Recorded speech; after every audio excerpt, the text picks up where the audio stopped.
on the block many a time. One of those players touted as being at one point on top of the CIS region. Go back to likes of Vega Squadron. Magics, though, with those aforementioned Julies looking to try and put some pain down, but it's Crad straight out of hut. Nice shots from some Die Young. Two players get spilled down, and there is Mia. What a hold by Spirit. Yeah, that was super nice. Just the one kill out of the dualies, but SDY, some Die Young dropping into the site with some very, very clinical headshots. Not to mention, remember, that pistol round started by just stopping cold any play towards the ramp room. One kill, and Entropiq was like, nah, bail out, other side of the map. 1-0 for Spirit. And just to extend a little bit more information on Entropiq as well, I'm sure he's somebody that you'll know because he's been around the team for quite some time.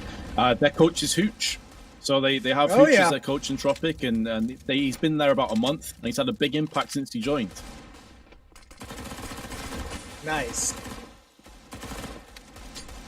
SDY, good nade in towards the lobby, although Entropiq steps in front of it.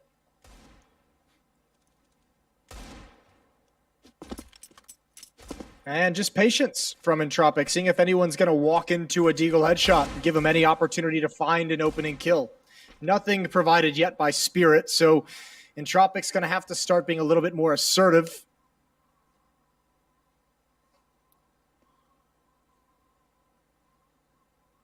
Certainly a player that is going to have an impact, you feel, over the duration of this game is Dexter. Really exploded into the scene recently with Spirit. Took a lot of plaudits for good reason. One of the reasons why they're so good us too. Magic Snow with the MP9 goes in for the spray, and it is a clean up and a clean sweep. Yeah, could have been more difficult. Miss smoke in towards the mini choke point. Kind of allows a crossfire. Even if Magics didn't get a triple kill, I think they would have handled it just fine. 2-0, and back onto just unarmored pistols for the T side. Few P250s picked up. A Deagle picked up on Nickelback.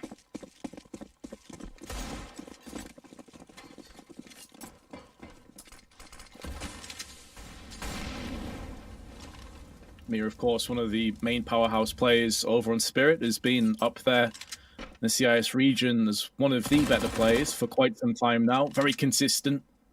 Magic's actually, though, for me, is often their loose cannon kind of player, and he's not necessarily in terms of him being super like ruthlessly aggressive, but he is quite an inconsistent player. Like when he's on form, the guy is absolutely absurd. He probably, if for my money, their best player, and he'll have these games on like Dust 2 or Mirage where he just absolutely goes crazy, but sometimes he does go a little bit quiet.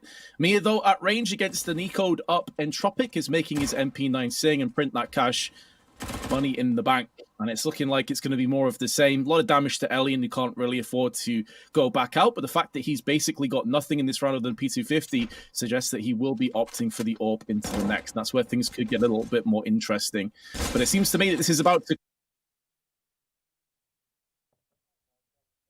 come to an abrupt end as the scout is tagging players down. Very what we're hoping for. Yeah, it definitely was. I think they really underestimated the power of that hit, even against unarmored pistols. The scout doesn't have the stopping power that they would have liked, which means even with 2 tags, they're able to close the gap towards J-Hall. And unfortunately, Chopper didn't get enough work done with that M4. So, a bit sketchy. Still a very small chance that Entropiq's able to actually win this round, but certainly it's in the cards that they could lose way more money than they initially wanted to. That's a good find. And Forrester's going to fall next. Nice double kill from Magics. They do get it done eventually, even if it's at the cost of life. But Elian does have his hands on the AWP, and he's definitely the player that I'm most interested to see how he performs. I think he's going to be an integral part of this. This is just the cleanup from Magics with his MP9. Great start to the game so far, already on 7 kills. It's the bonus money. They really got a lot of mileage out of those SMGs in those previous 2 rounds. I think it was actually Magics with a triple kill with the SMG just in the previous round as well. So he himself has made a lot of money off the cash bonus. A lot of utility used early on. Entropiq, just the 1 smoke left on Forrester, and they haven't used any of those smokes outside to gain ground. Looks like 3 players headed towards Chopper and Ramp Room. Oh, Dexter's there as well. That's why Chopper didn't feel like he needed to toss down his incendiary. He may think twice about that, but Dexter's just holding it. Elian's been punished alongside Crad, and now Chopper is going to pivot round the side and finishes off the rest. That is an exquisite hold in ramp. Now, Lucky's at least made this a bit more costly as he picks himself up a double. But Team Spirit, if they can lock it down at this stage, they'll be just fine with this outcome. And to make matters worse, the bomb is actually in ramp. So Lucky doesn't even have that going for him. 25 HP, just a quarter left. And it feels like he's living on borrowed time.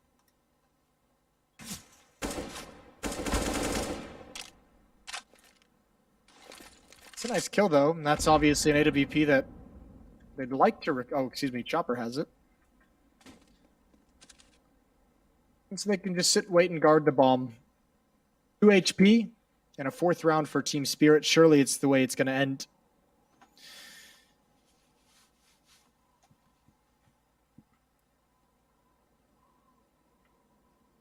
Yeah, and at this kind of stage of the game as well, is Lucky content to just save this? It's so early on, and this does put his economy in a bit of an awkward spot, but I suppose it does afford them the luxury of having an AK and Kevlar, and they can buy around this, so fair enough if they decide to do so. It's 2 players down that mid $3,000 mark that's making me a little bit nervous for this purchase if they do go in for it. If they call here, you have to imagine they have some kind of like a strategy that they want to run. Not just like a round you're going to go into and set up a default and kind of see what happens and try and gather information, but like we're just going to execute this strategy. And I would be surprised to see them make that decision this early. That's a lot of economy to just throw into a round that you don't necessarily have to at just 4-0. And indeed, it's mostly going to be a save, a little bit of utility to get them some room to work with. All 5 players inside in the nuke lobby.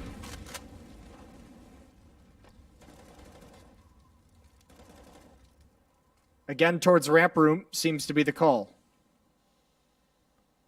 I think it's that risk versus reward as well with the purchase. They know that Spirit's economy is fine. They are going to start to rush in. Chop up, instantly throws his molly and backs away, and it's that bait and switch again. We've already seen this take shape. A bit more of a passive look on it, but the same outcome with success. Now, they have given up ramp control. Dexter took his shot, then fell back from L-bend. But they're already positioning players downstairs. Chopper's joined by Mia. This is excellent reactions to a threat that's looming. Additionally, they have Dexter, who's fell out of hell, but is watching it with the AWP. So they know that heaven can be covered. Now that smoke has gone down, though, definitely leaves this up for a little bit more of a conversation. Dexter changes his attention towards heaven, but he knows they could be bypassing through lockers. And so he's very cognizant, very careful of this, but time is dwindling away. Entropiq need to start making a punch. They need to start having some impact in this. Yeah, and I don't think they did enough. That's a good kill on a Chopper. Mirrors right here. They at least started coming up from the lower bumps. They didn't have to. Ooh, and look at this. Now Forrester could try and cut off these rotations. Hopefully, one dig. He wants it. We missed the chance. A plant would be great for Entropiq if they could get it. And I think they just might as the bomb goes down, but there's a double kill. And somehow this round is completely turned. Oh, Team Spirit was in such a good position. They really were. It looked like it would be a bit of a formality of a round, especially when Forrester missed out on his deagles. Now, Dexter's still at least seemingly interested in biting down and trying to clutch this round. Has the kit. They can afford to buy into the next one. It's only Mia that's a little bit struggled, but now that that Molly has found nothing on Shadow, I think maybe if he gets that pick, he's interested. Lucky's made some noise down on Deacon, peeks in, Dexter nullifies him. So it will be the first round to Entropiq, not without casualties, but they did somewhat steal that round away from under the nose of Spirit. He'll be very disappointed they ended up conceding that.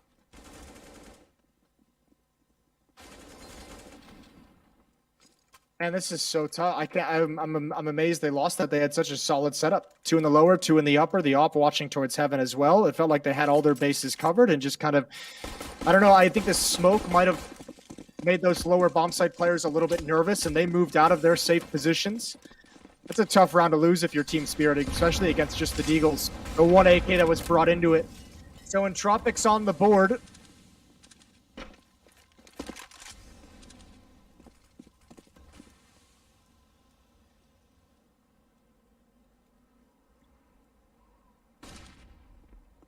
Certainly better late than never, but both teams' money.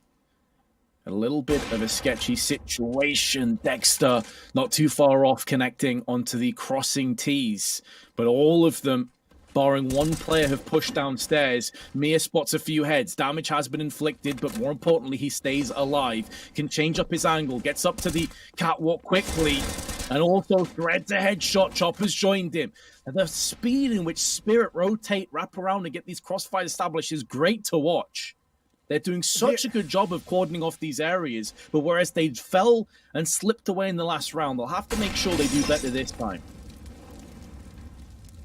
Yeah, this should be almost impossible for Entropiq to get into. They've got one smoke, one flashbang. They've got a crossfire between Mir and Chopper. Another smoke goes down for the defense. That's beautifully timed. Again, all bases covered. If they can just hold their nerve, surely there's no chance. Mir with the third kill is having a stellar round. And he's going to play behind Silo and do just fine. And they force the attention away from Forrester.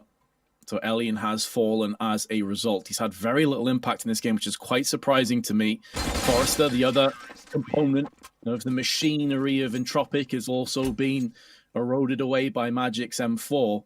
And it seems like a bit of sanity for Spirit has returned to the server. And because of the lackluster economy from Entropiq, they may be facing the very real possibility of having to dip down into a save. Crad could afford an AK, but the rest of his team probably dipping down to pistols. Yeah, unfortunate.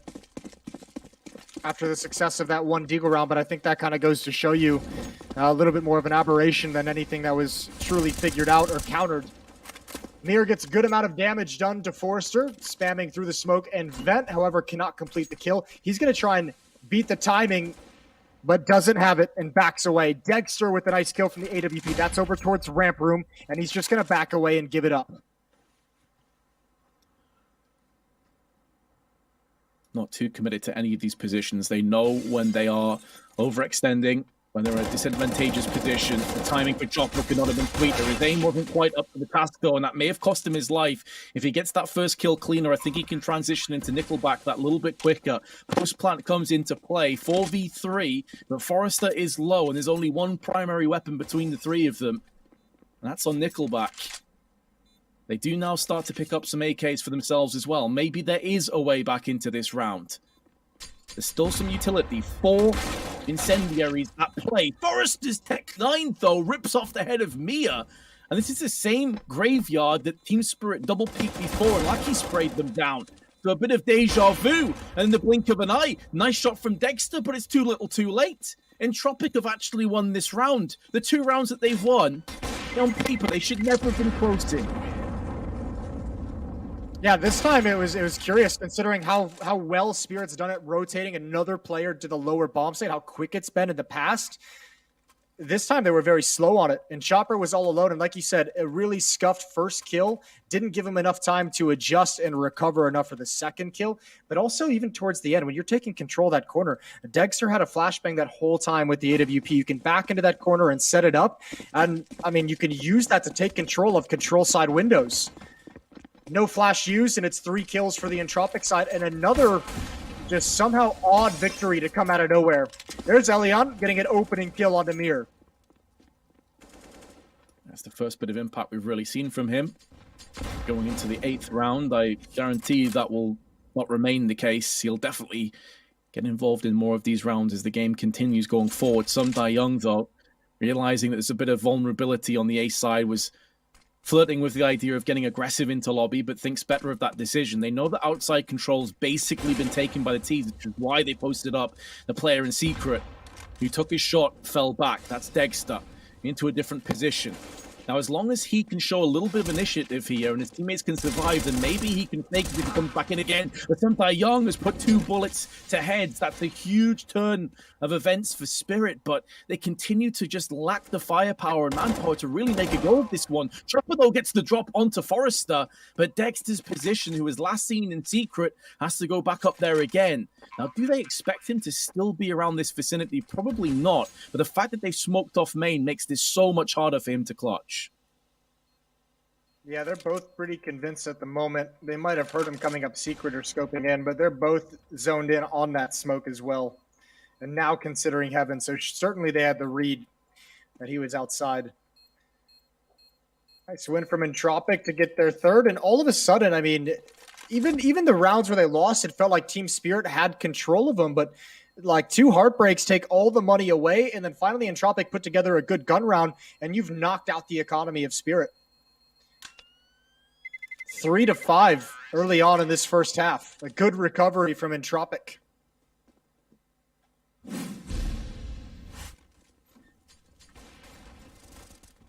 here's that opening pick from Elian, great spawn. And although Sundai Young put his last stand heroically in main, it wasn't enough with his double to yield the round. And as you said, I mean, that's always the curse of the CT side. You can be off to a great start, couple rounds go against you, and suddenly you've got no money left to play with. So they have to bank off Dexter here having a huge amount of impact. Looks like they're going to be playing a fairly standard round overall. They're stacking A little bit, but also Ramp's getting aggressed on.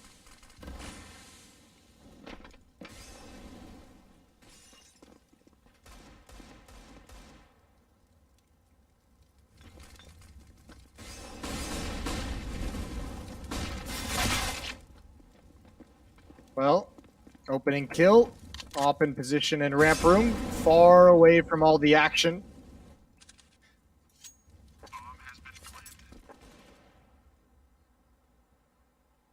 Then should be a 4th round for Entropiq. So this is good, Vince. I mean, Entropiq picks the map. We're starting to see a little bit why. Yeah, they've been bailed out by a couple, I guess, pistol by wins, Deagles and P250s. But I mean, if you can back it up with some gun rounds after that, all of a sudden you're going to have yourself looking pretty good. So, I mean, what can you say? Yeah, it's kind of what we talked about with the Amiga game against Gambit, is where they won a couple of these Deagle rounds and we weren't getting too carried away, because it's one thing to pull out some crazy 1-Deags, but how do you manage to fare when you've got rifle, you're playing more, you know, strategically, tactics are coming to the forefront. So the fact that they've won these scrappy pistol rounds, but then back it up, you know, they do the talking and they walk the walk afterwards, is very big for the overall standing of this game. And I mean, statistically, Entropiq looked like they'd probably fare pretty well on Nuke. Again, we mentioned about the false narrative about Spirit's poor Nuke performances, 25% win rate after 4 games played, but very close games against the likes of G2 thrown in the mix. So we're starting to see what Entropiq have to offer here, and they've kept 2 MAC-10s. This is effectively a bonus round. I'm not sure if they've misread the situation here, because they could have upgraded, and Spirit have a decent buy of their own. So I wonder if they'll still end up backfiring for the T's. Ooh, it's all Dexter. He went down immediately. Turning the corner, missed that shot against a MAC-10, and you're in a lot of trouble. Doesn't get a second chance. Chopper's here, and even he second gets himself. You could see him start to back up as soon as he knew he was going to make contact, and no one from Team Spirit is able to slow down this hit. A simple secret wall outside and a rush with those MAC-10s leading the way. And we're all tied up. That's an uncharacteristic miss as well from Dexter. He's one of those guys, especially at close range. He's one of the best close range AWPers, I think, on the planet. So for him to miss that shot is very surprising. Obviously, it looks a lot easier than it actually is. Well, but as you said, he gets punished. Yeah, and even if he hits that first shot, I feel like that's got to be a 1-for-1 after that. You know, even if he gets it right, there's a second player coming around that corner at full speed. That's a tough angle for Oppers, especially if there's multiple players actually attacking it.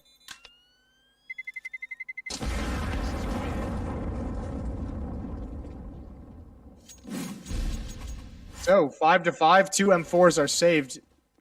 Yeah, there's the first kill. And there's a second player certainly jumping right around the corner with him. Tough time if you are Team Spirit. I think you're spot on there, Moses. I think it was Nickelback and Crad. The spacing was very close to each other. So even if he did connect the first shot, he was definitely dead, and that wouldn't probably have been good enough. But here comes the tactical timeout, and they have a chance to go over a couple of things. Yeah. It has been a pretty scrappy half so far. Like, you know, they got 5 rounds, which looks pretty solid, but you have to keep in mind that they had, what, a 4-0, 4-1 lead at one point. So the trajectory of this game, the momentum is definitely shifted in Entropiq's favor. Yeah, 4-0 and then 5-1, and then it's been 4 straight for Entropiq. So Fair play to them. Both teams opening this up with a 5-1 run.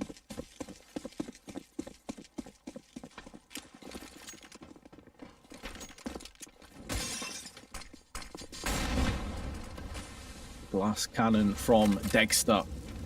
He still, even with that previous miss, has had a lot of big, impactful rounds. I think we were expecting Nuke to maybe be the closest map. I completely agree with your assessment as well, Moses, that for me, this is kind of the battleground for this best of three, that if Entropiq don't win Nuke, it probably will go 2-0 to Spirit. And that pressure has to be there. Now, they've conceded the first player. Lucky's been found and fragged by Mia's hand. And although there's a lack of utility, that kill alleviates a lot of that pressure, a lot of those issues that could accrue later into the round. And I think Dexter's feeling like Entropiq might switch back to the strategy they opened the half with, which was, you know, a little bit more bodies, a little bit more time and resources sent towards ramp room. And they lost a couple rounds over there, him and Chopper. A few miscues. Lost, I believe, a deagle round at that part of the map as well. So here, he's sticking around quite a bit towards J-Hall. That leaves Mir in the outside garage, leaves two players in the upper bomb site. Here comes the split. Nickelback's ready to turn in towards Mini. Blocked off by the smoke at the moment, but it's actually a one-way, and he finds both. Both openings does eventually fall, which gives the retake a chance. Oh, it's just ridiculous, but no one's watching Heaven. Chopper just runs out, gets the freebie frag. And he may be baited into overextending. Alien's watching the cross, but he spots Alien, takes him out the equation. It's down to Crad against Chopper, and Chopper comes out ahead, takes off his head, and actually had to double take for a second. He's like, wait, is there any more left? Yeah. Had that split second and realized that everyone was gone. Yeah, someone on his team was like, no, bro, that's all of them. You got it.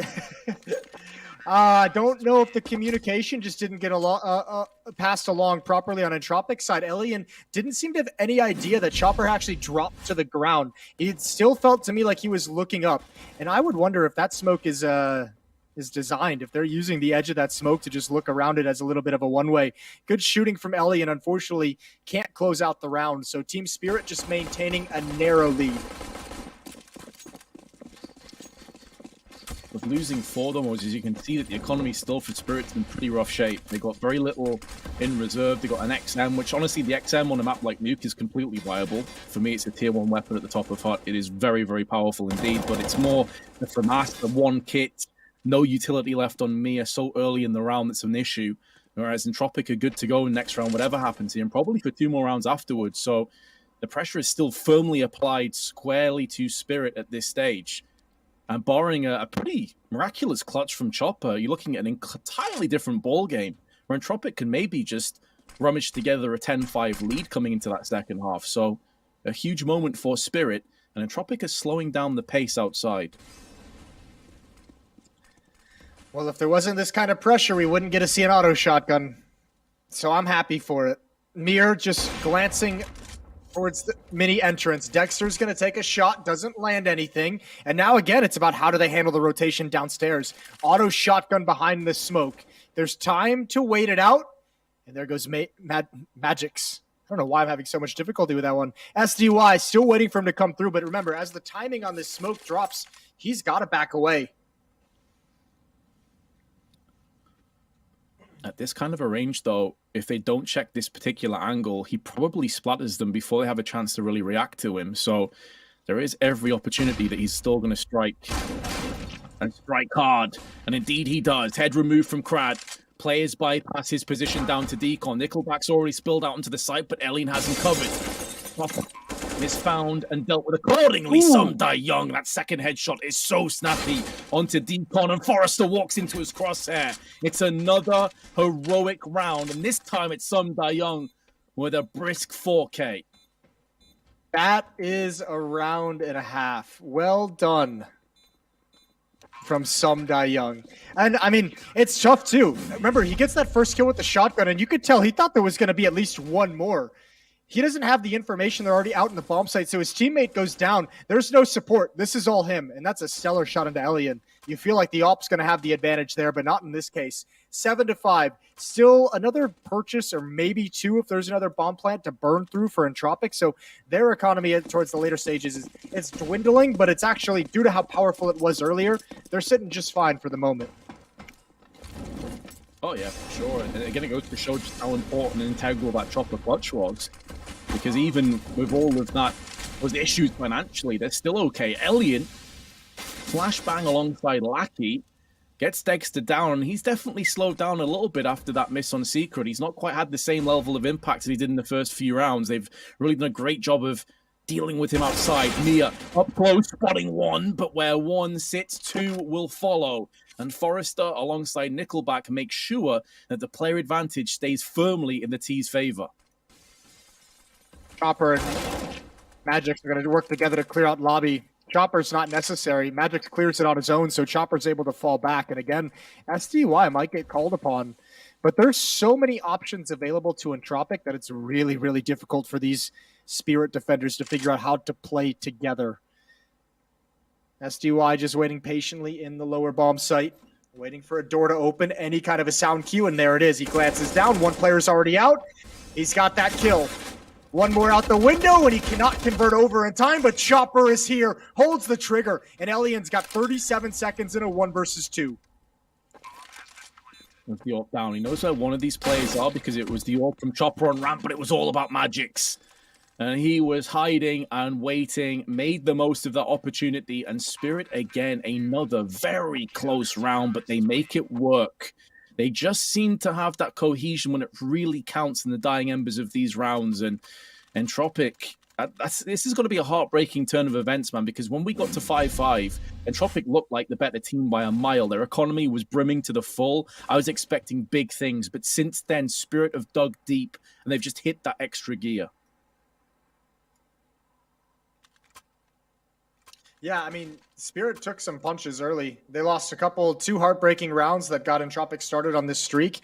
And now that they've kind of regained control and regained their composure, again, looking okay. There's been some sketchy moments, but 3 retakes, 3 defuses. That's got to be quite nice for Team Spirit as a timeout is called. But looking good. Remember, this is Entropiq's pick as well. So if you end this first half at 10-5 on your opponent's pick, you're going to be very, very happy when you switch sides. Oh, no doubt. They're feeling pretty good right now, but they still need to get the job done and finish this one off strong. Forrester, for me, has been a little bit off the boil. He typically is one of those riflers that you can bank on to do a lot of damage, but he's not really been involved too much in this. It's mainly been Nickelback, actually, who's typically one of their less performing players. Elian on the cross. Dexter getting that impact that he sorely missed these last few rounds, even with them winning.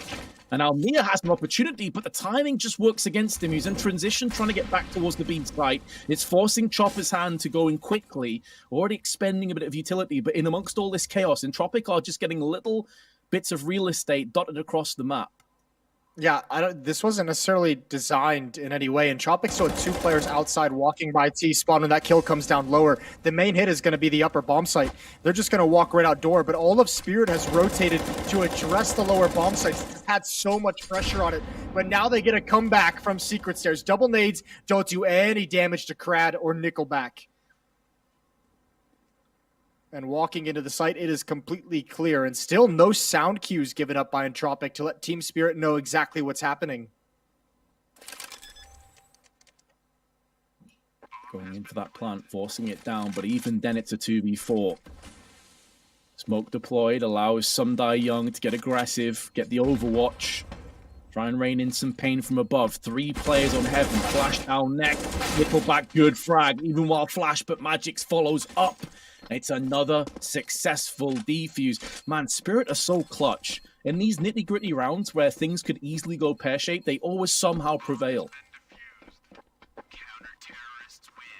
Yeah, they've certainly started doing a good job of that again after that small streak that Entropiq went on. That's a very nice retake there as well. A lot of bodies coming in from Heaven and just not enough people on the Entropiq side to really stop it. Good spacing, good job utilizing the flashbangs. And Spirit, 9-5 lead. One more round to close out this first half of Nuke.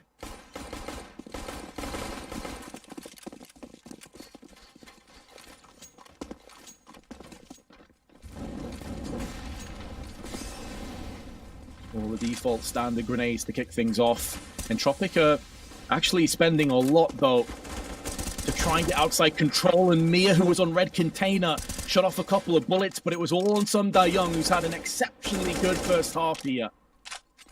Often a player that gets overshadowed by Nia and Dexter in particular, but he is Mr. Consistent, and Magix will rattle the head of Crad. It's looking good for Spirit to take the 10-5 lead, which all things considered is such a good result for them going through into the second half. Maybe Elian can pull out something truly spectacular, but he doesn't even have control over the bomb.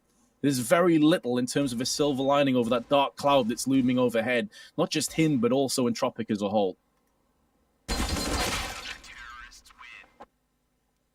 Yeah, that's a good half. Good recovery from Spirit. Wasn't picture perfect. Wasn't, you know, there's plenty of things that they could still work on, I think. But that they've got to be happy with that one. Recovered very nicely after dropping 4 in a row. And especially considering they lost 2 force buy rounds to pistols, that could have been devastating.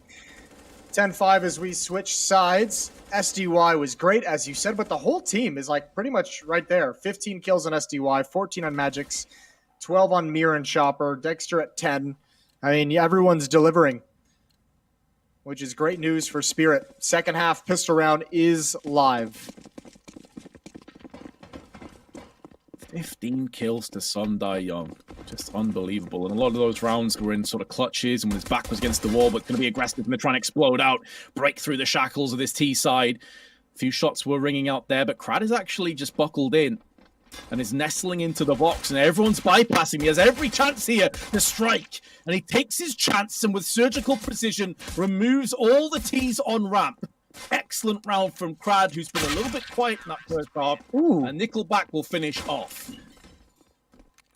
Yeah, that's got to be, that's your ideal scenario, hiding behind that box. Nobody checks it. Spirit just trying to get down low as quick as humanly possible. They did not cross the T's or dot the I's. So a little bit of a life for Entropiq to start out the second half. M4 is picked up on Crad and Elian and Nickelback. And no investment from Team Spirit without that plant. They stay on pistols, no armor. Going to buy up in the next round. Especially with a buffer of rounds. No reason to throw caution to the wind right now. Panic button. Yeah, it's not panic mode just yet. Be pushed. Yeah.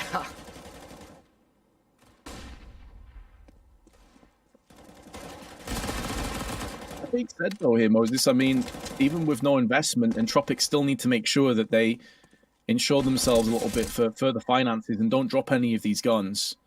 Because if they lose an M4 or 2 here, that definitely can catch up with them. We saw even in the first half with Spirit getting a great 4-0, 5-1 kind of lead. He lost 2 in a row. They were instantly back into an eco. So you have to make sure that you at no point take these rounds for granted. The timing may afford some Young the frag, but it's just a Glock. And so they do keep all 5 players alive. And 3 of them were picked up by Forrester. So that's a lot of money in the bank for him. Yeah, bonus cash. Saw it help out Spirit in the first half as well. This is some nice dually work there. This is that pistol on replay. Absolutely filthy. It was even, I believe, a one tap from Nickelback with the dualies in the lower bomb site right at the end to close out that round as well. 10-7. We've got AKs. We've got a Krieg on board with Dexter.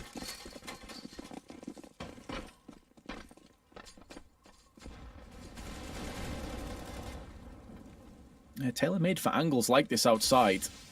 Does love all guns to have that scope attachment on them, but no one is coming up against him because they've retained 2 of the MP9s. They're going to be playing these closer angles. Elian getting outside, because that would have been the kind of angle that Dexter could have been peering into. That Molotov may very well have actually saved Elian's life. He does get tickled by the molly. I'm not sure if they heard that sound cue. Goes back up again. And Dexter's being forced away from Nickelback. He's going to get pushed in. That's the point. First, Nickelback gets 2. Nearly a third, just runs out of ammunition, but he's done more than enough. Above and beyond what his team could have asked from him. Yeah, I think miscue from Team Spirit. Seemed like one player wanted to jump through the smoke. One player wanted to sit inside the smoke and wait for it to fade. And both of them do something different and get slaughtered. Good advantage for Entropiq, and that's all the utility. 1 flashbang on Chopper, but you've got an SMG inside the hut. This can be so tough to clear out. And Spirit has to gain something from these smokes that were just put out outside over towards lockers. Chopper has to be able to cross over to get that bomb just as the mini smoke fades.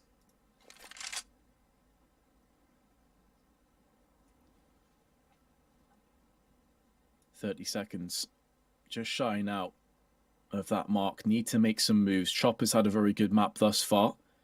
Be looking for some more entries. Some die young, close proximity, where the MP9 could very well shred him to pieces. And there's a secondary element. I think Some Die Young may have spotted the play at the back of the site. Indeed, he did. And although they know that Crad was posted up in the hut, they need to get a move on and get that plant down. Nice Overwatch shown from Dexter, who has his teammate bodyguard in the form of Chopper. The one bullet anywhere on him, and he's a goner. And it's Alien from above who made moves into heaven that's neutralized him. It's at the cost of a bomb plant and 3 players, but Entropiq have picked up their 8th.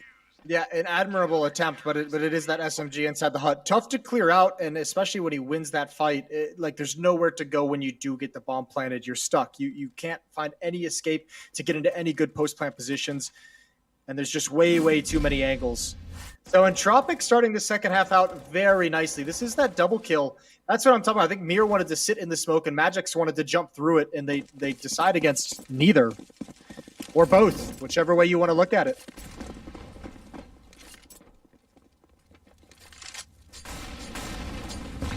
Some Die Young was toying with the idea of getting aggressive, but maybe realizing that grenades would have been coming his way, and that was the correct assumption. It was 2 HEs and an incendiary that was crossed down straight away, but look at all of the ground that they've made outside, and they know that Elian's also posted up on the vents here. So Smoke comes down just to keep himself alive a little bit longer, gets picked though from Mia, who's just holding down the aggression. 2 kills to him, and Chopper cleans up onto Lackey, who tries to get outside and wrap himself around the side of the heaven area. With Mia getting a 3rd, this round is just falling into place beautifully for Spirit. They pick up the pace, they change it up, and they've got the rewards for the troubles. Yeah, that's a nice, easy victory off of a change of pace, but I don't think you're going to be able to execute that too many more times with success. That might be one you got to put in the back pocket for a few rounds and win some other ways before you go back to it. The shock value is extreme. Mir with a nice triple kill leading the way. And that's a defense that was very dedicated to holding outside as Team Spirit wrapped upon them. 11th round as Spirit have taken some hits, and they still maintain a 3-round lead. Op is going to be picked up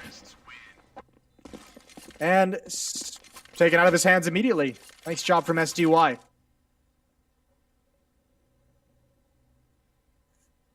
Always love to see when a team are all pulling their weight. You look at that kill dispersal between the entire team. Everyone over 10 on Team Spirit. 4 players, 16 or 15.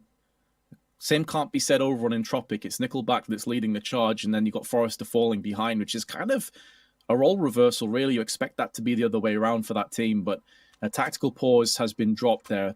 Money is in a bit of an awkward position here. They got 7.2k though on Crad, and this is that Mia round, just the aggression. Getting so up close, but I love the way he coined that shock factor. It's not the kind of round that you can go back to, rinse and repeat, and get results from, because you have to assume that Entropiq will try and fill in that gap. But I suppose this is where that game of chess comes in from the IGLs, where, right, if they expect us to do that again, or they try and facilitate that we can't, is there another period of the map or another part of the map that where we can probe and maybe get success there instead?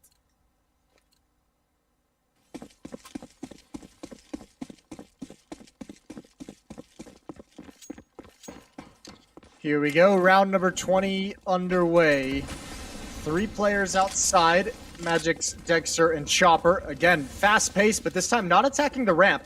They're just going to use a Molotov and a smoke and mini to cross towards secret stairs, and once they get down these stairs, they're just going to go quiet. Excuse me, 2 players actually got into Big Garage. It's only 1 player that's gone down the stairs, and he's just looking for the response. So actually, Spirit's gained some decent control. What can they get from here, and where can they apply pressure from these positions? Because losing outside, Entropiq has already decided to start crunching in towards lobby, and Dexter spots it out from the warehouse. The Big Garage. Winning outside like this is kind of like having full control on middle over a map like Mirage or Dust 2. It just affords you so many avenues and so many parts of the map that you can now exploit and try and expunge. And they're already pushing their way and dissolving a lot of the defenses towards heaven. Forrester has the right idea, but maybe not the weaponry to feasibly hold this off. The good news for Entropiq, and there's not too much of it to spare, is that they do have the bulk of their defenses that are situated in close proximity to A. They've got players in lobby. All 4 players are stacked over here. And time is starting to become a bit of an issue as well for Spirit. 2 of their 5 players, pardon me, up in heaven suggest that this will be an A hit, but they need to start getting some success. If this continues in this fashion, they are just going to lose to time. And at some point, they need that entry. It's gone against them. Ellie and Nickelback both come in. Forrester takes down Mir in midair, and the bomb's been spilled out. This round is basically done. Entropiq have held the line. I actually think Spirit had that round won for like 20 to 30 seconds and just like never pulled the trigger on that hit. They had a lot of advantages. Team Spirit at one point, after that kill from Dexter in towards lobby, after they took lobby control, this one right here, there's like a good 20 seconds where they're split on the map, all 4 players, no one's anywhere close to each other, and they realized that and they consolidated their defense while Team Spirit was taking so much time to set things up. 2-round lead and an upper rush. Although a Molotov and an AK-47 gonna put an easy stop to it. Oh yeah, they plugged that gap with bullets, and Forrester's picked up 2 from Self. Magix actually can take that opportunity to delve down into the B side of the map via vents. And that's not a bad idea, but the problem is that the bomb is still isolated and segregated away from him, and it's stuck the wrong side of ramp as far as the T's are concerned. And Lackey with an M4. Chopper with the bomb on his back is 1 bullet away from death, so they need to get this entry, and they do get it, albeit at the cost of Chopper's life.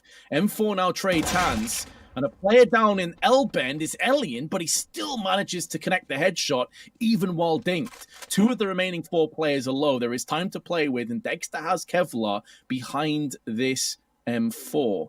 It's a very unlikely round, but there is a way forward for him, considering that 2 players are very low here.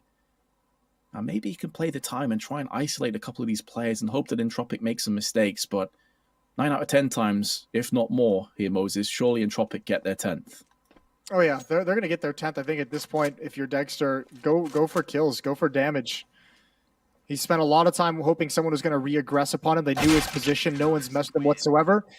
Get 1 or 2 kills, and that could have been massive because they got a huge losing bonus. So they're going to be just fine for their purchase for this round. But I don't want to say it, but it feels the last few gun rounds have been so quick. Remember we talked about that change of pace and how it's going to be hard to win a lot of rounds off of them. That's what scared me a little bit early to kind of start switching into those on a round-to-round basis. Starts to make me feel they're feeling the pressure on this T-side nuke of running out of ideas of exactly how to break Entropiq's defense. See what they've got this time. Seems a bit more slow and measured. Dexter's not going to get a chance through that blown open door. Smoke just goes down now.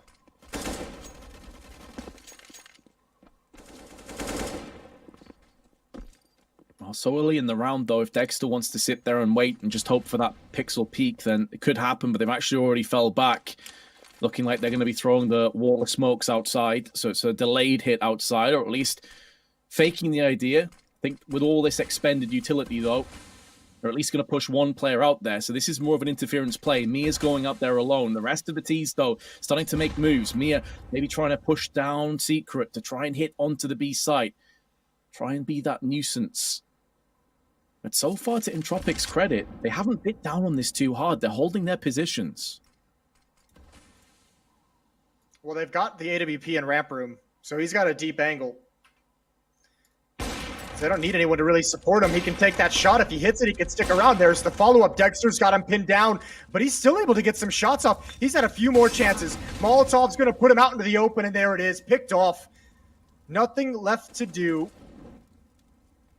And Mir finds a kill on the rotation from there. Forrester could have a fast flank, but control windows is lost. And Team Spirit, 20 seconds. Don't run out of time again. Almost like they heard you there, Moses. They knew they had to pick up the pace, and Lackey's life being deemed forfeit will afford them the luxury of the plant. They pay that toll with a smile on their face. Forrester with 1, but that's all he'll get.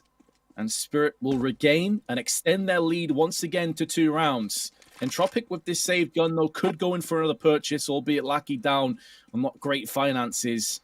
At Spirit, they're just about holding on tooth and nail to this lead. It's another incredibly close match, though, Moses. We've been blessed with a bunch of close maps today. Yeah, been a good opening day of Counter-Strike for the CIS RMR. At least on this stream. Not sure about the other streams. 12-10. But that's a tenuous 12-10. Spirit still haven't strung 2 rounds together on this T side in the second half. I don't think they've really convinced anyone that they have a winning game plan quite yet. Although they do have the money of Entropiq in a very precarious position. So we're going to see a timeout. Forrest has plenty of cash. Crad can kind of eat into utility money to drop over. So should be a decent enough buy if they decide to go that route. But that's everything they got. That could be the map in this next buy if they decide to risk it all. Yeah, this is a monumental decision, and it looks like the decision has been made, and it is to buy. It's all systems go. I feel like now is the moment to try and strike down when Spirit's economy is not in great shape either. This is a fulcrum point round. Absolutely could be top heavy in Spirit's favor, and we've already discussed that after this it gets no easier for Entropiq heading to Dust 2. So try and take this game by the scruff of the neck and make it yours. Lackey's down to a deagle. There was an AWP dropped, I'm pretty sure. Indeed there was. Alien has that for himself. And Spirit already lining up a ton of grenades for outside. Yeah, they put together a solid buy here, Entropiq. But again, it's the risk of so much money into this one round. If they lose this, it's likely 14-10 for Team Spirit. Pretty quiet on the map. Spirit looks like they're going to go for an upper bust. Most players in lobby and on the roof lining up their nades, and at the moment it's Forrester in the open, Krad's in the open as well. That's a big first kill. Flashbangs are coming in late, and ineffectively, Forrester, Wild Spray gets a second, and they're just somehow making it work. Dexter in a 1 versus 2. Far from smooth, far from pretty, but it's effective for Entropiq. Dexter still in with a shot, but the shot is passed between his eyes. And it's from Elian's AWP. That force buy proving to be a stroke of genius, and Spirit now struggling again. Again, there was a window of opportunity. Even when they lose that first player, if that kill on Forrester can get traded quicker. Elian wasn't involved in the action quite yet. Like, Elian's still outside, even at this point. He's just coming up the vet, excuse me. So if they were able to turn the corner and wrap into that bomb site, they might have been able to catch him off. But once he gets some time to get settled, it's real tough.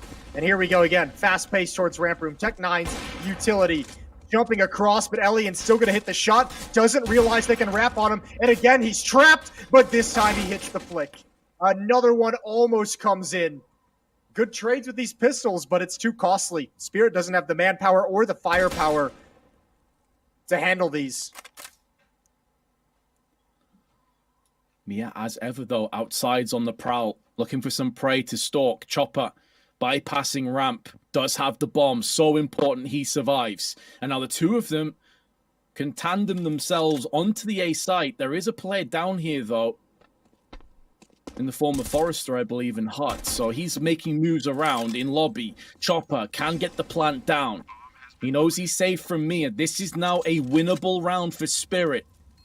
Maybe unlikely, maybe Entropiq more often than not get this done, but there is at least a window. A safety net has been put down. Up close, Chopper's Tech-9 can rip and tear through these oncoming CTs just like that, as Crad finds out firsthand. Nice wall bang comes in, forces Chopper out, but now Mia's put it down into a one-on-one, and the timing for Lackey peeks out with the smoke, tries to bait out the defuse and gets punished with the A1S.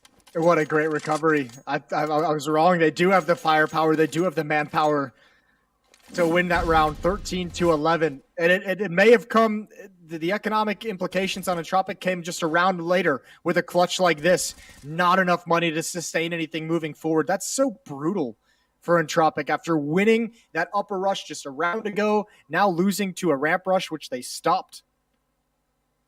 Tough times for the defense, and you can see taking another tactical timeout, talk things over to discuss but they don't have a whole lot of options, at least in this round. Although Vince, they're buying. They're going for it. Oof.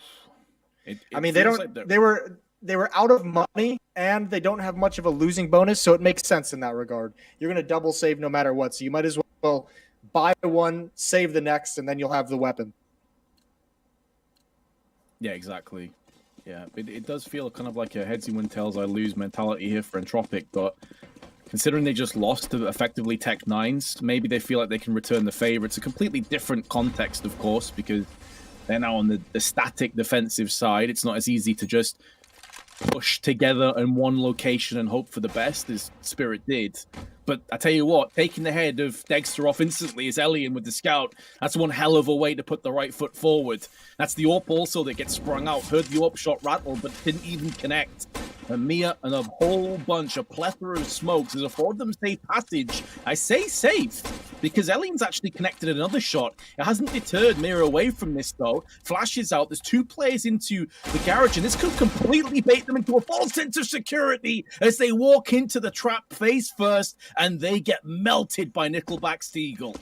Yeah, you're exactly right. That was baiting them, and that, I mean, I'm not going to say it was obvious, but I felt like there should have been some kind of concern about spamming like that with no concern. Remember, that was a play that those two Mir and Magics as well earlier kind of fluffed a little bit, whether they wanted to jump through or sit in the smoke. This time they both do the same thing. They just get baited into a crossfire. Well done from Entropiq.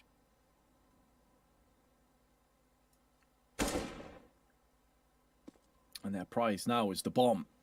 And very likely, the 12th round. Good shot by Nickelback again. He's not slowed down at all. Been on point this entire map. Grenade will find itself towards him. Not enough to finish him off. And Forrester on that fast flank takes down Chopper. A round that Entropiq called the tactical timeout for. They decided to force buy, and it's worked out perfectly. It's going to be a round that's very frustrating for Team Spirit, but they got to put it aside for now. I mean, remember, this is the kill that opened things up. As soon as this kill comes out, you're probably not feeling great. But then you lose 2 players coming through smoke in Big Garage. If you're Spirit, you probably don't feel like you ever had like a realistic chance of winning that round, which kind of sucks when it's, 13-11 and you're up against a scout and pistols.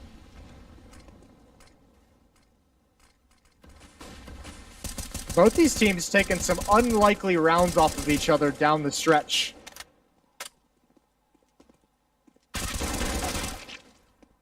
Oh, Elian, very nice spray transfer. I was about to say, will it be another one? Because Mia was the only player that really invested heavily, had the Raid Boss AK, put it to good use. Magix has used this momentary chaos to push in, and his Deagle aim could not be truer. An AK traded up, and Elian stuck outside the wrong side of this position right now, in a really awkward position. Now, that could maybe work out for Entropiq and play to their favor, because he could wrap around the rotating Magix, and if Magic peeks out too overextended, that could be all she wrote. Done by Young, finalized by Forrester, but down into a 2-on-2, and now Dexter can safely plant for Heaven. 2-on-2 comes in, and the HP actually favors Spirit. They're going to get Dexter into the hut. That's huge. He just walks right through the smoke. This is massive. He can either wrap around, he can stay inside of the hut. He's got the information as well. Magic's also changing his position, relocating. Remember, that bomb is planted in the back of the bomb site. They've got to be so careful. They can't win this. They actually both... Is he sticking? Yeah, they maneuvered themselves out of position. Both of them. And that's a head-scratching moment. This is...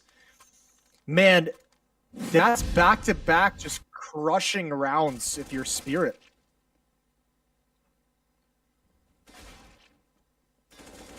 Man, when you think of how much they fought back with just one AK to get that down into a 2-on-2, that is such a lackluster end. Like, that just takes the wind out of your sail with your Spirit. I mean, I suppose you can spin it in a positive way and say, well, we nearly won a round that we had no right to do so. We brought their economy down again. We've got AKs now, but it's hard to see it that way when you realize you could have just put yourself one giant step towards winning this map. I was going to say, that's an explanation that only works if you win the game. If you don't win, no one gives a damn. Utility out. Ooh, that's Elian trying to make a play with a pop flash from a teammate. And Nickelback's going to find the edge of the smoke and backs away. Surely they check it this time. Identical play. Flashbang tags Mir, stops him cold. Miscues and mistakes are absolutely killing Spirit. Oh, man, what have I just witnessed? Like, that is so sloppy by Spirit. And what a time to bust out a play like that. The flash wasn't even close to landing on Nickelback. He can't believe his eyes. They light up. It's another freebie. And it feels like this is more a case of Spirit shooting themselves at the foot at this point. I don't want to take anything away from Entropiq. They've played this really well. Maybe they can still salvage this. Some Young still having a lot of impact. Nickelback, try as he may, holds on and still retains most of his HP and goes back in for a fourth. Excellent round by him. But you go back to that with flashbang, and that was everything for Entropiq. It would have been perfect. It just tagged Mir and just stopped. And I mean, this round, double kill from Nickelback in that position. You go back 2 rounds previous, double kill for Nickelback in that position with a deagle. And then you go back to the round just before it, and a 2-on-2 clutch in which Team Spirit both moved themselves out of position to watch the bomb. So this has got to be devastating. I have to imagine the atmosphere in that TeamSpeak is nothing positive. It's nothing good. Yeah, it has to be like a graveyard there right now after some of the rounds that we've seen. It's been a little bit grim, but we'll see if Spirit can just hold on again. See if they have that grit, that tenacity. Because they're still in with a shout here. Like, obviously, the context is very poor because they probably should have already won this map. But it's not as if Entropiq are even on guaranteed OT status. 3 rounds in a row, Spirit still get it done. Got to get their eyes back on the prize here, get their mind back in this. Elian's given up outside control, goes back to the spawn to watch Heaven instead. Chopper with outside smokes to accompany him, starts to get more aggressive. And these Spirit are getting up close. The aggression from Crad will be met with Dexter's AWP, and that's a 2-player advantage already. All right, find a way to lose, boys. This is a good position for Lackey and Nickelback. They got to hold the line. The bomb's still across this stack. STY is going to come help out. Nade in hand. Oh, there's the smoke down. Good kills. And Dexter's going to use the cover of smoke to just jump across. That puts Elian into play, who is so far back in CT spawn. It's going to take him a hot minute to hustle up towards Heaven to be involved in this retake. Molotov and a flashbang. Again, tags a teammate. Does absolutely nothing. Got to line it up again, but now they know where both positions of the players are. There it is. He's out. He's got a dink, but no kill. And this should be for Spirit. They've done it. They've successfully not shot themselves in the foot. That will be a definite feels good. Elian doesn't even have a kit or anything if you wanted to try and go for a ninja. I don't think that's going to be coming up. And also, you just have a quick glance at the economy. Yeah, it's... Entropiq, apart from Nickelback, they have terrible finances. It's trash, isn't it? So, it's just the classics. We've seen this multiple times already. It makes you kind of feel bad, because you're just thinking, you know, you could go to the last 3 rounds before this one and pick, like, one massive mistake at each one of those rounds and just be like, if this stuff didn't happen, you know, if like you got like Spirit's made this very, very difficult themselves. This is a map that they're gonna get done with this, whether they win or lose, and feel like they could have won this, you know, way earlier. There's no reason this has to be going to round 29. They could have won it in like round 27. Oh yeah, 100%. I think this is the kind of game that both teams go back to the drawing board and they look over this demo multiple times and they come up with key areas and aspects that can be worked on for the future. Well, and now they just have to focus on finishing this off. Yeah, and if you're Entropiq, this is the exact buy you had just 4 rounds ago or so that you won. The double kill from Nickelback inside of the big garage, the scout headshot from Elion on to Dexter on top of Silo. This is a very, very similar buy you had. And I mean, asking to win one of those to stay in a game is tough. Asking to win 2 of those to stay in a game is very, very difficult. So we'll see if they've got another one in them. Well, last time it was Elian that kicked off the round with a scout headshot onto Silo, and it was Dexter that was on the receiving end of that, so we'll see if history repeats itself. Dexter's going up to that location, and he does have the AWP again, so it is possible that Lightning will strike twice. But no scout shots in the distance have been heard as of yet. They're bypassing each other. Some aggression through ramp as well from Entropiq, but already a lot of outside is falling under the way of the T's, and it doesn't seem like Entropiq are that interested in trying to fight for this. Both the cross smokes have connected, and Elian has to just back away and start to head towards ramp. I'd imagine he might very well just go to the B site here.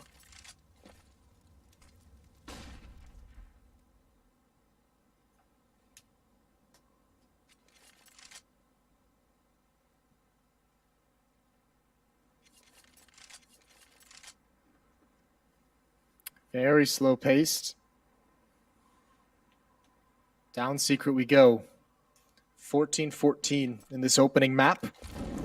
I don't think Entropiq realizes that they're downstairs just yet. I haven't seen anyone rotate.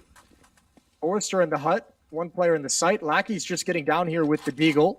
Nickelback and Elian still kind of keeping an eye on ramp room. So really it's only this one Deagle to hold on.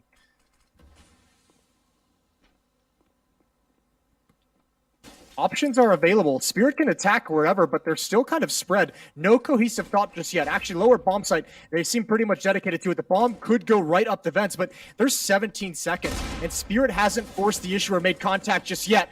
There's the kill. Forrester had just turned inside hut. And man, they find the entrance into the bomb site. They find the plant just at the perfect moment, but that was risky for Spirit. Ooh, I think Dexter just got a 2-for-1 there. Nickelback and Elian lined up for each other, but I absolutely echo that. That was incredibly close, and all it would have took was for one of those trades to go in the opposite direction, and time may have ended that round. We have already seen Spirit run into that trap multiple times already here in regulation, but now going through into the last round, round 30, and Entropiq have another very, very rough purchase. Indeed, it was a 2-for-1 down on Squeaky. It's almost an identical buy. Will we see a very slow round again, or will Spirit pick up the pace?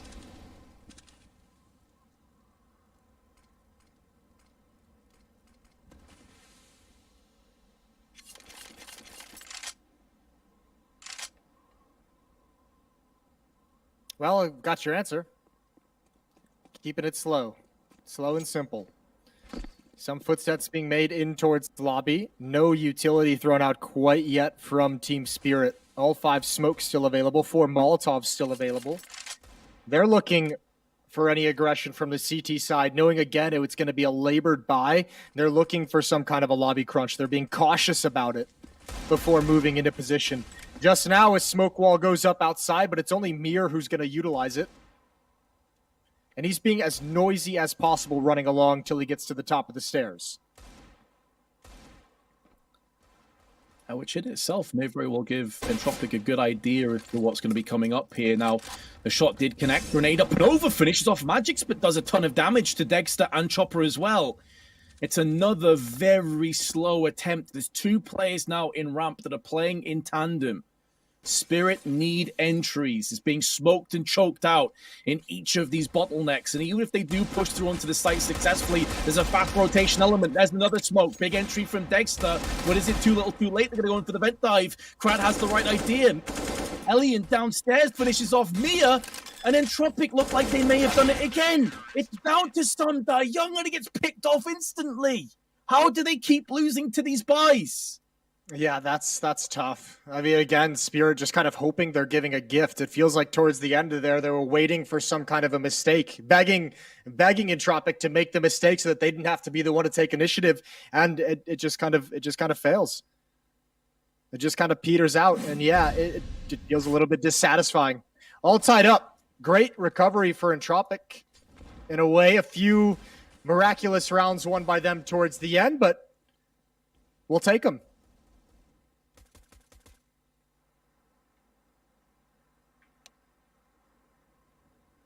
So into OT, we will transfer. I'm very surprised that Spirit weren't a bit more aggressive. We didn't really see them. I'm trying to remember here, Jason, if we saw any fast A hits that entire half. Did they go in for any? Because I don't remember a single time, even in like pistol or force buys with Tech 9s or anything, where they actually like picked up the pace and hit A fast. I'm trying to think. You know, I feel like there had to have been at least one round, maybe trying to mini split. Yeah, I'm not sure. I couldn't tell you with accuracy, Vince. 15 rounds is a long time these days. Yeah, indeed. I suppose that in itself is an idea, though, that we didn't see too many aggressive rounds, and maybe especially towards the end. I can understand, like, there's a part of me that definitely understands that you may anticipate that maybe Entropiq, that's the round when they try a lobby crunch, they try something really aggressive. And so sitting back and waiting is maybe just your golden ticket punched into taking a 1-0. It's easy, like, in hindsight. That's never a great sign, seeing the players step up and walk away from the computers.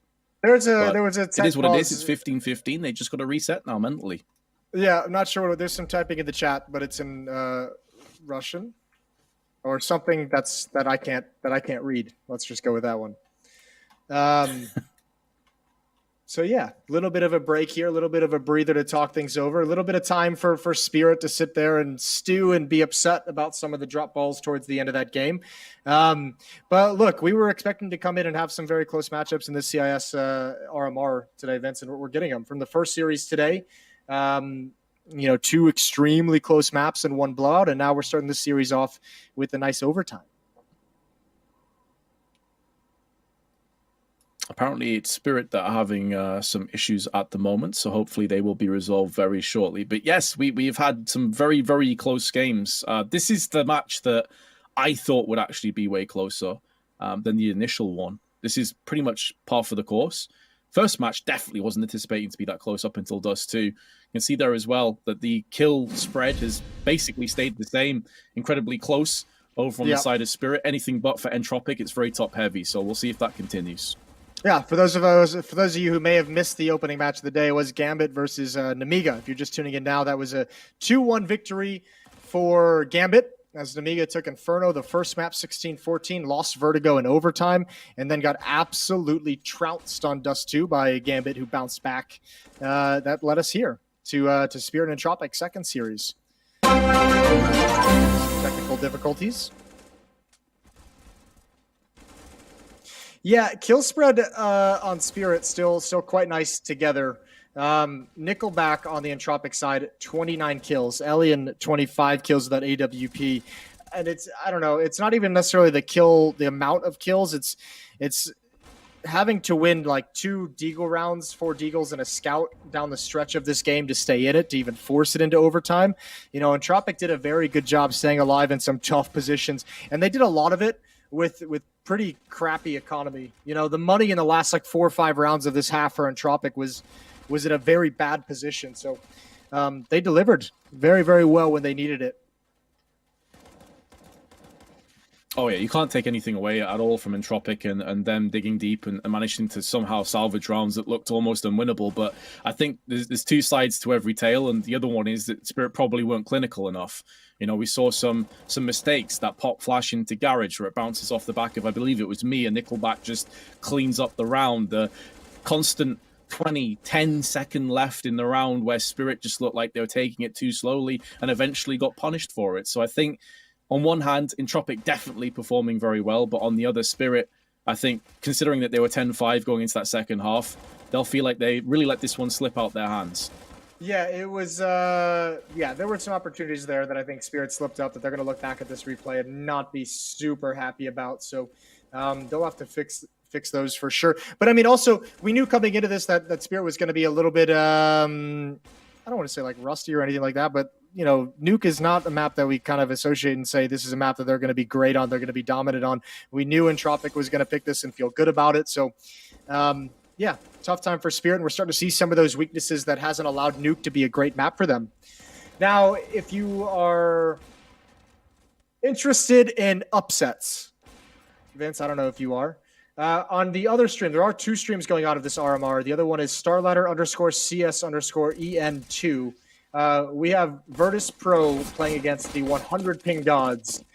The 100 Ping Gods have taken map 1, and they are now 1 round up on map 2 of Inferno, 9-8. So upset watch there, but we are live into overtime just now. So stay tuned here instead. We most certainly are, and Crad has got the opening pick of the OT. Now, keep in mind, 20 out of the 30 regulation rounds did go to the CT side, so they're going to be worth a whole bunch, these C rounds. Did feel like maybe Spirit at times was running out of ideas. Maybe that's that rustiness, maybe not having as much experience playing officials on this map, but Mia is making the most of it, starting to push through towards Garage. This is typically where Nickelback has had a lot of impact over the duration of this game, which is why he's checking all these angles so carefully, realizing now that Garage is vacant, it is open. Nickelback's actually playing on the main side instead, watching outside. Run boost across the gap. Nets them nothing. 2 players in the upper bomb site and 1 in mini for this defense.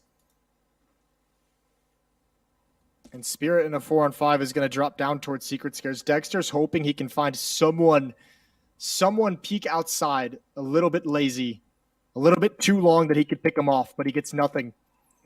So to the lower bomb site we go, where Lackey is playing behind the silos up on the rafters, but he's the only one.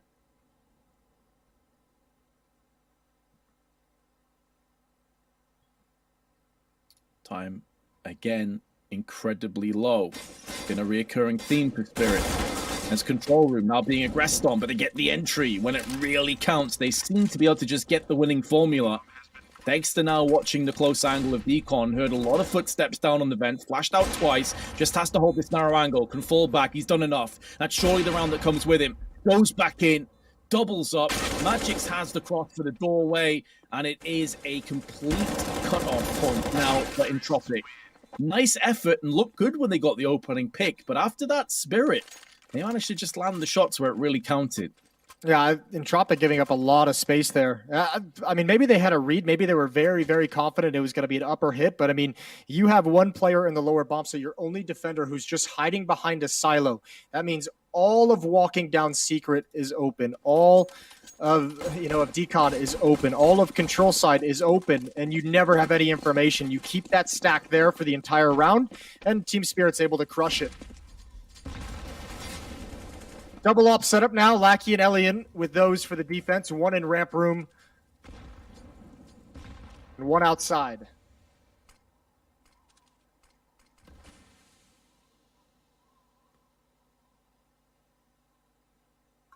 No prizes for guessing the current pace of the round from Spirit. It's another slow one. It has been there, tried and tested. They're old faithful. It's had mixed results, but you can't argue with the first round of overtime. Doesn't matter how smooth or how shaky the rounds are, wins are wins. And they desperately need some more. Magic's pushing outside. There is a slight gap in that smoke, though, and Elian's going to make the most of it. What a shot onto Mia. Even with a flash coming out, still threads the eye of the needle, takes him down, and gives them the advantage again. But they did concede from a very similar position last round.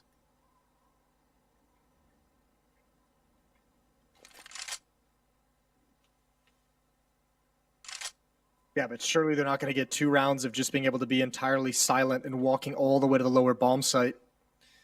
This time they don't have access to Secret either. It's Magix who's going to have to lurk outside. And no one from Entropiq is moving, just jiggle peaks. 1 op downstairs. They don't feel the need to support. 1 op in ramp room. Leaves 3 rifles for the upper bomb site. Crad and Forrester and Nickelback. All 3 ring out in sequence. And that's a round win for Entropiq.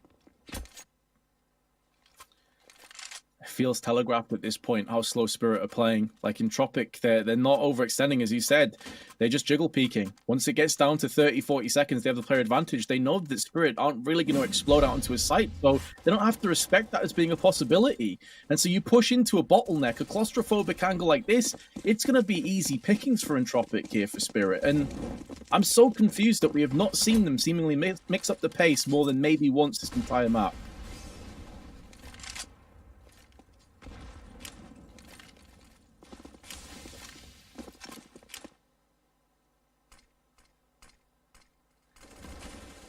Well, Spirit's lost the opening duel, both rounds in overtime. Let's see if they can actually start with the upper hand, at least once. Again, lined up as if it's going to be an upper hit. And it's not the fast-paced hit that you wanted, Vince, but Last time we saw this didn't work all that well. This time it's great. Forrester caught out. There's the opening kill. Krad just hoping nobody checks him, hoping nobody clears this position. And I think Magic thinks he did. 1-for-1 trade. Nickelback still in mini as well, but he's going to back off. They got that explosive fast hit. It was a bit delayed, but they eventually pulled the trigger and they've got the results. They speak for themselves. Again, CP rounds were so much more forthcoming in regulation. The value of these T rounds is huge, and it's possible that Spirit will have 2 of them going through into the second half of OT. But Lackey is still alive, as is Elian. Both AWPs for the retake, though, by no means the desired weaponry for a retake scenario. And that's why no automatic fire. You can't quickly dart between target. It's a target-rich environment, but it's Spirit that come out ahead, going through 17-16, just 2 rounds shy of securing the map. Yeah, not too shabby from Spirit. This time, the upper hit is much, much cleaner. I think the previous time we saw that tactic, Forrester was playing up close to the hut door. He was able to get a double kill, able to dodge the flashes, and the hit just fell flat.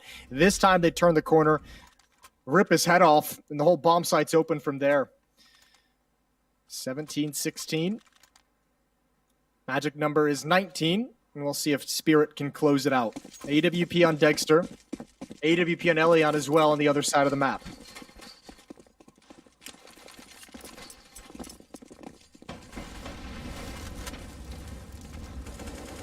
Smoke wall being tossed out again very quickly. Entropiq definitely had a more aggressive T-half, but to mixed results. Spirit at one point let things slip once the rifles were in play.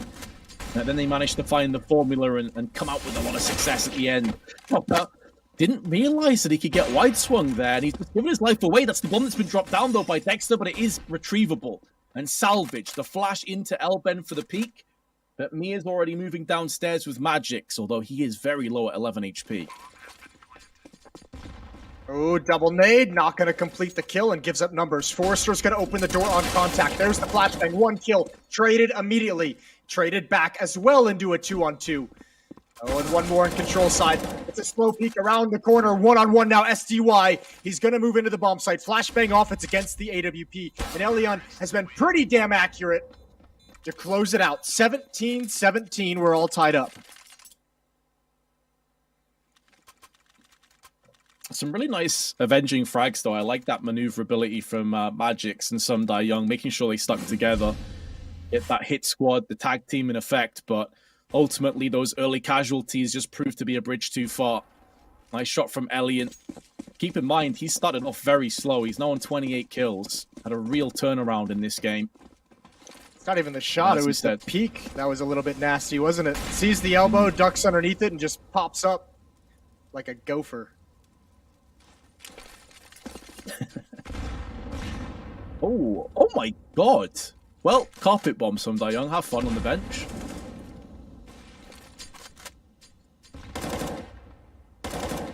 Those nades are brutal for that silo position and a cheeky way to find an opening kill in overtime.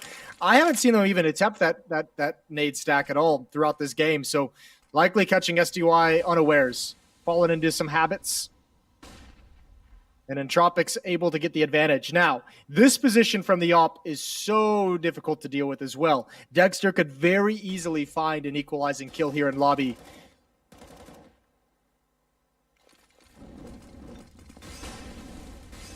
Really just needs his teammate to hold positions, and there it is. Kill for Dexter. Magix holds on to the site. Big frag from Mia. Tries to pivot in for 2, but it's really Magix that cleans up. And although both remaining CTs are low, Nickelback's position is known. This is an untenable clutch for most players, but maybe Nickelback will be the man as he isolates the 2 players from one another. Dexter is up on the block. This gives him no room for maneuverability. If he misses his shot, he's done.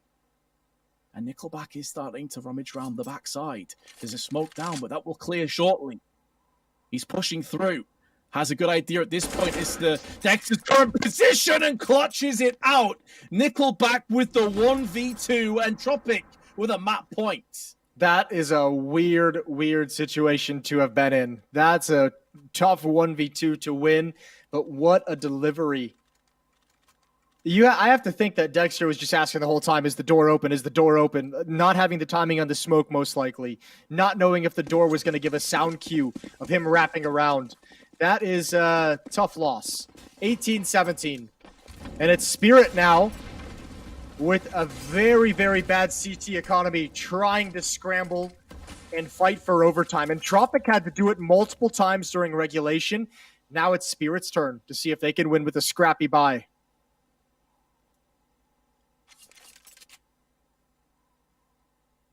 It's going to be such a bitter pill to swallow should they concede this Spirit, knowing that this map should have been done a good 10 or 15 minutes ago at least. And yet here we sit. A chance at second overtime is best case scenario. Mag 7 up on the hut, waiting and hoping that Forrester peeks in. No reason to do so, though, for Forrester. This is a good luck position if they get outside control. Can do a lot with this spot. And now nade's starting to be tossed in. Smoke and the underarm will be stalling out the push for the time being. And they're going to get aggressive in hut as well. Magix is already pushing in. Meanwhile, Chopper is looking for that lobby crunch. And he could get a little bit of success here. The timing for Magix is good. Crad caught with a grenade out. Wouldn't you know it? The Pura Bai is coming out and prevailing again. 5v3. Yeah, I don't think Entropiq thought in a million years that Team Spirit would be getting aggressive in this round whatsoever. That is a well-executed lobby crunch. Not even really a full crunch. They just kind of get their fights and they back away. They're completely happy and content with the two-man advantage, obviously. It's a rough place for a shotgun to be. And they're going to drop down the vents. But there's players down there. There's players ready and waiting. Dexter misses a shot with the scout, but Chopper, he chimes in with the SMG. Elian with the double kill. Nickelback's going to go down, and there's only 5 seconds left. They can run away. Round is 1. We're going to double overtime. So Entropiq have now let a map point slip through their fingers. Somehow, some way, this game continues to go full steam ahead. Team Spirit keeping the dream alive. Dust 2 up next. Again, a lot of importance placed on this map of Nuke, and it's anybody's game at this stage. Now, they will be continuing on the CT side. CT sides have fared very much better, especially on Spirit, I would say. I'm very curious when they go through into that T-half if the pace will be mixed up or not. In terms of the spawns, no great spawn for the AWPer, so probably like a default play coming out here for Spirit, I'd imagine. But yeah, game is well and truly back on.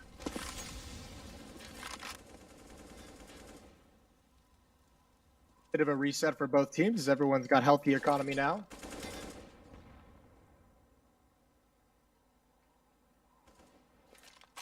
Not a whole lot of outside presence. Towards ramp room we go. Elian, Crad, and Nickelback. Oh, and Chopper, as the smoke clears, gets his head ripped off.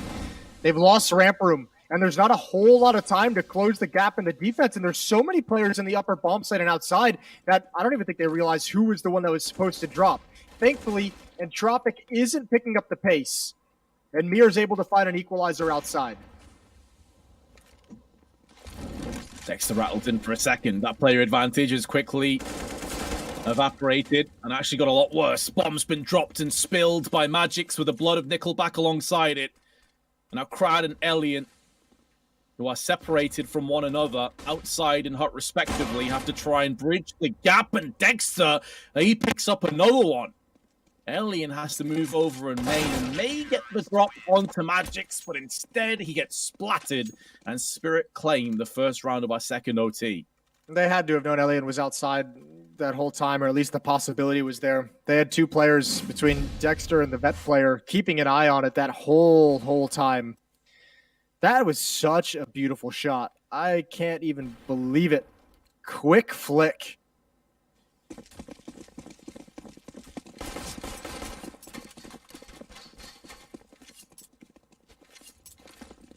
That's what Elian brings to the table. Now, that's a mouth-watering prospect on Dust 2 him up against Dexter, I'll tell you that much. Although Mia getting close outside behind the box. It's not really a position we've seen them play just yet. They do check it, but it's almost half-heartedly. He doesn't get more than 1, which is good news for the T's, but that grenade could do a little bit of damage on the approach, but they actually bypass it by playing aggressively.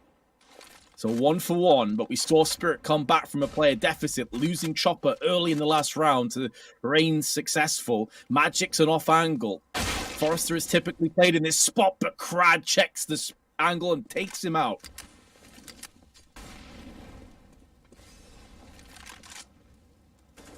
All right, Chopper. What have you got coming up the vents? He's waiting for his teammates to get in position. Double up. They want to retake in this upper bomb site. It's not easy. Pulls out the 5-7 instead. They've got plenty of utility, but not a whole lot of great ways to put it into play, put it into action. And here we go. Chopper's just going to have to take the risk. Flashbang comes in. Got the kill. Op is out in hand. Oh, he's got the follow-up as well. It's looking good. Krad and Nickelback remain. And Nickelback has been delivering all day long, but not here. Not this time. And Spirit's got 20. Man, that flash for Chopper on the vent was so huge, but that second kill he picked up is disgusting. And that's going to be such a brutal body blow, a gut punch for Entropiq. That had to be their round, and think of the importance and what's at stake right now. But this pop flash absolutely wrecked Alien, but it's this kill here that gives them a golden opportunity. Exquisite stuff right by Chopper, and he's not necessarily one of the players that you look at to have the huge performances game in, game out with some of the people he's playing with, but now and again you'll just get something special from him. Yeah, and that was special. I mean, 5-7 to the op for a kill, back to the 5-7 for a third kill on such a tough retake. That's well done. And now he's put his team in a chance to be able to potentially close this out. Last round of the first half of OT. Looking to make the second half much, much easier. 4 players for Entropiq down at Secret Stairs, and that's Mir, who's going to be playing at a headshot angle.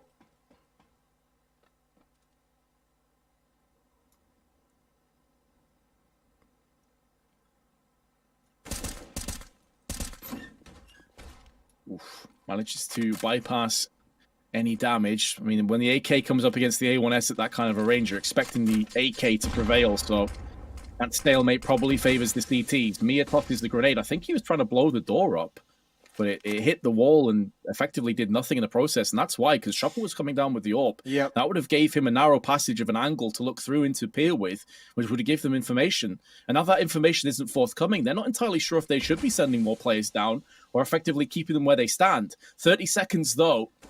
Still on the clock, Chopper can just hold this angle. 3B of a frag can stay alive, anticipating the emerging players to come out, and his AWP is on fire right now. He's got that sidearm with the 5-7 that did so much damage in the previous round, but he's just staying alive. Another frag, this time from Dexter, falls upon Forrester. It may be a clean sweep first half in this second OT, and that would bode very well indeed for Spirit. Forrester with a constellation kill at best, you have to feel, and he just gets nullified instantly. 3 chances again here, Moses, for Spirit to take us to Dust 2 at 1-0 in the lead. Yeah, and boy, would they love those opportunities. We'll see how they decide to play this second half. They've been slow and measured throughout regulation and first OT. They've had a couple rounds where they switch up the pace. I would be interested to see if they go back to it for at least one round, just to see if you can deliver a swift win. Either way, Entropiq is staring up the mountain at the moment and not liking what they see. 3 rounds straight to get to a third overtime is what they need to do. And it's not an impossible task. Dexter going to grab an angle towards door. And a pretty standard opening for Team Spirit, aligned more towards the inner portions of the map. No one out towards yard. No wall set up quite yet, but they can easily adjust if they'd like to.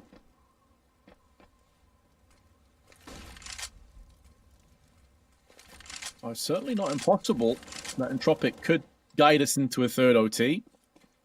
I think Spirit's T sides have been a little bit lackluster for the most part that we've seen. And there is a duel taking place. Chopper hears the bullet whiz over his head from Elian's AWP and thinks better about re-peeking, but now that they're hearing Elian fall back and take shot through the smoke, they'll feel a little bit more confident and comfortable to re-emerge. However, no idea as to where Spirit currently are, but they've already moved a couple players downstairs. Dexter shoots off, tags Elian down to 3, and then gets fragged. That is so unfortunate for Dexter in particular. Ooh, good kill from Nickelback as well, and all of a sudden Team Spirit, again, just trying to slowly walk and creep along the map have lost a lot of players for it. 2 players down low, Chopper's outside. And it almost feels like Chopper has to make his play before Magix and Mir. Window's going to be broken over control side downstairs. Chopper still trying to flank towards ramp room. They need to wait for him, but there's no time for it. It's just too slow-paced again. Finally, he springs into action, but the round's already over. It's going to be a 19th round for Entropiq with relative ease.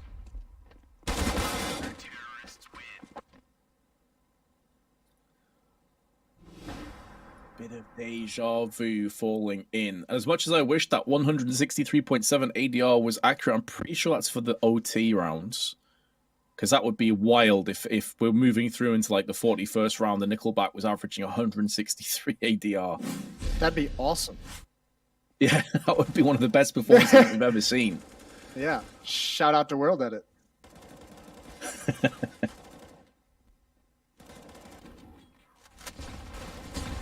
Here we go again. Another chance, another crack at Spirit to get us across the finish line. Nickelback's already taken significant damage. Didn't quite catch what happened there. I'd assume maybe a HE was tossed in. He is playing in that main position, trying to bypass and block some of these smokes. Won't be happening. Incendiary tossed down. Mia pushes through that smoke, and Elian, in the same kind of angle he's playing in before, very nearly connects that shot. That would have been huge. Nickelback then goes for the spray, and Magix is dropped down to an incredibly low 11 HP. Where do you go? You got control. What's next? Oh, they got a run boost over it. Don't mess it up. Elliot is... Oh, I think he spotted it right at the end. Maybe not. Looking for the shot.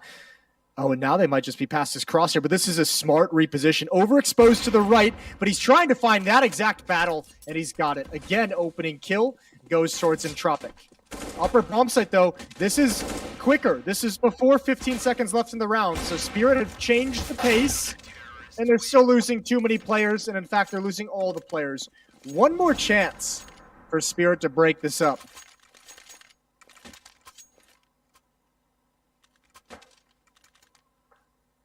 One more chance. I don't know. These rounds just, I don't know. They feel like... I'm not sure. These hits that Spirit have had in some of these T rounds as we got towards the end of regulation and overtime and now double overtime, they don't really feel like they have a whole lot of power behind them. Yeah, exactly. It doesn't really strike confidence in you watching this from Spirit. It feels like it's going to take a mistake from Entropiq more so than Spirit making a really great read or a huge moment. They're just being slowly choked out of these rounds, and I mean, this is going to be a huge knock to the confidence if you have 3 map points again on the T side and you are unable to actually get across the finish line. Now, they may be able to get it done here, albeit with 2 Deagles. They took a lot of damage on Tamir as well, but they've actually pushed down Secret very quickly. So they've mixed up the pace again, different avenue of aggression. Elian missing out on that shot could prove fatal, especially as it allows them to bypass and go in, but Nickelback spray with 3! They line up and he knocks them all down, and that should be the round falling into position. That's going to be triple overtime as well. Chopper and a 1 versus 5. It's the first kill, not aware of the second player. Nickelback ends the round with 4 kills, and he's hyped up. 39 kills, knocking on the door of 40. And here we go. Line it up again.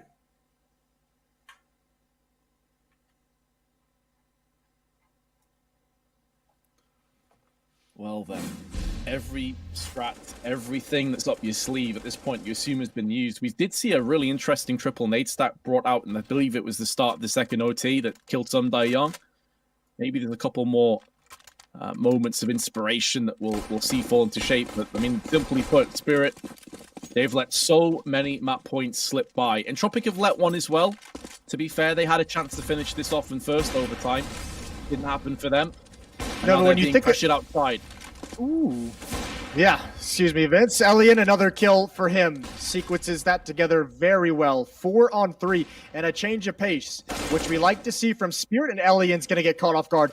Now they can slow it down. Now they have gaps in this defense, and now they can creep around and be sneaky if they want to.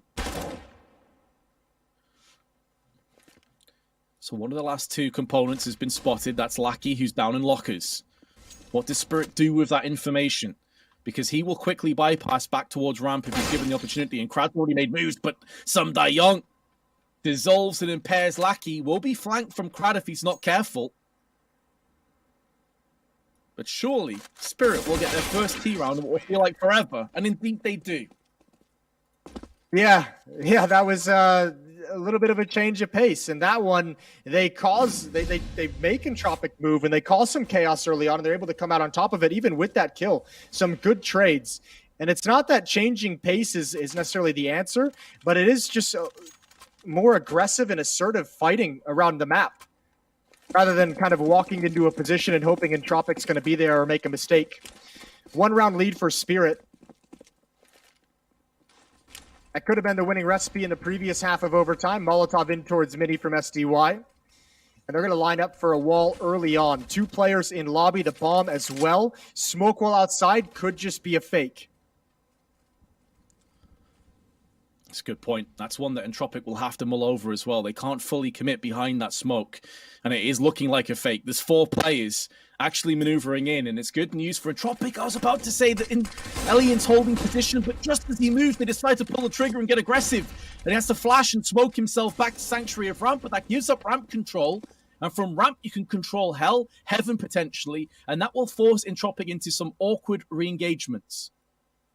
That's a good call from Elian, though. He could have stuck around and gone for that kill. Could have swung out a little bit wider and tried to just grab at least one. But this is the smarter play. This is the higher percentage play. Mir's going to lurk outside, looking for anyone to come up secret or go and try and clear big warehouse. 4 players in ramp room. Yeah, you got ramp. That's great. Now try and get into the lower bomb site, and there's the lurk. That's going to pull everyone away. Now the lower bomb site is obscenely easy to take control of. Just got a whole lot easier as well. Mia dices and clobbers Forrester. Nice timing on that peak, but it's a 1-4 trade that won't be good enough. They need to come out cleanly here. Lackey pivots into the site, but there is Some Da Young. He subdues and disintegrates any possibility of a retake. And we're actually seeing Spirit now looking sharp on their T side. And surprise, surprise, they're mixing up the pace and they're getting rewards. Yeah, they're waiting to slow things down before they gain control and force some movement out of the defense, which has been way more efficient. Some good kills by Mir as well.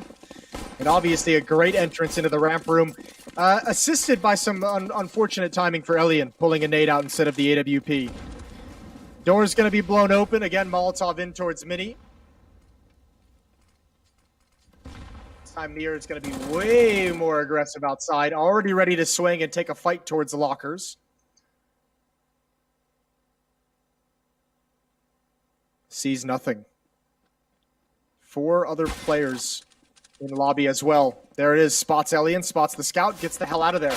But Magix has found a kill, and Mir's added on top of it. And it's getting bad to worse for Entropiq. 4 on 2. And it looks like Spirit, as weird and as uncomfortable as we've been at times watching this T side on Nuke today, they're about to have a 3-0 half in overtime, in triple overtime, on their T side of Nuke. That's going to make things much, much easier as they switch over to defense. Absolutely. They got a clean sweep on their CT side last time. They were able to pick up a single T round. We'll see if the same happens again here. It's very unlikely, though. I think if I'm Entropiq right now, I'm fearing the worst. Because Spirit have looked sharp on their CT sides more often than not. So we'll see if there's any kind of shenanigans or if Entropiq tried to go for some aggression here. They have definitely been more capable of pushing the pace earlier on. 4 players lining up towards outside. Wall of smoke's going to get tossed in. And again, this is really where players have to show their composure. Molotov's down to try and block some of those smokes. Has been somewhat successful, but they're still going to bypass that. Nickelback's been wrecked, though. 12 HP as he limps downstairs. And he's been finished off by Dexter. A real chance now for Spirit to get this map done.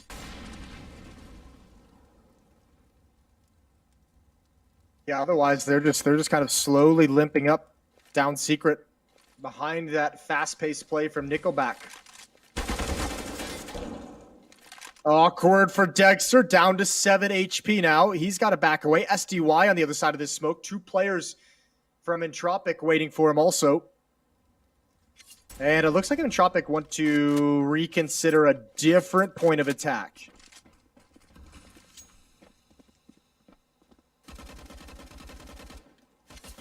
They dipped their toe in the water. They decided it was too cold.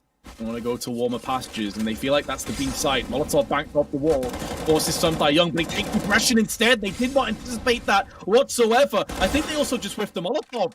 They mollied themselves in panic, sheer panic as they got peaked, but Forrester, elsewhere on the lurk as he's played so often, does get the drop. There's another frag. Magix has now been spilled down. And they go from a two-player disadvantage to suddenly a player to the good. Mia gets double peaked and Forrester's picked up his third. It's down to Dexter with a measly 7 HP. Both remaining Ts are also weakened. Does he pull out the sidearm, though? Is the call coming through, or does he just keep his AWP out? Whichever way you look at it, though, he has no kit. And surely Entropiq lock this one down. And it's all down to Forrester. His late lurk flank from Squeaky was so sublime. It's given them every chance. And it's fitting that he picks up the last frag of the round. A huge 4K. Yeah, this is ridiculous. Thank your lucky stars if you're Entropiq, you got Forrester on the team because he wins this round single-handedly. You not only had nothing going for you downstairs, you messed up that hit in a massive way that caused all the problems. Forrester just bails you out. Still, they don't even necessarily do anything wrong, Team Spirit, but you got to get the feeling that it's like, what can they do now? Every time they have a chance to close out the map, take a big lead. They've stubbed their toe 4 or 5 times and dropped all their advantages. This is weird. SDY aggressive in towards lobby, and Forrester's just unkillable at the moment. Finally gets picked off. 0 to hero for Forrester. But with his life, they are trying to get round the back of lobby. But this flank, I think it's Magix that's pushing through lobby right now, is basically just going to do nothing. The only thing it gives is information so they can stack 2 players downstairs. But he's a long way away from the action. And now Dexter's moved in. So I say it's done nothing, but actually it's afforded them to stack the site. But Elian still comes out ahead of Dexter. Chopper's biding his time and waiting for as many players to show their hand as possible. There's one. Stop the initial play. And a second through the smoke. Looking for more, doesn't find it. Nickelback is clumped up. Alongside Crad, they try and stick the plant, decide better of it. Another clean trade. 1 for 1 with Nickelback up against Magix. Closing the door. Magix can now just play the time. Just needs to listen for that bomb plant. Doesn't have to show his hand. Now, it could be that Nickelback is scurried away up onto the ramp, trying to hit A-site after all. But Magix has to trust his gut feeling, and his gut is telling him to stay down here on control. Nickelback's edging his way up. The timing so nearly works in Magic's favor, but enough time has elapsed now where he's not entirely sure as to Nickelback's current stature. With this tickle bomb, now he knows. He's waiting, finding his time, and Nickelback still takes his head. That was Magic's chance, and it's 1 HP to Nickelback separates the two of them. What an incredible plant spot for Nickelback. In that corner where you've got the time to get off of it, you've got the time to go deeper into the corner and pull your gun out. And, oh dear, Spirit again just can't close this game out. 24-23 in third overtime.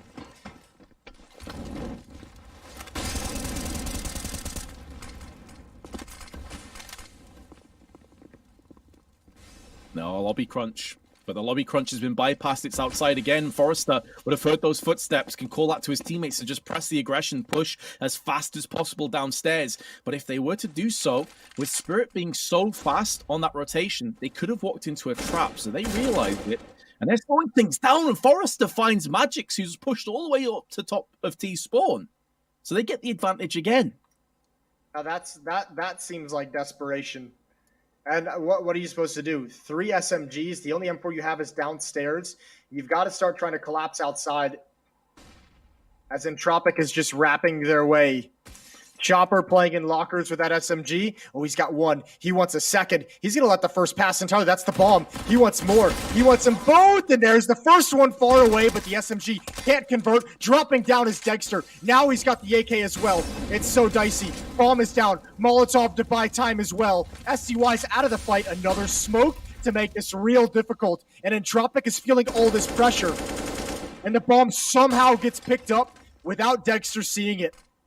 But where do you go? How do you know what's happening? They're going on to A. Some Young's hiding in the hut. There's only 23 seconds left. They need to try and deal with him. Lucky's going around the corner. He's getting baited out here, Some Young. And there is no help at all. Dexter's now pushing onto the site, but it's over the ruins of all his scattered teammates. Could it be that Spirit have let a 3-0 T-side slip and now a 3-0 CT side slip? Elian, big frag onto Dexter, and Mia does pick up the first, but there's two more, and Elian takes him out the equation.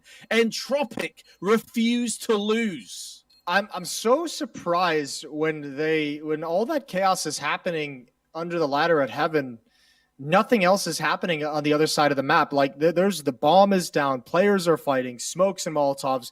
I think it was Dexter seeing two players there at the very least. And I mean, I don't know.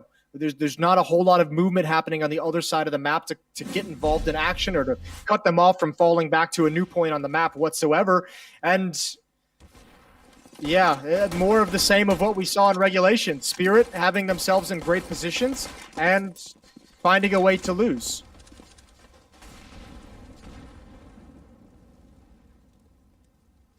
I wonder what kind of impact that has on their mentality, knowing that, okay, you let a 3-0 T side slip.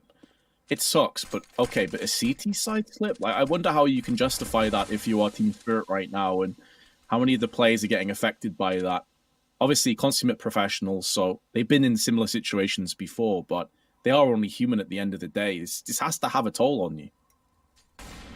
Yeah, it's got to be stressful. It's got to be extremely stressful, especially when it's happening, 4 or 5 times in a game in one map. But now, I mean, at least their stress has taken the form of just relentless aggression. We've seen them do a lobby crunch out of CT spawn. We see now the push outside. Unfortunate, Chopper can't get a kill there. Flashbang comes in. Dexter can't pick a target, and he's got to back away. I back that ramp control. That's a big kill from me. That grenade can actually finish off the weak Nickelback, but he doesn't push in too aggressively. And Some Young decides to close the door, interestingly. Wants to play behind this, maybe so he can be that jack-in-the-box and try and explode out and take one of these players with him. But the bomb has successfully been planted down. Nickelback low. Crad low is alongside Dexter. 6 players remain. With the bloodshed, the carnage is about to ensue. That maybe Entropiq can get themselves in the lead one more time. Some Young coming out. His teammates fragged, and Crowd is there to help out Elian. Entropiq do take first blood in our 4th OT. All right. 4 rounds on the T side straight for Entropiq. Starting to really run this over, and that's even with an opening kill. That's even with someone from Spirit rushing outside and getting a kill on T roof in the first 20 seconds of the round. Still able to make it happen. So yeah, 4th overtime, we're going to start getting real scrappy. We're going deep into the playbook. In fact, sometimes probably the playbook's going to be entirely thrown out. We're going deep into insanity. Lackey outside, 4 players in lobby.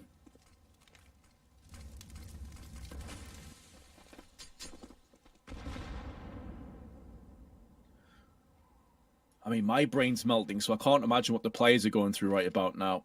Just got to try and somehow dig deep and find that layer of focus and concentration. It really does become a battle of mental toughness at this stage. Getting that stamina in effect. These players have been going around the block a fair amount today. Entropiq, of course, have already played a best of 3. Mir, in the meanwhile, though, getting aggressive outside. Incendiary tossed out. Some Young up close.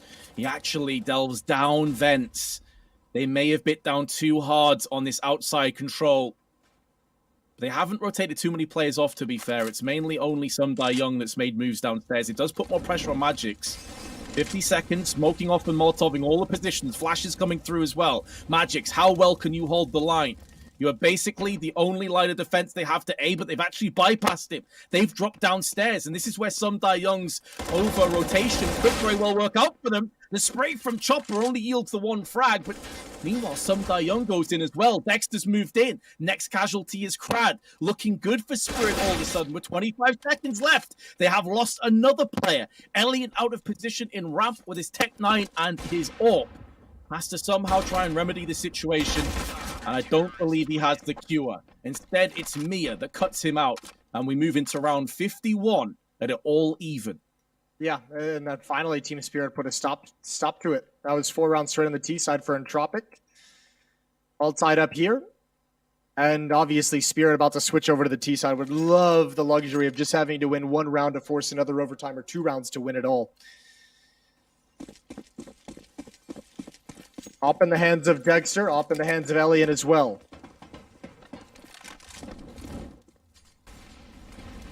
Oh, is this fast sword? Is this a door bust? They get stopped. They decide to call it off. 3 players, a lot of fast pace there. But they put out the Molotov and just turn away. So knocking on the door quite literally of just blowing up into that upper bomb site and calling it off at the last second.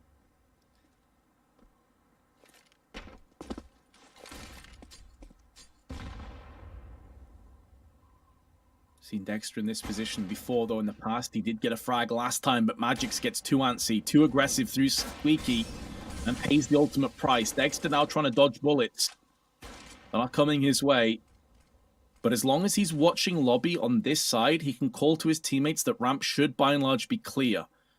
So it has a double-pronged meaning to it. Oh, they so nearly lined up for a 2-for-1. He decides to go back in again. This is madness from Dexter, but he gets smoked out back onto the site. Chopper's up close against Crad, holding this angle perfectly. Mia's gone in, and here comes Chopper. Only the 1 frag goes his way, but 2 players have been spotted, and that flash actually bounces off the wrong side of the wall. We're starting to see more mistakes, mechanical mistakes, creep in as the players get more and more tired.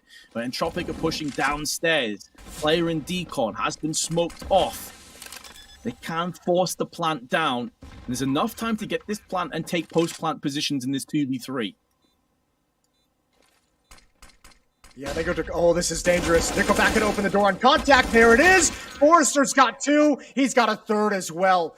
Great crossfire. You're exactly right. They had the time to move into the perfect post-plant positioning for that.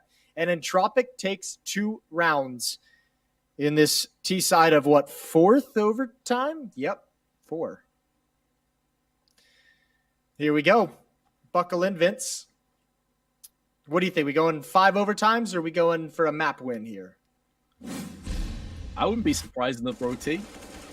I would not be surprised, although it is the T side of Spirit, and I think you're actually completely nailed on here. It seems to me that Spirit have kind of, I don't want to say thrown caution to the wind, because that suggests that they're fully tilted or something, but I think they've realized that going aggressive and freeing themselves up at this point is maybe the best option. We're seeing them take more aggressive peaks, seeing them take more aggressive kind of stances, and for the most part, it's been working out well for them. I just wish that they'd realized this a good sort of, 10 or 15 rounds ago, because they could have already had this one tied up. But as it stands, Entropiq, early utilities tossed in, bit of a stalemate. They definitely used more in the early stages of this round than Spirit have, but that's obviously only half the trouble. Well, it's going to equalize right about now when the T's have to dump a lot of utility to set up a wall outside, to set up flashbangs to clear angles from the AWPs. That's kind of the great equalizer for the T side. Wall is up. Mir has already crossed. 3 more players behind him going towards Secret. SDY is going to lurk in towards lobby. Chopper's going to lurk outside. Actually, excuse me. They're going to turn around. They're going to go in through the smoke. They're going to go into the big garage. Big opening kill for Magix.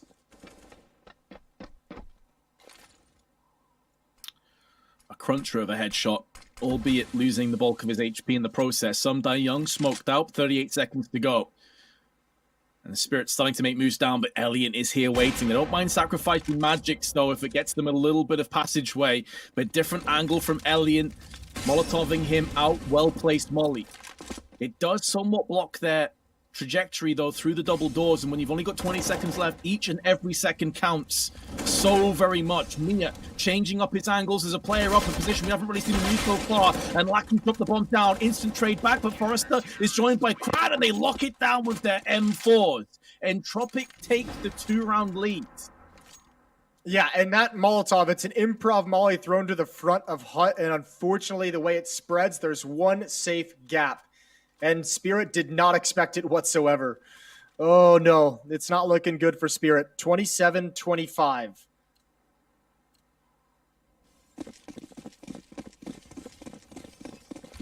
And I believe we're looking at map point for Entropiq. It's been a while since I got to 4 overtimes. 28's the magic number, yeah? It most certainly is. We've got 2 of them. We've already seen them let a couple slip through their fingers, but for the most part, it's Spirit that have way more map points at their disposal. Not really a stat that they like echoed too many times. But Entropiq are sat back and waiting. It's another slow initial stage to this. Smoke's about to be tossed out to outside. And some Young is watching for that ramp aggression. We've seen a fair few lobby crunches from Entropiq over the last 10 or so rounds, so stands to reason that you'd sit in this spot and just see if they go for it again. But I am starting to worry a little bit for Spirit here because they typically haven't done great when it gets towards the latter stages of these rounds.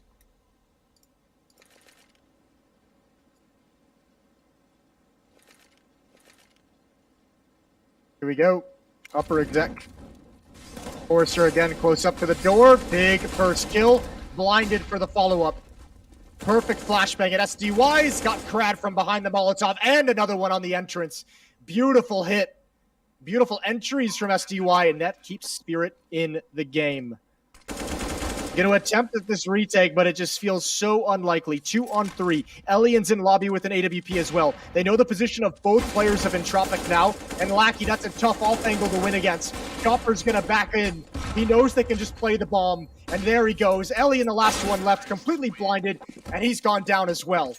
1 round away from forcing a 5th overtime.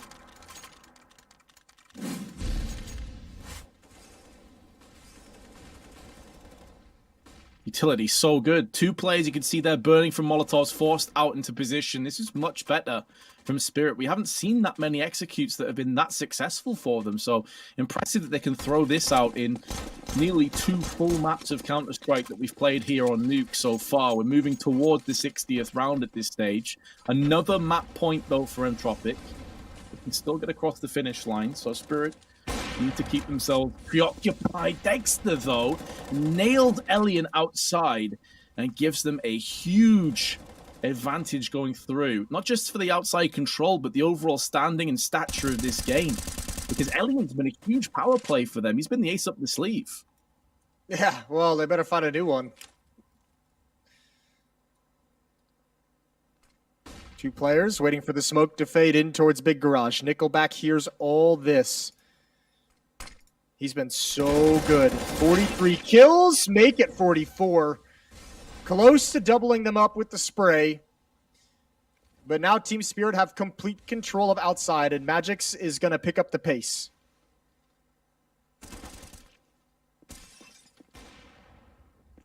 Lackey repels him successfully. 3-play-3, 2 weakened players. Similar HP bars on some Young and Lackey. A bullet should finalize either of them, but Chopper's managed to wiggle his way all the way around through hell. Can go down ramp behind Lackey and go in for that pincer.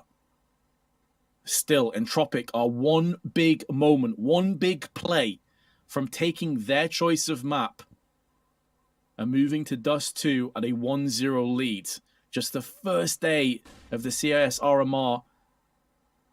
And it's been so tense. So much on the line. Lackey still sat in position, but Chopper finally gets that flank in. Efficiently removes the head. Post plant comes up. Forrester does spot the player dart down through ramp. Would have definitely heard him. And maybe he is now that component they need to really chime off. Big headshot onto Forrester. Gives them a huge opportunity now to get the job done. There's still some smoke, still some utility on both sides to try and feasibly pull this one off. But Dexter has removed the threat of Krad and now looks to try and turn his attention to Forrester, who picks him up in return, tickles the bomb, trying to draw Some Young out into the open. But Some Young has the perfect angle, and we're headed to our 5th overtime. That is a tough way to lose the map. 2 map points that time for Entropiq. That's brutal. Both of these teams just stall out when they get to like being able to the round that's going to win them the game. This is so tough. Entropiq's going to stick on the CT side. This was the opening kill. Good shot from Dexter. Haven't really seen a whole lot of duels outside in this fashion in this game so far, but that's a nice win. Miraculously, we've played 4 overtimes. We've basically played 2 maps of Counter-Strike, and Team Spirit still had 2 timeouts left.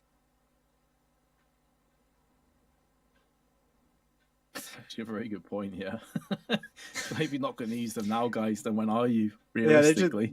they just been chilling. They've been having a good time, storing them up for a rainy day.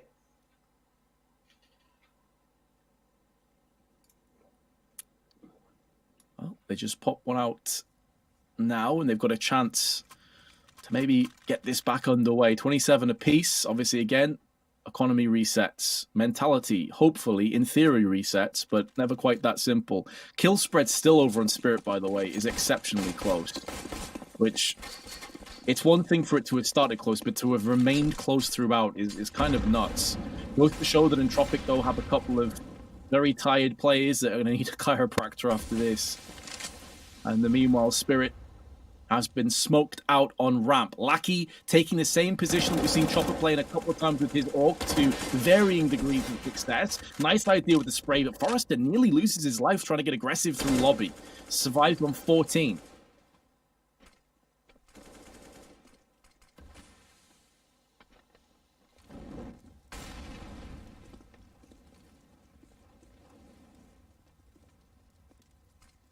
Here again, going to be the only player for Spirit going outside, but this time he's got to deal with Nickelback's aggression.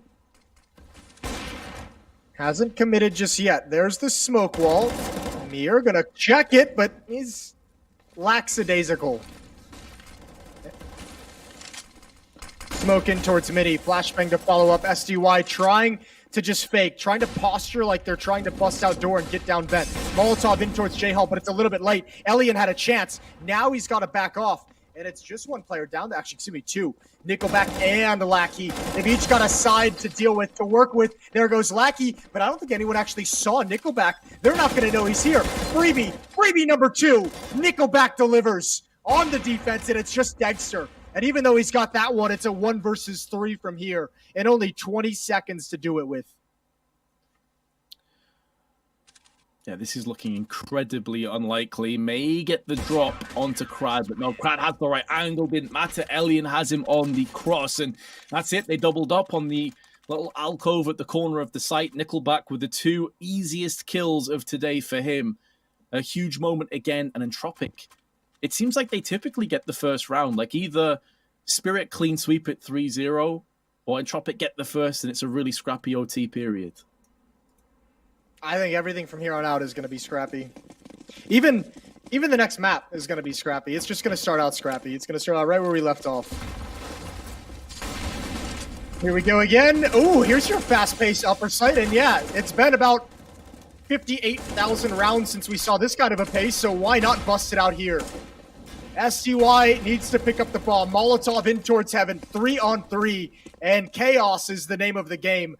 There's about 7 smokes plumed on the map right now, and Lackey's found a way to get this flank off, and just as they clear, he gives the man advantage over.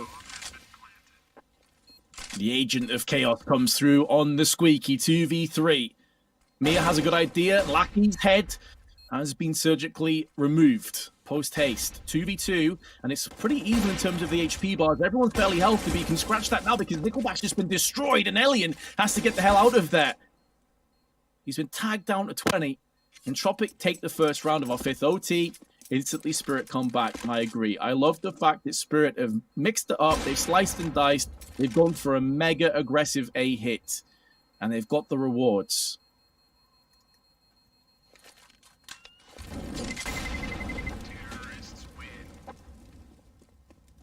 The reward is just 1 round, and all tied up at 28. Spirit looking to have the advantage, switching over to the CT side in this 5th overtime. Yeah, I mean, again, we saw this in regulation just once, maybe twice, and maybe a couple times in some of the other overtimes. But, I mean, Spirit, because they've played so slow through a lot of this game, when they do switch up that pace, they either have the success in that fashion where they're taking that bomb site, or they at least get a decent amount of map control. It's not always going to be an entire bomb site taken in round 1, but sometimes it yields them, you know, a good chunk of the map. This time it's 4 players outside, and Chopper, actually, excuse me, he's like number 5 on top of Silo. All 5 players for Spirit here. Roof control, certainly one is going to be left in a lurk position, and it looks like it's Chopper.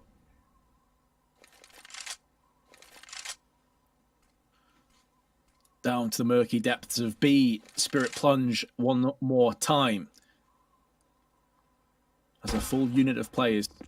And Elian with the first. The firing squad has been established, but it's actually mainly an army of one. It's just Elian alone. They're peeking again, and it's the same result. Flashbang out, affords him a little bit more time. Even if he dies at this point without any more kills, he's done enough. But he continues to rip through.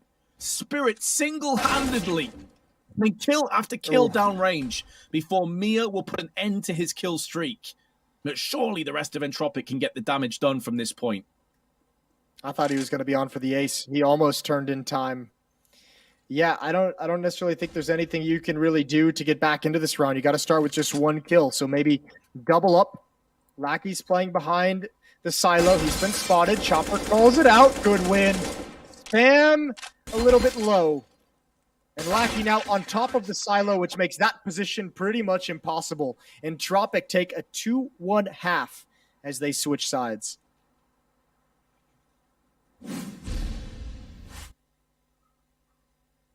So at this point, 32 is the magic number that both teams are jockeying and vying for. Elian, some fantastic AWPing, some of the best AWPing that we've actually seen the entirety of today, and he's busting that out nearly in the round 60. Very impressive. You can see that from Dexter's perspective that he looks tired. You expect that to be the case. Amount of focus and concentration that goes into these rounds in the game, Jason.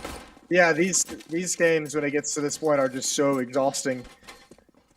I just remember coaching a triple overtime game, and I was dead afterwards.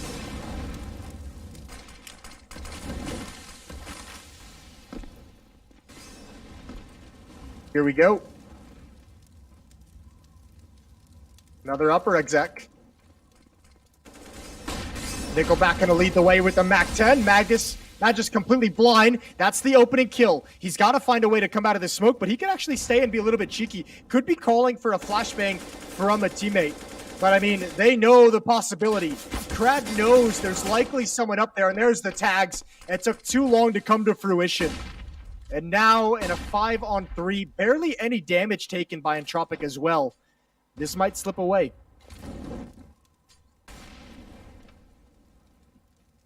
Could very well do so. They're looking to try and push out right now with the flashbangs. They're finding their way into heaven. Dexter can't quite land that flick across. Did spot the player peek up, which is Forrester, who's just forever basically residing around Squeaky. Every single round, he's basically lurking there. And although Dexter had the angle on Elian, he still comes out second best. Elian somehow is finding some of his best form of today in this round. We're getting down into the real depths of Counter-Strike. It's seemingly where he flourishes, where he manages to thrive. And Crad puts an end. 30-28, Entropiq lead. All right, here we go. Match point for Entropiq. They've got 2 chances to close it out. They missed 2 opportunities earlier, I think in, third or fourth overtime. I don't know why I'm trying to keep track of that still.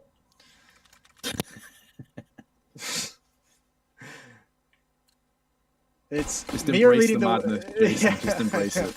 Listen, I wasn't ready for this kind of a game. It was my first day back. I wasn't mentally prepared. Welcome back, Jason. Yeah, I know, thanks. What a great party you've all thrown me. I appreciate it. Everyone in lobby, Lackey way back outside behind the silo, looking for some of that aggression. So, I mean, they've got it in the back of their heads. Remember, I think it was in overtime 3 that Spirit was being really, really hyper aggressive on the CT sides. A lot of lobby crunches called out of spawn, a lot of pushes outside right out of the gate. So I think Entropiq is just realizing they have 2 chances to close this out. Don't give one away by not being prepared for some kind of aggression.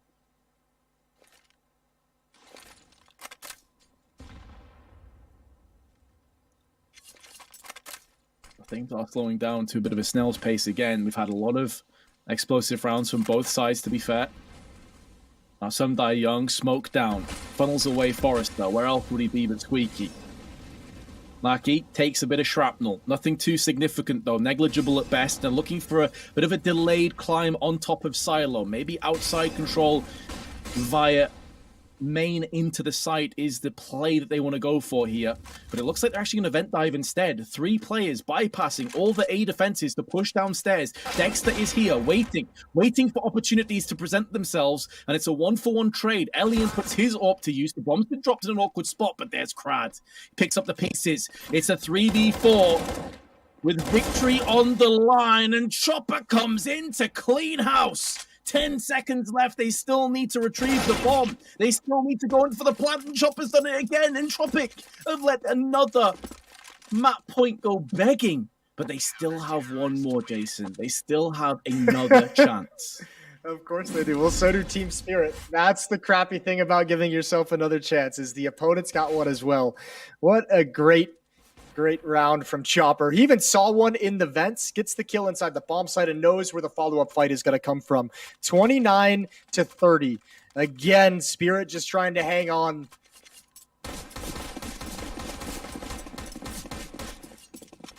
Auto shotgun out on SDY. Up in the hands of Dexter.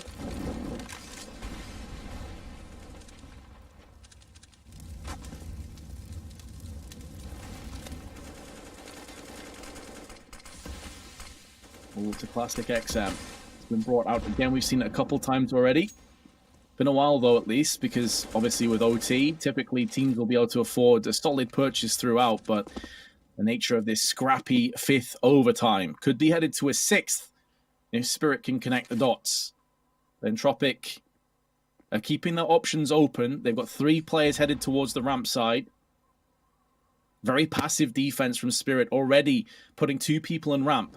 Magix is downstairs. Chopper, who is the hero, the savior of that last round, will be called upon again. His incendiary forces Entropiq back.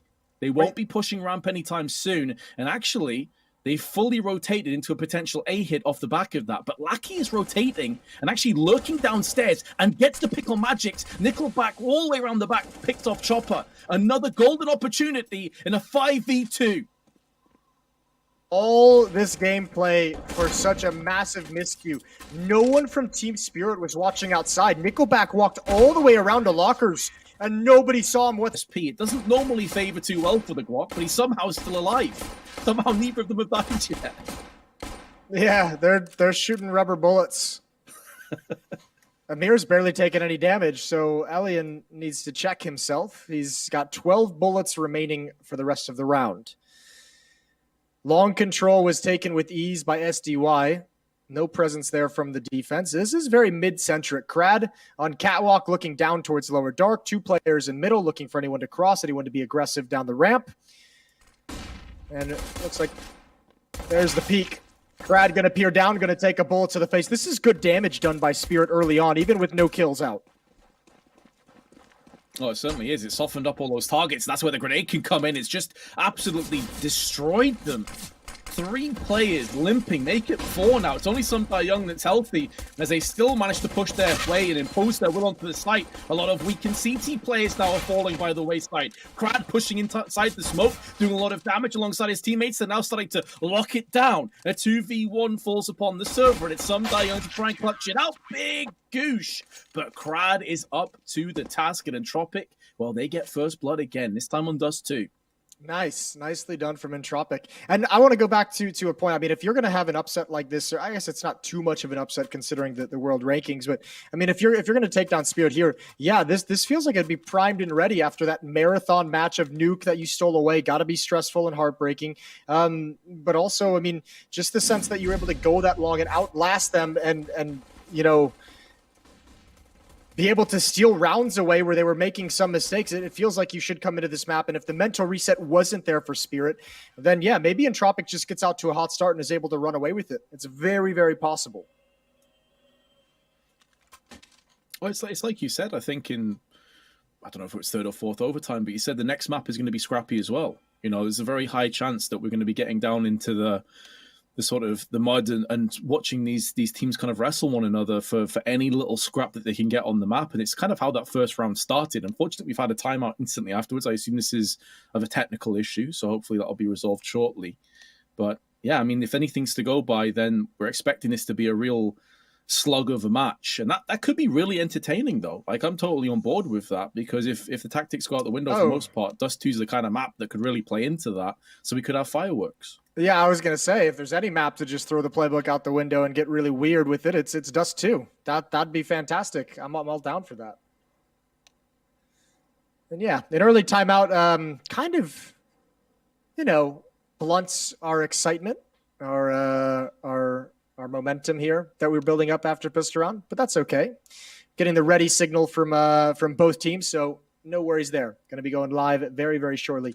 1-0 for Entropiq.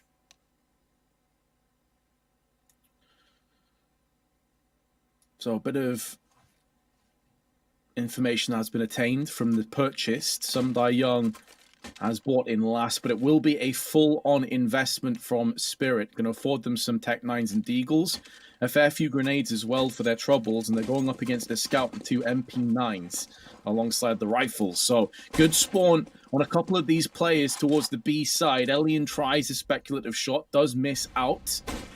Spirit looking to try and swarm down tunnel. 3 players of the 5 positioned down up close now towards tunnels and mid respectively, but Crad is waiting with the M4, and if he gets the green light, he'll get aggressive. Lackey though, MP9 up close, is anticipating that flash, but still loses out, still comes out second best, and although the scout shots have landed a couple of times, Elian, he needs to be careful, because if he dies, the mid control may very well go with him. That's got to be so frustrating. You don't get hit by the first flash, you successfully read the second follow-up flash coming in, and then you still kind of lose the fight after that. Good information. Flashbang from the CT side towards Catwalk. They hear the gunfire, and those are the pistols. That's the M4, Crad. He's backing away. He's got support from Nickelback, but it's nothing too impressive. It's just an SMG, and Crad is going to get swarmed here. He needs to hit a clean headshot. Tucking himself in real tight, making them swing wide, and SDY has a choice to make. He's got the kill, and now he can go for the plant. Or can he?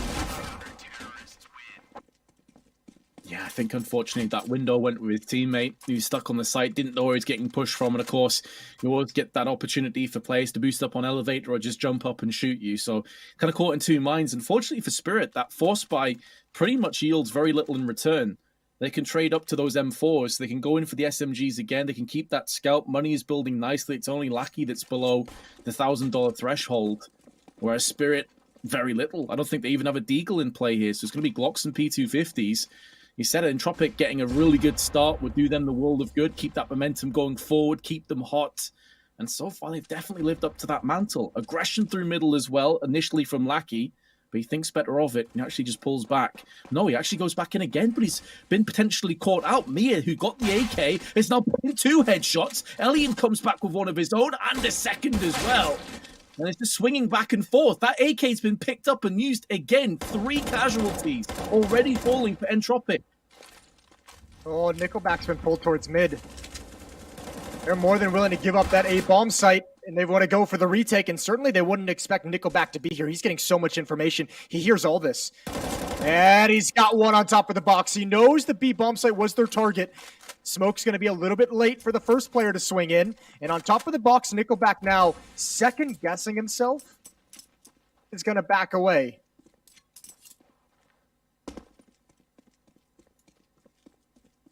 That's definitely interesting. That feels odd, doesn't it? I'm not going crazy. I might be going crazy.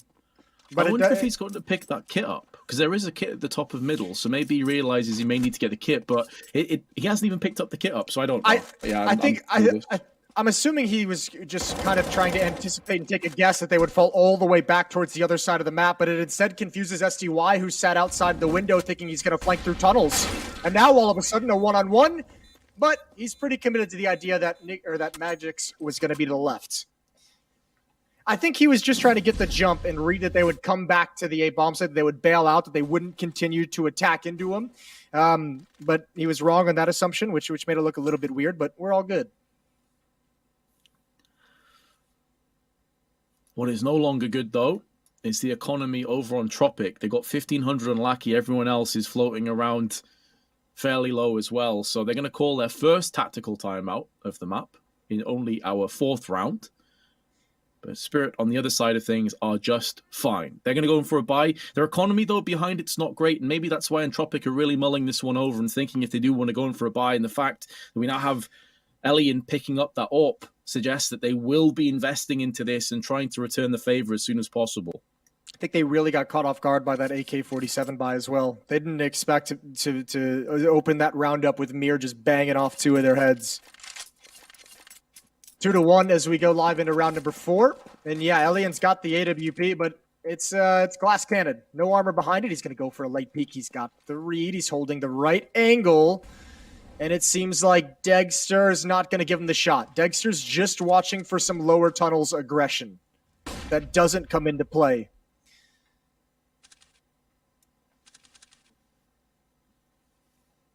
But aggression does very little so far. Elian is waiting. Smoke designed there to allow them safe passage. They need to jump up to that Xbox, otherwise Elian may very well have them. But he's also expecting this play's going to come in, already turning his back, expecting that maybe a flashbang would precede a peek.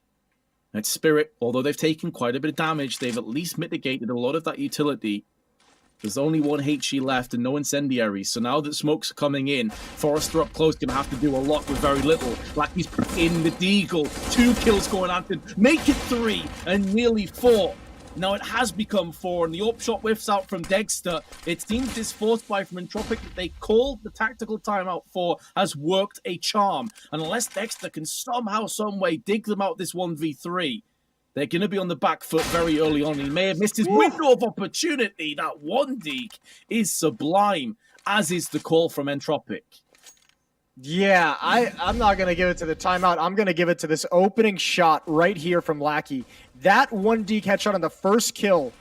I mean, there's no way for the follow-up player to pay any mind to that boost box, even clear it out. Forrester is able to have a field day. Nice, easy kills.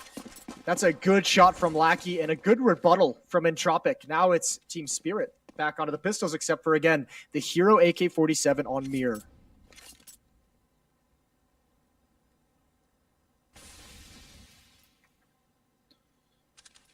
Much reminiscent of a couple rounds ago where Mir just popped heads left and right. They'll be hoping that he can go ahead and rinse and repeat here. Nickelback though, Molotov trained in, pushes it to the double doors. And with 2 AWPs in play for Entropiq, they're completely fine and happy to sit back and wait and see what Spirit do. They have the weaponry to facilitate a fairly comfortable round. And because last time it was mainly off middle, they played middle aggressively, Entropiq, and got picked off from the side of tunnels. They've sat way back, and it's going to make it a lot harder for Mir to have impact.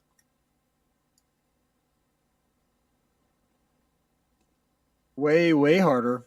Now, on the other hand, if he can find a way to have impact with all 5 players in the upper dark, both ops would be on a retake from the A bomb site trying to get in towards B. That would be a near impossible task. Here it comes. Forrester, this time they're caught off guard. And now, without that first kill, they're streaming through, but the weaponry is bailing them out.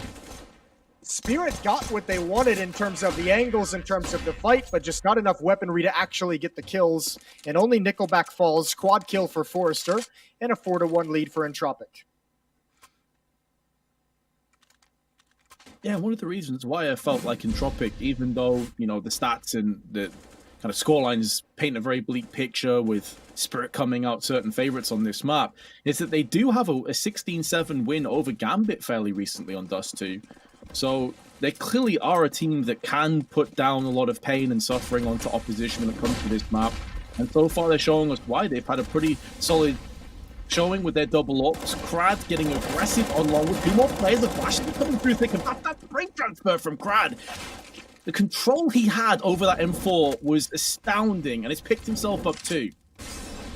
I feel like they wanted to fall back, and then Crad gets a double kill, and they're like, oh, nope, stick around. We can still fight this. All on Mir now. He knows there's been, 3 players spotted towards that A bomb site. That kill is going to make his lurk so much more effective. You can see him finding just the perfect timing. Sneaking in while the defense is cheating to the other side of the map. Dagster and Chopper don't even have to do anything because Mir's going to find himself a freebie right there. And this round is in a tough place. Nickelback, they know he's an A player. They're just paused and waiting, letting Mir kind of do the investigating as they look for a follow-up peek. They know Nickelback has to make some kind of a play if you're going to win a 1 versus 3. Double peek in, Nickelback, the way he played on Nuke, you thought there was maybe a way forward. I like the little drop pistol to try and simulate that he dropped down into CT. The problem was that Mia was actually stood there and saw the pistol just drop next to him. So he didn't really buy anything at all there. Either way, 4-2 the score. And I've got to feel a bit bad for Crad. Like, he gets the opening 2 picks, it's a 3v5. They still lose the round. Yeah. That's not ideal. Obviously, losing Elian to some nice spam. Good knowledge of the angles through the smoke at long to get Elian towards car. So that's unfortunate, but yeah, certainly you're not going to feel good. Here they go. They're going to fight for it again. Crad jumping right through the smoke. He's at blue box. They might not expect it, but the AK-47 reigns supreme. Same with Mir. And now, all of a sudden, Elian with this AWP. Oh, no. Missed a shot in the open. His Magic's, he goes down. Now, one more. But again, he's flustered and bailed out by a teammate to bring it back into a 3v3. First 2 picks going away, Spirit. The fact that they are actually struggling in this round speaks testaments to how quickly Entropiq reacted and how on point Elian's aim has been with that AWP. Now funnels them all the way across to the B side of the map where Forrester is waiting. You see, he has to watch 2 angles. He's not sure about middle. And now that he has Lackey coming up, maybe there's a way forward. Again, the 1D grapples the skull of the oncoming T's. They look to try and pierce and pivot onto the B site. And although they have taken down Forrester, he's wasted so much time that Lackey can now show his hand in the rotation. Oh, and Ellie pushes through the mouth window and still kills Dexter. Are you serious? That's what I was talking about when I said this map is just going to start out scrappy. That is a crazy play to make. If you miss if he's still watching that angle while you're burning and he goes down, you've just left your teammate in a 1v1 with like 20 HP. That he should be very happy he got that kill. What a big risk to take. But we like big risks. Good frag from Lackey here to save his teammate's life. And a 3-round lead for Entropiq.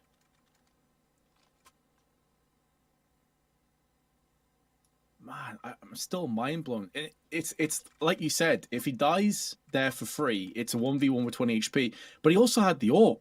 So it's like his window of opportunity, he has to be so precise on that shot in mid-transit, pushing through a Molotov. For him to land that shot is outrageous. Yeah. Whatever, it happened. Entropiq, 5-2 in the lead. Now Spirit have pistols. They thought about going in for a full purchase, decided against it. Long control again. It's trying to be a tug of war between the 2 teams, but this time it's definitely lopsided in favor of Entropiq, not just in terms of firepower, but also in terms of the manpower that was put down there. So Nickelback has this under control, and comfortably so. Surprised that they're actually not investing a little bit more into this round, considering they have to know the economy of Entropiq is nothing special, nothing to write home about. They just had a round that they lost with 4 players going down from the opposition. So I would have expected them to have tried to apply a little bit more economic pressure by getting some deagle and armor, maybe a little bit more utility, but we'll see how this goes. Run boost off of Catwalk, it appears. Krad's going to hear these. There's the scout shot. Flashbang out is dodged, and it's Krad's turn now to step up to the plate. He's got the first and nothing else. And now Elian has to give up the plant and just stay alive, but out in the open, big risk again, and he's going to not go down. Saved one more time by a teammate. Magic's with the automatic fire, spamming that finger. Son by Young, 7 HP to his name, but that's where his story will come to an abrupt end in round 8. It's another nice attempt, especially with a low investment. There will be another round to Entropiq here, albeit at the loss of 3 lives. And I mean, their economy hasn't really fully stabilized either here, Moses. So they're not exactly in great shape right now. No, they're not in the prettiest of shape. It's weird being in a 6-2 lead and almost being at a you're on like a little bit of a precipice here for the future rounds, and you've got to feel that if you're Entropiq as well, watching yourselves just buy up every single round. So Spirit, they have this window of opportunity. The door could close at any moment if they don't have a good round, and Entropiq survives with 4 or 5 players. But if Spirit can win one, that's when the leverage really kicks in. We'll see if they can pull it off here in round number 9. 6-2. For the defense, and an early trade going 1 for 1. Early trade with Lackey trying to pick up the mantle, flashbanged out, pre-fire through the smoke, but no one's there. There's 2 players in tunnels, but then the other side of his pre-fire angle there. Crad pushing in. Again, taking the opportunistic approach, knowing that there's a momentary chaos and maybe lapse of concentration towards the catwalk side. Xbox gets beat in by 2 players, takes off the head of Magix, but Chopper's there to return fire, and he would have spotted the bomb on the back of Chopper. So that's why the smoke has instantly been tossed into catwalk, but Dexter has plucked out Lackey, and in doing so, it makes Entropiq completely isolated from one another, opposite sides of the spectrum in the map. I think Nickelback is making basically the only play that he really can. You got to control some part of the map where you only have to worry about one point of attack. Now, tough part is, yeah, he's making himself safe at long, but it's going to be real difficult for him to get back involved in the action. And I don't know, with this kind of a money, with this kind of an economy, you may want to choose to save, but Elian's going to at least go see if he can find 1 kill on catwalk.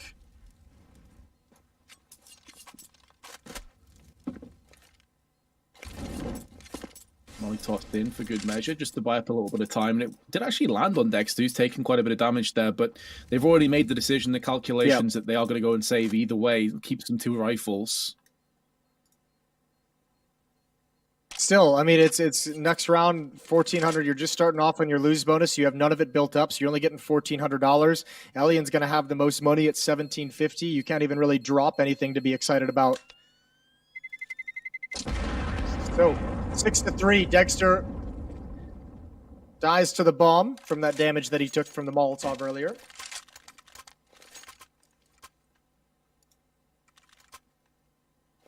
Another timeout called by Entropiq, as they would like to discuss their options with this kind of an economy.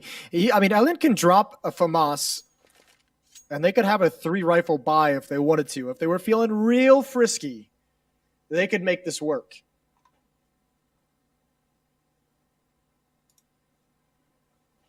I suppose if it's worth the risk, it's always assessing the risk versus reward here. And Dexter, this is his death, and that's actually an op that goes with him. I think they may have picked it up afterwards, though. But it's the risk versus reward, I guess. Like, if we force and we win, yes, we can maybe break the economy, but we have a 3-round buffer. So do we want to potentially throw away our economy here and give Team Spirit a chance to equalize?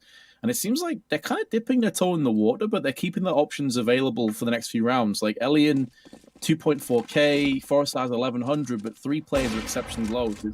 It's quite an interesting purchase overall.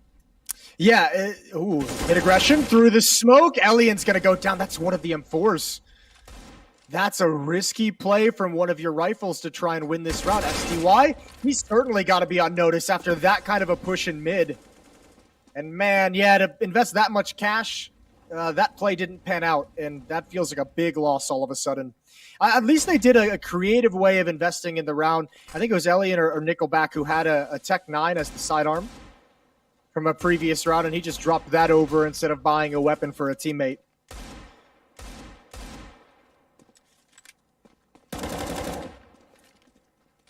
Okay, well, it gives them maybe a road back in. That grenade not doing much. I think it did 3 damage to Dexter, but Crad takes the chance to push through middle, takes an AK for himself. He's wrapping all the way around the back. Nickelback's timing could not have been worse, but at least he trades up to the AWP.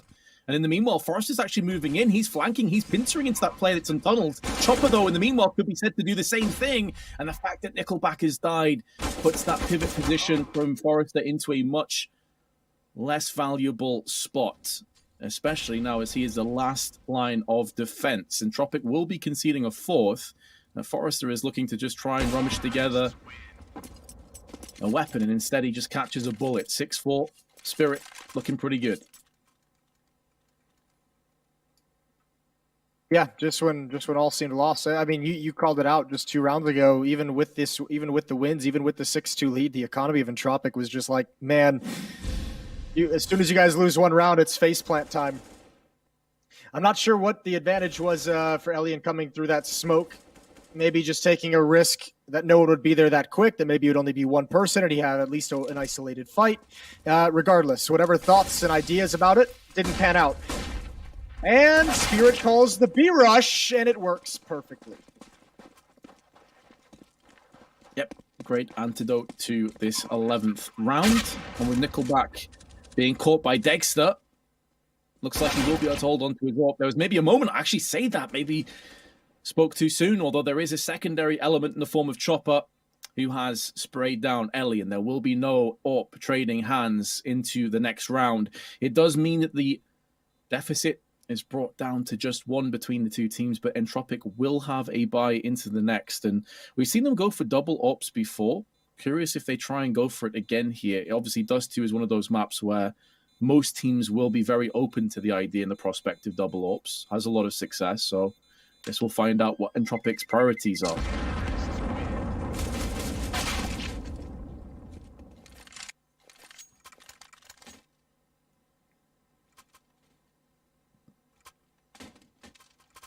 All right.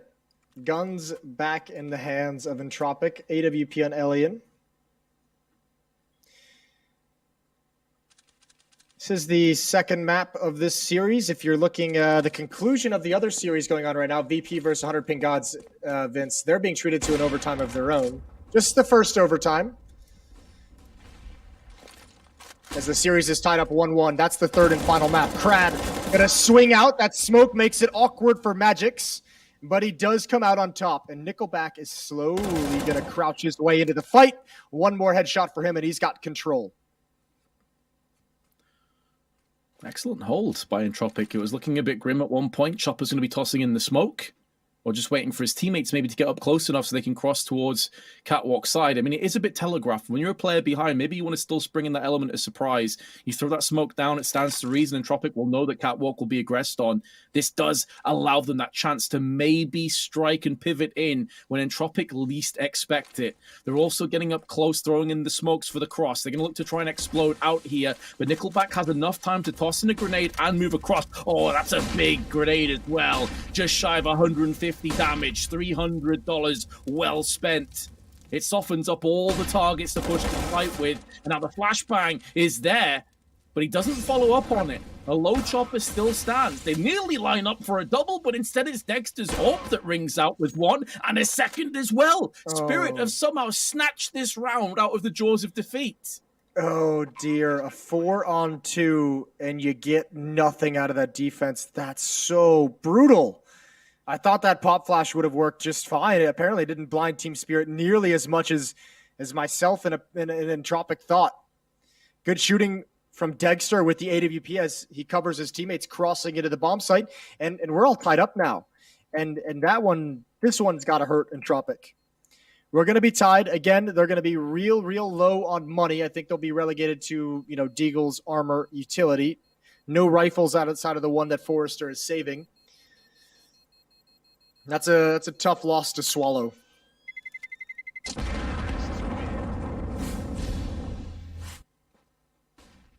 Yeah, those are the kind of rounds that if you want to take this map and run with it, you've simply got to make sure that you put into play.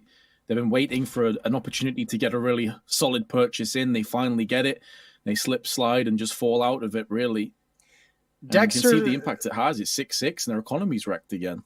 Yeah, that flashbang was in the right spot. It was in a decent spot to get them blind, but Dexter saw it just at the last second, was able to turn away to only get partially blind. Nicely done from him.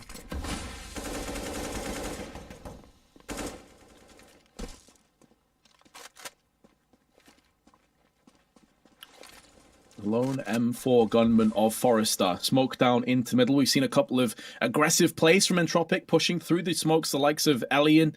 And in previous rounds, with 2 or 3 players in middle, that would have been suicide. But this time, actually, the bulk of Spirit are perched in tunnels. So that kind of aggressive play, no way of Entropiq to know this, of course. But when you're in this kind of a situation and a dicey spot economically, this is sometimes where those desperation plays come into effect. They got 4 players over on A. I'm not sure. We've seen Spirit go for this before. They take tunnels control. They jump up towards Catwalk. They end on the A side of the map. So this stack, Moses, I'm getting a little bit nervous for Spirit. They may be moving into a trap. Yeah, but even if they do, is there enough firepower? There's a nade. There's 2 nades. There's a Molotov. There's the M4, but that M4 is inside of the bomb site with no smoke to put on a Molly that might fall in his position as well, so he could very easily get cleared out into the open. Molly to slow down their cross. Good nade damage. Magic's pushing up. Forrester's gonna peek. Good headshot. That's gonna hold him off. Oh, another one. You were right, Vince. This stack is working out very nice, but they've won the initial battle. Now it's about going to help a teammate on the other side of the map, and Chopper's here in mid to cut off this rotation. All down to this back 10. He gets the first, and the M4 can't complete the trade. That's huge. Chopper with 2 massive frags. He has been put down though, 2v2, 5 seconds to play with. He has to stick on the site.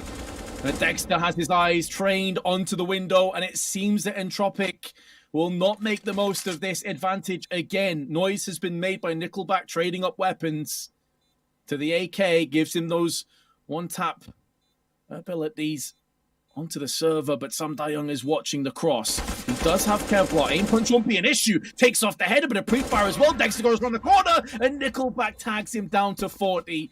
Spirit take the lead again. Entropiq are trying so desperately hard, though, to pull these rounds out the fire. Yeah, that was a great round. That was a great round from Forrester, and if he just could have completed this trade, the lack of head armor really, really hurt him down the stretch. Even so, getting it into a one-on-one, quite nice. Unfortunately, it doesn't really matter at the end of the day. 6-7 in the favor of Team Spirit. They have really started to come alive here on Dust 2. Slow start, but they've rattled off 5 in a row now.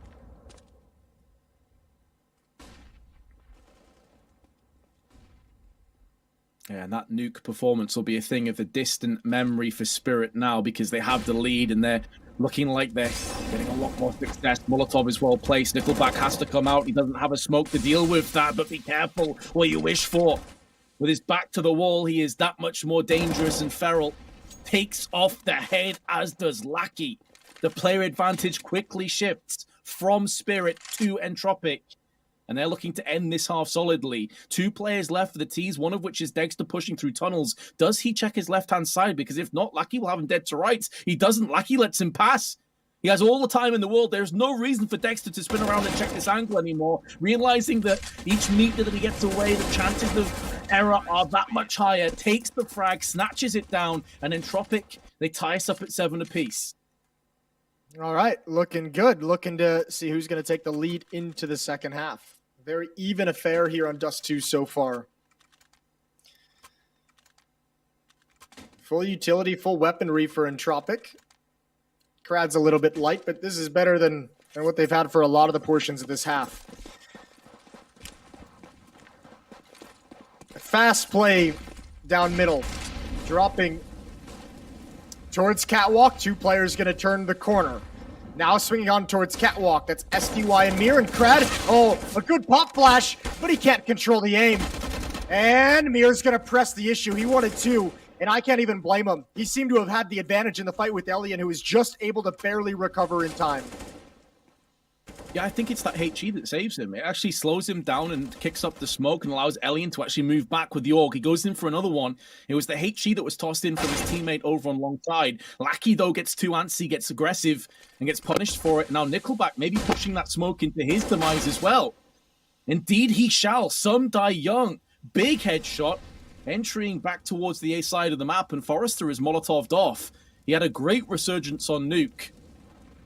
After a pretty lackluster start, at one point he was 4-12. He ended with a lot of ADR, and this would be a play that he'd be very proud of if he could pull this one off. First frag. Second, it was labored spray, but he was so close to neutralizing Chopper. As it stands, though, it's 8-7 to Spirit. That's a good half. That's a very good half from both teams. Good start. But then an even better response from Spirit to come back into it and take the lead into the second half. Still going to be a very scrappy, tough game. I'm curious to see what this T side is going to look like from Entropiq. Here we go, pistol round going live.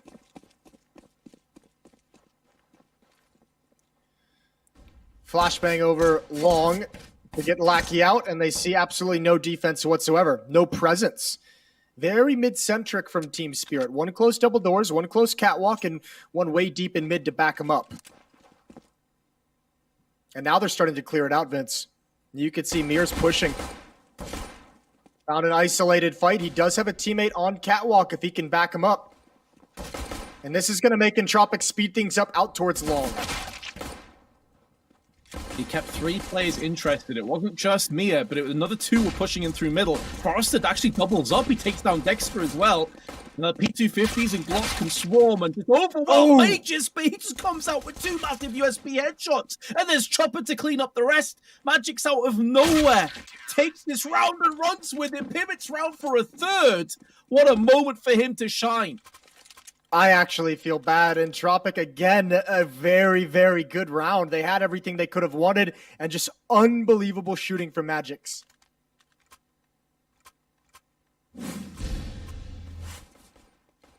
This is unbelievable. Out of the smoke. 1, 2, and even a 3rd later on as he just peeks up. That's one of those rounds where you can tell, like, you're like, yeah, my USP's registering today. I will take all 3 of these headshots.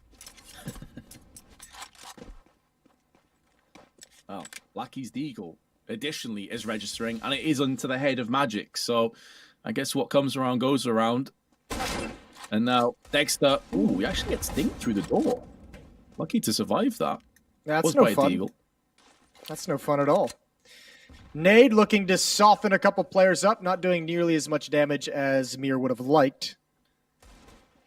5 on 4. And the pin smoke is there as Mir looks for feet. Spam shots to the top of the box. And both teams are happy to kind of walk away just with a stalemate in middle. Actually, look at Team Spirit. They don't want to be this bored. They're going to double push into Upper Dark. They're going to start getting information. Shrink the map. They're going to clear out Upper Dark. You've got the other 2 players working on controlling long. Actually, Chopper is in for a world of trouble unless he gets a pop flash from a teammate. I think here it comes. Is it timed right? Yes, it is. Double kill and all the info needed. Oh, Crowd and Forrester watching the back, but Dexter from long range neutralizes Elian with a huge headshot. Forrester now with his Deagle going to be the next on the chopping block, and Dexter becomes the executioner. Huge kills. Great turnaround considering how lackluster that was looking, and a 10-7 lead. 10-7. Ooh, even blind. Good timing. He's got the feel. This was great. If that flashbang is maybe even like a half second later than it was, that could have been disaster territory.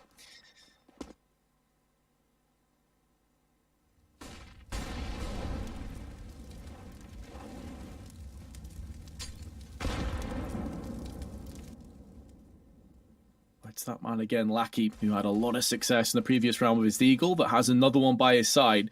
Wants to go out for the peak. Typically, you're expecting Magic's position to be inside the pit itself. So a bit of an off angle that catches Lackey off guard, which is really important against Deagles. It's not a weapon that you can feasibly spray accurately, so you need that insta headshot.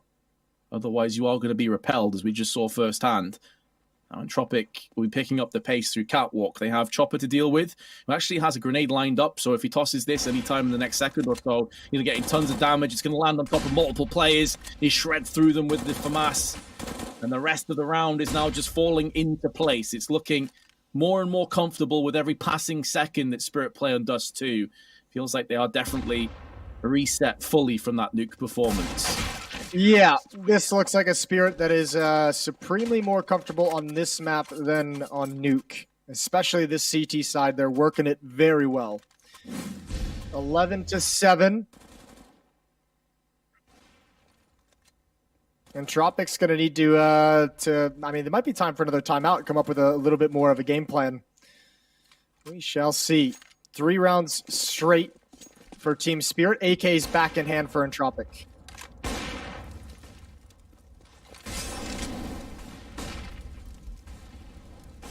Right up close on the Xbox. Haven't really seen them take Catwalk control this quickly before. They typically are a little bit more flirtatious with this area of the map. So he's getting up here quickly. It's typically an area you expect the AWP to be playing on a close angle, hence the flash, also shoulder peeking it. Nothing in terms of sound cues. So he feels that he's comfortable to push up. So it's quite a lot of early information. Meanwhile, as you can see on the split screen, Lackey is watching from long, flashing over, keeping them interested, which will be Magic's position. He has played in a similar spot multiple times now. And that's really only a small fraction of the issue. It's even if you know where Spirit play, they're playing such slick and fluid Counter-Strike, it doesn't really matter because their crossfires are so damn good right now.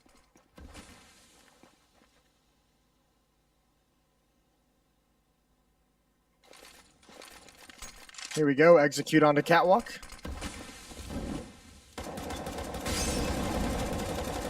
All standard smokes. Dexter, not blind, peering to see if anyone's going to be running up Catwalk towards elbow. It's not happening. It's a B split as they apply enough pressure to A. Now going to try and attack into Mir and SDY. The AUG can't get anything, but Mir does double up. Oh, one more. Forrest drops down, and the B bomb site is closed. It's 12-7. I was well set up, Vince. Well set up. Had two players isolated in the site. No chance anyone from Spirit was going to be able to rotate over in time to help out. And they just didn't get the frags that they needed. Yeah, this is a Spirit that is looking formidable, to say the least, here on Dust 2. You said before that, you know, you've played against them in practices in the past, obviously coaching, and they're a really frustrating team to play against. I think you're seeing some of those elements really come to the forefront here as well. But Entropiq decide, let's not mess about. Let's just get aggressive. We have some good long spawns. Let's make the most of them. And they actually do have a decent trade, a 2-for-1. And it's Chopper with only FAMAS at this range. So it's certainly not tailor-made and shouldn't really stand tall against the weaponry that Entropiq have.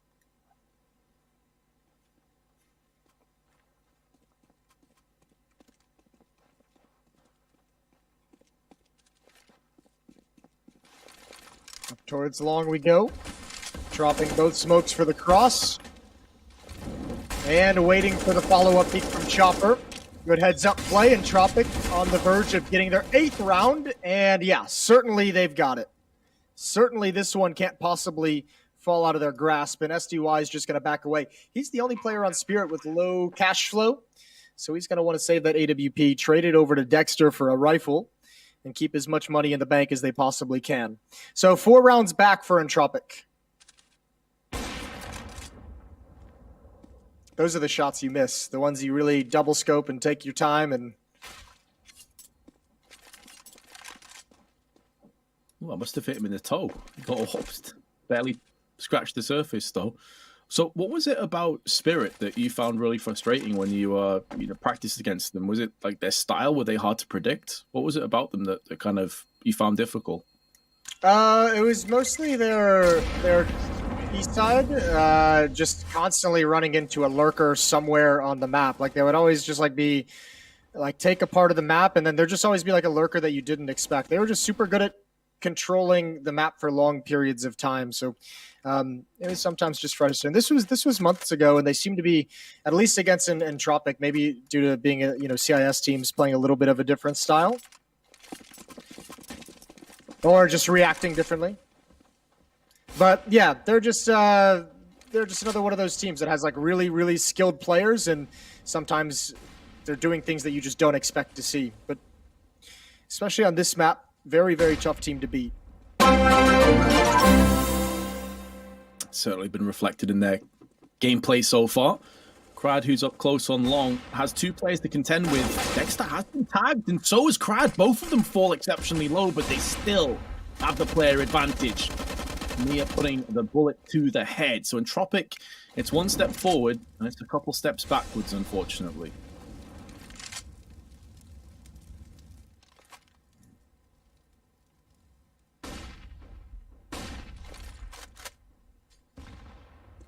That's a nice nade. Going to give away his position. He does have a teammate, Dexter, over at car to help him, though, so he doesn't have to swing wide for any fight. Now that smoke puts pressure on him. Those smokes essentially say you're on your own, but he steps up to the task. And Elian's going to back away. That's the bomb down, and they'll need it if they want to win the round, but at least for the moment, they've got to try and find some other way to apply pressure to this defense. What a great double kill for Magix.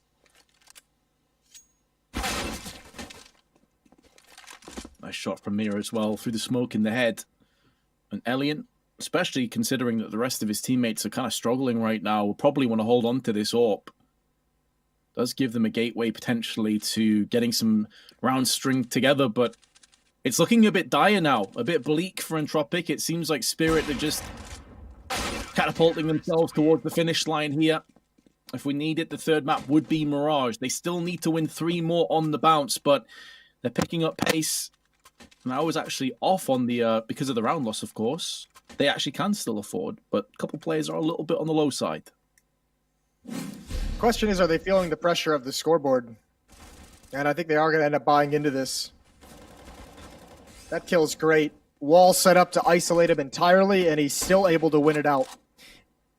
So Krad's got a scout. Elian's got an AWP, 2 AK-47s as well. So they've got some dangerous weaponry here, but they still haven't been able to really crack this defense. Just the one round. 5-1 run to open up the half for Team Spirit.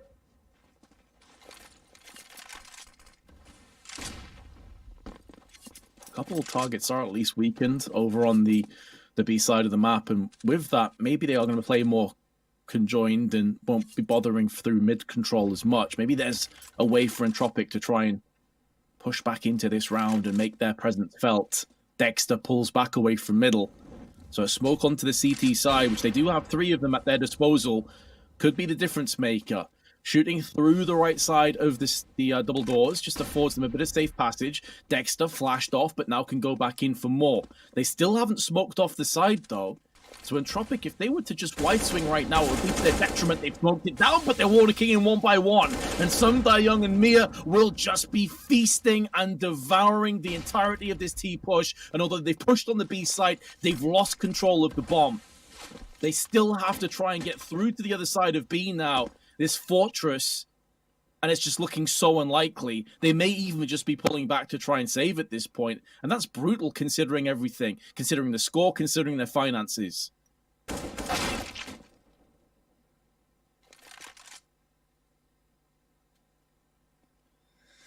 Yeah, there's a lot of things brutal going on. Certainly the money just running low, running out, missed shot, and 14-8. And this one looks like it's just drifting away. It's already out of control away from Entropiq and Spirit. This is what we were talking about. This is why we mentioned Nuke was so important to this matchup, because Spirit was going to be tough to beat. It's fortunate for Entropiq. They were given some gifts on Nuke that allowed them to overcome Spirit in 5 overtimes. That's going to allow them to bring it to a 3rd map, which would be, yeah, as you said, Mirage.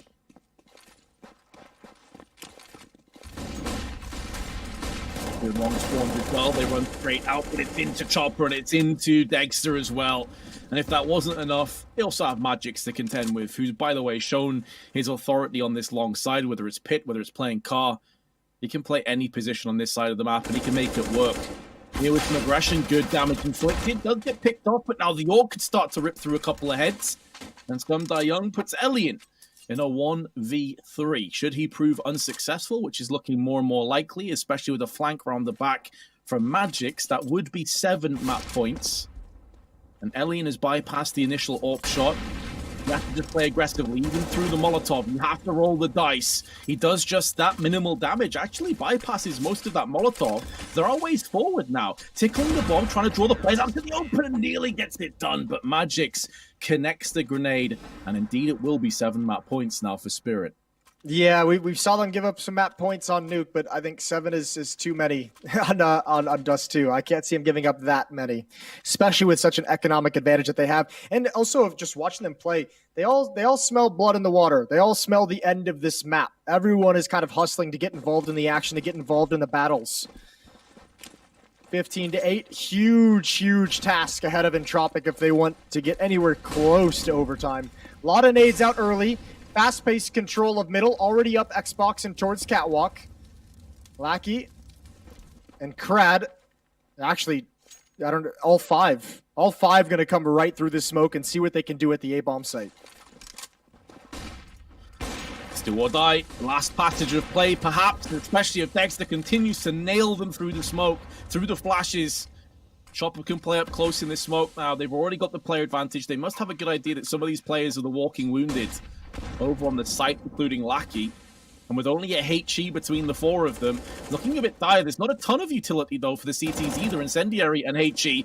Chopper comes in. Big frag with the M4. Traded out instantly. Still on the site is Lackey, but the smoke clears, as does his life. And Forrest is trying to dust off the cobwebs with his AK-47.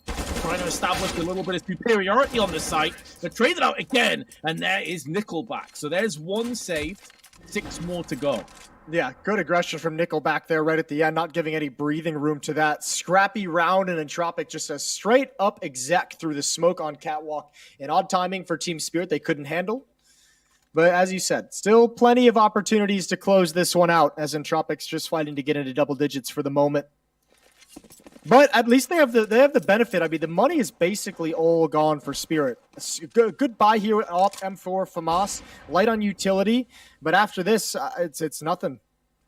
So you're gonna have to hope if you're Spirit, it's like Dexter, get us a pick, get us an opening kill. In fact, he's just gonna perch up out towards the long corner, and he'll be the only one on that portion of the map.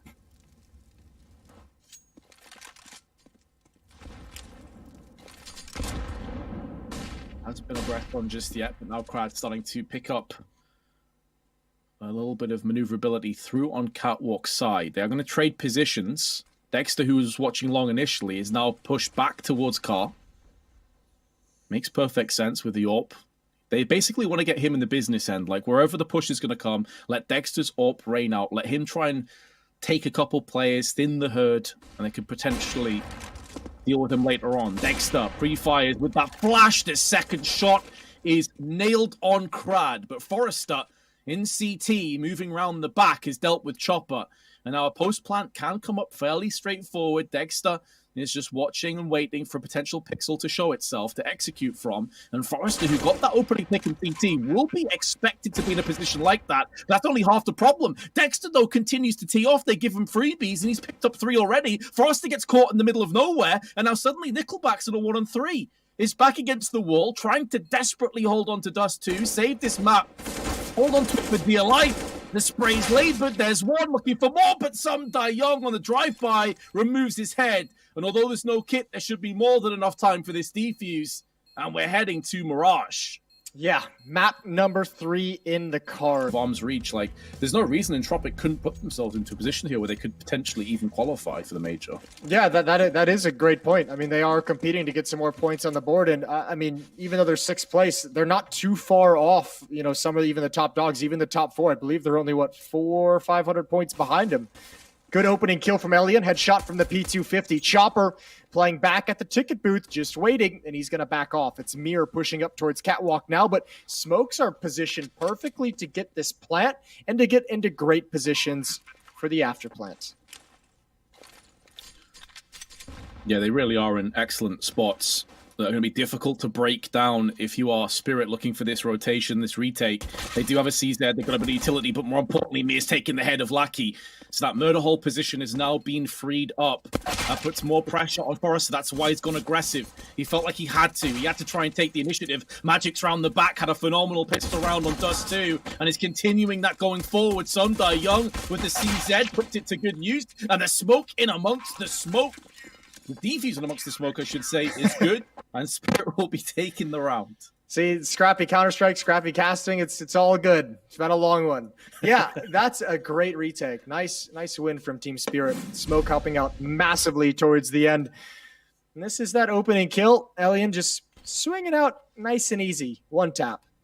Didn't end up mattering at the end of the day, unfortunately. So 1-0 for Team Spirit. But it is a buy from Entropiq. Look at this. 4 Galils, 1 Scout. There's rifles on the other side as well. Spirit know this is coming, and they followed immediately. Entropiq out of spawn, leaning towards that A-bomb site with 4 players. Ooh. Elian again in middle, just putting pain down and misery, this time with the Scout. Forrester follows it up. Oh, it's looking great. Entropiq straight through with Galils and Scouts and putting them to good use. 3 players have been put by the wayside. This time the post plant is looking a lot better, way more healthy, and Spirit agree. They want to back off and save these 2 assault rifles. These 2 M4s will, hopefully from their perspective, stay in play, but Entropiq, they're not giving them any freebies. They're actually chasing this down. They're charging in. I don't even mind this hunt. Yeah, you might lose a few rifles, but the idea of going up against, you know, a couple of M4s with Deagle surrounding them is a bit dicey. And unfortunately, they kind of all commit to chasing different parts of the map before they really discover where the Spirit players are. And that makes this a costly chase and ineffective as well. I don't think any of these M4s should get taken away. There's 1 more kill from Magix, and we're all tied up 1-1, but good kills down the stretch for Spirit. Here's Elian with that shot again. Almost a carbon copy, just the scout as opposed to the P250 this time. And then Forrester, because they lost that window player, he had to go on peak and try and alleviate some of the pressure that was mounting. And in doing so, he gave his life away. So yes, they will save the 2 M4s. I think I see a scout dropped on the floor as well. So they do have a full investment in, and it's not a bad one, really. As you said, like it is a little bit dicey here. And Entropiq can't take their eye off this round. Otherwise, it can go pear-shaped real quick. Ooh, gonna back away. A ton of aggression in middle. Here's all the way up top. Cat, that's gonna send them forward up the ramp, and Chopper has just a deagle. There's no way he's buying enough time on his own for the cavalry to come in, but actually Entropiq gives him a bit of a gift. Backs away from applying that pressure, and there's that quick flank from the mid aggression. And all of a sudden, if you're Entropiq, this is weird. You're feeling real boxed in at the moment, and they're making the decision to go attack the flank, and that might be costly. Nickelback, not going to check the angle. They're going to lose one more. Mir's eventually going to go down, but he's delayed. He's got information, and more importantly, he's pulled the pressure off of the A bomb site to buy his teammates some breathing room.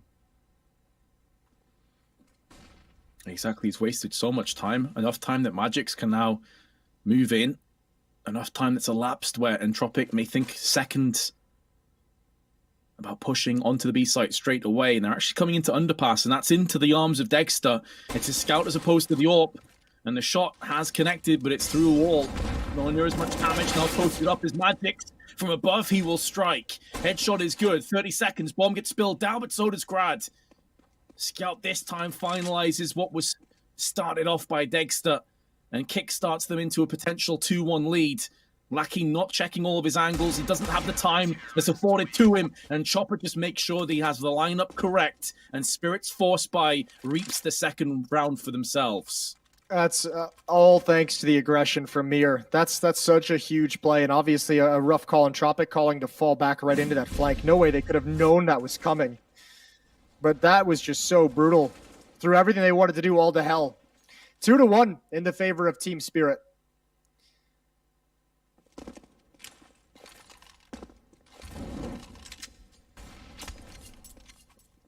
And it's another force. This time it's an AK with the scout nowhere near as good as Spirit's purchase, but they do have plenty of deagles alongside it. So Spirit need to be careful here. Chopper in sandwich. There's no player in Palace.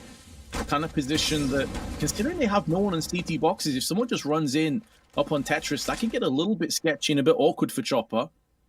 But now that enough time has passed, they're going to be sending that player of Dexter over with his AK. So Chopper's in a good spot all of a sudden.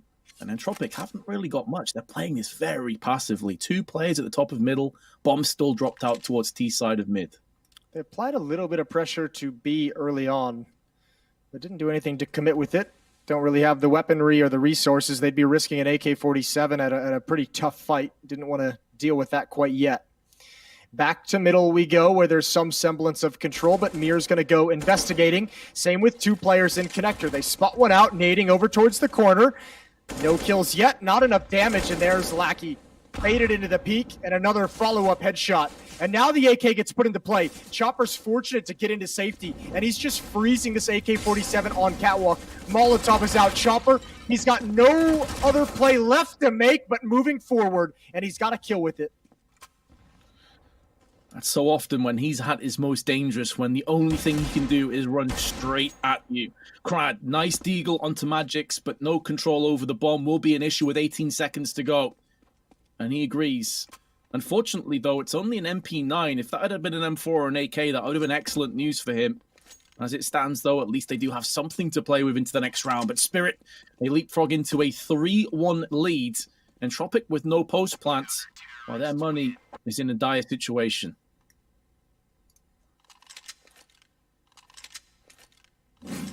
That's a bit rough. Saving an SMG with no bonus money. Good job from Mir. Good fights out mid. 3-1, and this should be kind of a round where you feel like Team Spirit's able to take a deep breath and just, not relax isn't the right word, but, get their feet a little bit more settled underneath them. They know there's going to be an SMG on the board. And they know other than that, there shouldn't be a whole lot of danger. Even if there are pistols, likely no armor, likely not a whole lot of utility. And I say it gives them a little bit of breathing room, but you got to remember also their goal has to be to survive with as much money as possible and as many players alive as possible. to build up some of this cash that Degster and SDY are missing.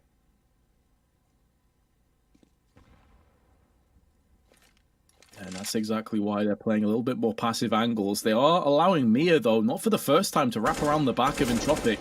He did this in that 1-1 round where they managed to bridge the gap.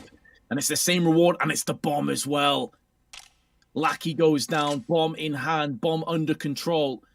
Now, what does Mia do with that? Because they have no idea as to whether B site or B apps has been aggressed into, which it has. We can have the benefit of the minimap to see that Nickelback is in there for himself. But Mia now has the cavalry, now has the support coming in. M4 put down range for more frags. Elian comes up, has himself picked off. And it is that aforementioned Nickelback that remains with his Glock.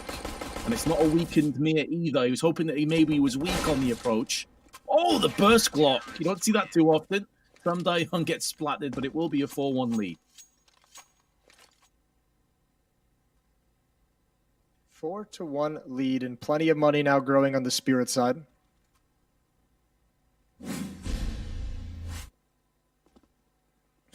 I think Mir might have, I mean, this aggression now is what, 2-3 rounds we've seen it so far? That's using this not trick, but that's using this kind of gameplay a lot early on, and who knows, Entropiq might start catching on to that. At least be hyper aware of it for the next few gun rounds that come up. They do not want to keep getting punished by that sort of a flank. That's the kind of flank that can just stop you cold. 1-3-1 opening for Entropiq on the T side. Gonna take mid control.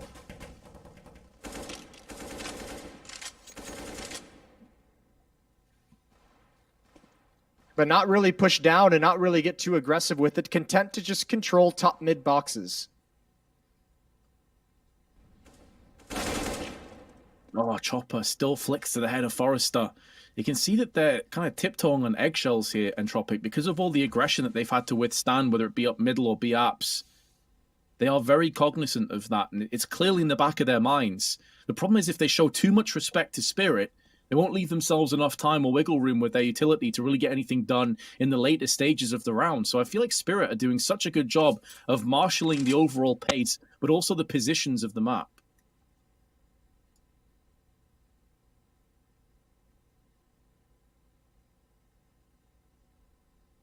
Elian's going to lead the way right into this AWP. Contact peaks each and every time around each and every corner. There's a flashbang to force him off the angle, give a little bit of a chance, and Chopper goes down, trying to peek around that smoke, but Lackey's got it. Now Dexter's in a tough spot. There's not really a whole lot of falling back from this position. He's got no smoke either to get himself out. He's got to be aggressive and find his right moment. 4-on-3, and he can't do it. Right through the box is Nickelback, and a follow-up. Now it's just on a Magix. And he's going to miss a chance. The bomb's getting planted out in the open. He swings out, and Lackey's there. A winnable 1 versus 2 for Mir. Not able to get it done. Nice double peek from Entropiq. And that's a second round on the board, but a costly win. Bit of surveillance, seeing if CTs are stealing any weaponry, I guess. But yeah, that was incredibly close, and I definitely don't envy Dexter's position. I think he hit the nail on the head. Kind of, in half of his mind, he's thinking, I need to pull back. In another half, I need to go aggressive. And in doing so, there's kind of like paralysis by analysis. He just indecision cost him his life. And the cavalry didn't quite arrive there. It looked like Mia may be able to salvage that round, and then Magix could have stopped the bomb plant. But whichever way you spin it, whichever way you turn it, it's 4-2, and Spirit are down to their last few dollars. It's a scout, it's some M4s in play, but a distinct lack of grenades. No incendiaries, and with 1:30 left, only 1 smoke and 1 flashbang. So they are really living by a thread here and hoping for the best. Magix gets aggressive through on the outside, but takes a stray bullet to the head. Drop down to 16.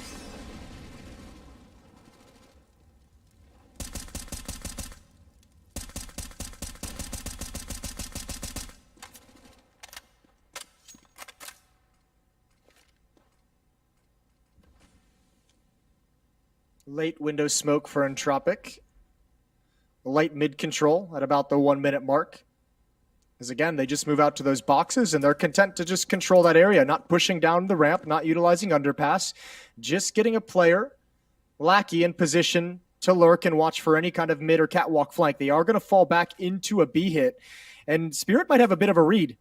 Dexter is already rotating over with that scout. And you've already got a two-man defense here as well. Mir and Magix, who's been tagged down very low. Finalizes with the frag onto Crad. And although Lackey was playing Lurk, he needs a pivot point. He needs a foundation to build off here. If all of his teammates just die without really that much in return, his flank will be worth nothing. Kill onto Chopper is all well and good, but there's 10 seconds left, and Mir's still not been completely unweeded. There we go. Nickelback gets out the gardening tools and shovels him off. And now Dexter, missing out on the shot, tries to deny the bomb plant. Knows that could have been the round, but somehow Entropiq not just get the bomb planted down, but keep 3 players alive and win the round. What a crazy, crazy round. That B hit didn't have any power to it. Didn't feel good from Entropiq, and they somehow made it work. I think Team Spirit got into a little bit of a rut. They were trying to buy time with it so late in the round. And then just, I mean, they were caught trying to play for time and didn't take a whole lot of fights. Also, low in HP. One player had a scout, low HP and a FAMAS on the other player that didn't have a whole lot of resources. And Entropiq just found a perfect time to finally pounce. That's well done. 4-3 in a timeout called by Spirit.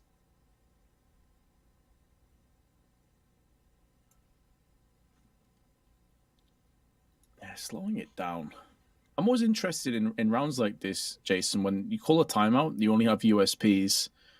If this is more of just getting on the same page for that next round, because, I mean, you just have USPs, so I assume that you don't really want to call a tactical timeout to go for like a stack or any kind of crazy aggressive play. So is this like a bigger picture kind of timeout where you're just making sure everyone's on the same page, kind of like chill? Yeah, or, you know, you never know if there's maybe like a flare-up, like an emotional flare-up that you just want to make sure you have under control, whether it's the leader or the coach calling it. You know, it could be anything. It could be, yeah, reminding someone of a game plan that they'd come up with. Could be talking about the next gun round. There's a variety of ways you can do it. But I agree. In general, the timeouts on USP rounds do kind of make you scratch your head a little bit.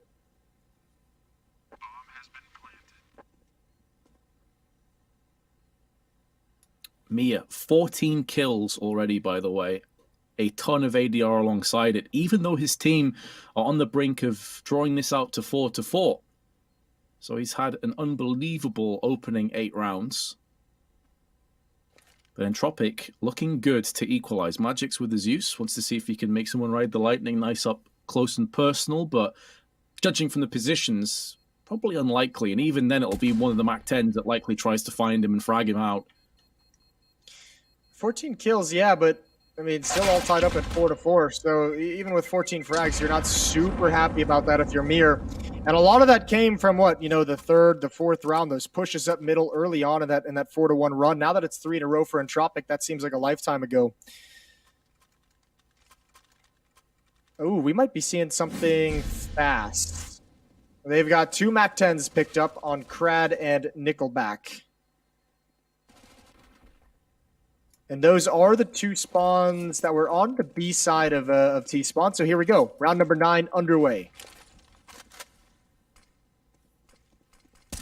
They are charging Crad straight up into B-App straight away here.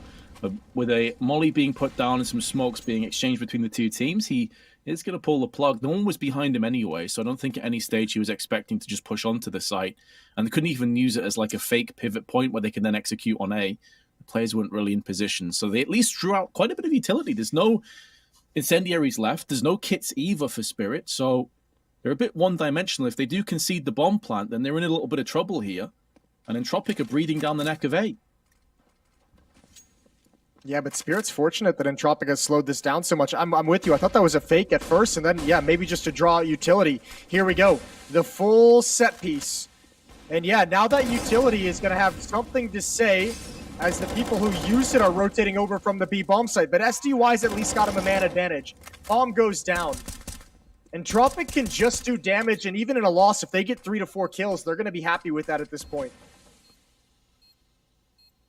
Oh, yeah. No doubt at all. Spirit need to get this convincingly under wraps and quickly at that. There's only one flashbang left. They're throwing the smoke towards the ramp side. Now the flashbang up and over. Lack of kit will be an issue, but Frost has lost his head and Lackey goes down instantly afterwards. Nickelback trying to make moves through connector, but he is the last bastion of hope, and it's only the Mac 10 at range that can maybe clutch this one out. It would be one hell of an SMG play. He tries to draw away fire. Oh, we got it. Enough. They don't have a kit. Entropiq still win the round. Oh my dear, that's painful. Good win from Entropiq. That flank, that wrap around towards middle, even with just a Mac 10. Even with the Mac 10 at that range, it does the trick. That's some good stuff. 5-4, excuse me, in the scoreline. And Spirit's able to salvage some weapons, but I mean, Entropiq has so much money built up now from even just like kind of cheaping out and keeping those Mac 10s to the plant to the victory. They'd already had plenty of money in the bank no matter what happened in that round. This is great for the T side on Mirage. Cracking start to Entropiq.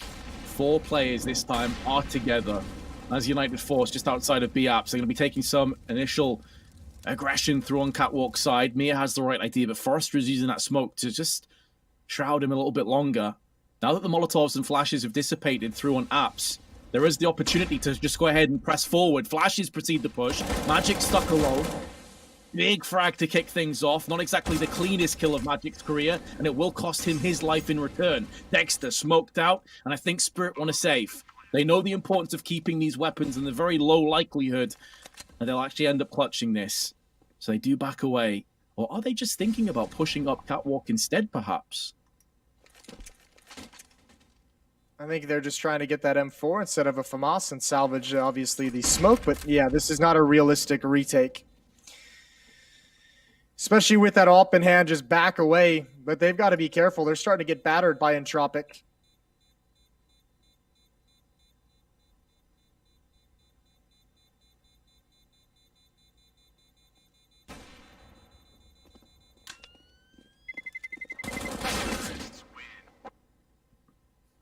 Six to 4, 2-round lead for the T side.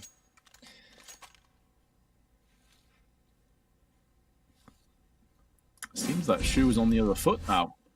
From slicing and dicing and making it look incredibly easy and effortless on Dust 2, Spirit now are struggling to gasp for any kind of oxygen. They're being submerged time after time. They're being taken into very deep waters from Entropiq. And that scrappy Counter-Strike has continued. Entropiq are playing some solid... Yes, for the most part, though, is a 5 forthcoming on Spirit because of their saved weapons. But even then, it's not ideal. Great shot, though, from Mia. Just pre-firing through the smoke. Forrester this time is done. It's going to be a rinse and repeat. Straight out onto B, but this time there's no flashes preceding the push. This time, Magix is joined by Dexter, and the two of them repel the push single-handedly. Yeah, this time the round's over before anyone's feet can touch the ground out of those holes. A nice little cheeky kill through smoke from Mir in middle, and some easy frags as they try and exit the holes. And if you're Nickelback and Elian, this is way too long to think you're going to be able to save. And still, you wouldn't even want to. Again, like you have a little bit of a streak going on right now, 5 in a row. Yeah, they've saved some weapons, but you have to imagine you've got some players on Team Spirit with a low economy. If you can get some kills, that'd be huge, although it looks like they are just going to be content to sit the round out.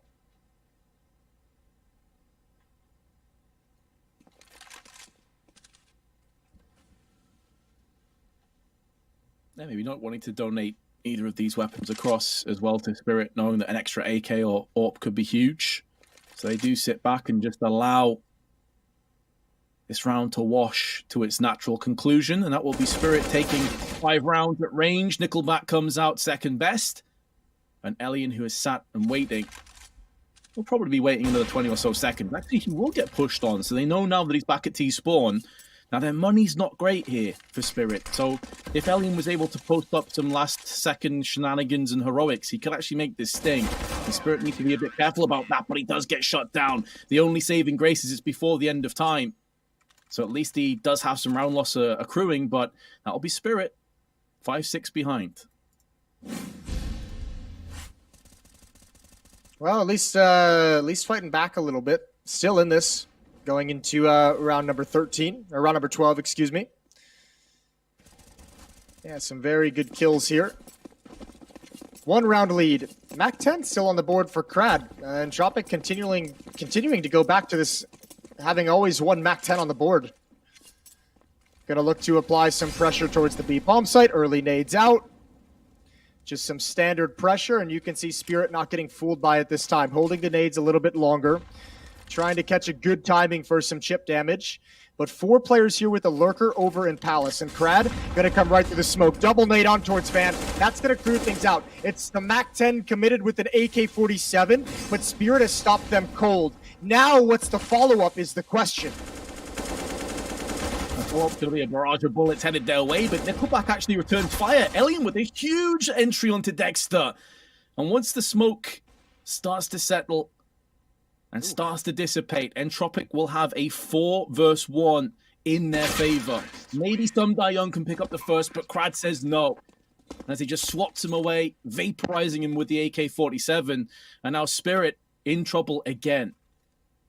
Yeah, Entropiq just allowed those smokes up and just kind of gathered all the information they needed through the smoke. A little bit of a spam battle back and forth. Nickelback's going to win it right here, sees the tracers. Magix was only able to get 1 before being traded off, and a lot of space for Elian with the AWP to just go to town. 7-5 and 1 final buy for Spirit. If they lose this, they're in trouble, but Dexter's at least got him started well. Man advantage in round 13 for Spirit. Good flash. The follow-up damage is there as well, but Elian just about survives on a slither of health. Looking to try and smash through and shatter this defense through Connector. And Lackey decides just to push the smoke. It's not something they've really done too many times through Connector. It's been fairly one-dimensional. If they do hit A, it's been an execute, and that absolutely catches Chopper unawares. Dexter now is watching for that cross, but with so much time left, and the rest of Entropiq starting to make moves over on the A side, one well-placed smoke, flash, or Molotov will just get rid of Dexter's position. And that's where Spirit will be in trouble once again. There is the Molotov. Now he can still peer into Palace, but he won't be able to deny this bomb plant from coming into play. And 2 of the 3 CTs are actually stuck on the CT side here. Make it all 3 of them, but 2 kills in quick succession. Bring this into the realms of possibility. Incendiary toss back to the triple box. Mia's trying to get aggressive. And they have the right idea with Dexter's positioning. Molotov will force him out into the open now, or away from the site bare minimum. But keep in mind where the bomb is planted. They have a player up on the catwalk, and then more importantly, they have Nickelback still on the site to spray down for an 8th round. Now, listen, Nickelback has a great end to that round, it's true, but Lackey's the one that got him on the right foot. That play up connector towards bench, he gets the 1 kill towards the top of a ramp, but sitting on the benches, if you're a Spirit and you're rotating, you don't know if he's gone close to ticket booth. You don't know if he's on the benches, if he's gone back to jungle. So you actually can't rotate through the murder hole. That funnels everyone towards CT spawn, which adds so much extra time onto the rotations that the plant is safely there in time. It's safely there before anyone from Team Spirit can really harass it. And that was just good, solid positioning. 3-round lead for Entropiq. It's starting to look good here on Mirage in this first half, Vince. I think they're starting to look a bit convincing. We'll see if they can keep it up for these final 2 rounds and carry it on over to defense. I'm right alongside with you. I think Entropiq right now are looking by far the superior team. I'm curious how it'll fare when the roles are reversed, though, if their CT side will look as effortless at times, or maybe that's where Spirit really come into their own. But there's no doubting that the economic situation is not paired very well with Spirit's positioning, and they have been sliced and diced multiple times. It made to look a little bit ordinary here on Mirage. 3 players remain. Chopper with the Deagle stuck on the site alone as a result of the smoke that's been put down, but that will clear sooner rather than later. And with Dexter in window, they know the catwalk's not being aggressed on. So at least there's a couple of little slithers of intel that they can really play off. Slight pixel showed itself. I thought Chopper had actually connected that headshot. Maybe he did too. But the end result is Forrester opening up the site, and Magix with a huge task ahead of him with the Deagle, joined by Dexter, who's not quite had the level of impact that you'd hope from him. And although Magix does strike once, that's where it will come to a bitter end. The conclusion is a 9-5, and Spirit have a bye, but I feel like they desperately need this round, Moses. If for no other reason than just to feel a little bit better about this half. Like 10-5 is still, obviously you can still come back from that when Spirit switches over to the T side, but I mean just to have something positive going into halftime, going into the next round. This is a crazy run. This is 8-1 run for Entropiq at the moment. This has just been a dominant T side. Even in rounds like this, even in rounds where Dexter is able to find some opening kills, at times they've still, managed to drop those. This one sorely needed.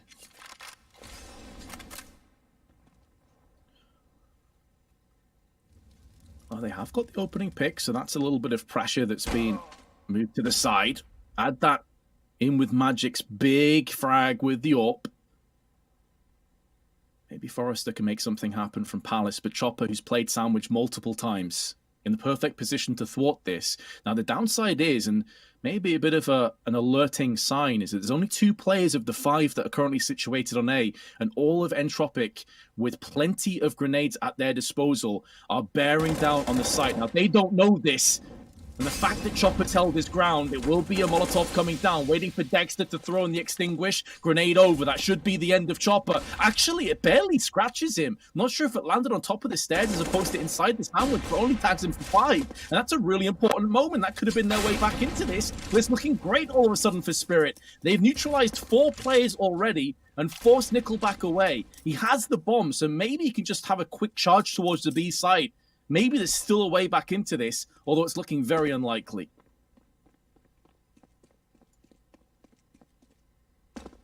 Yeah. I don't think there's a way back into this one.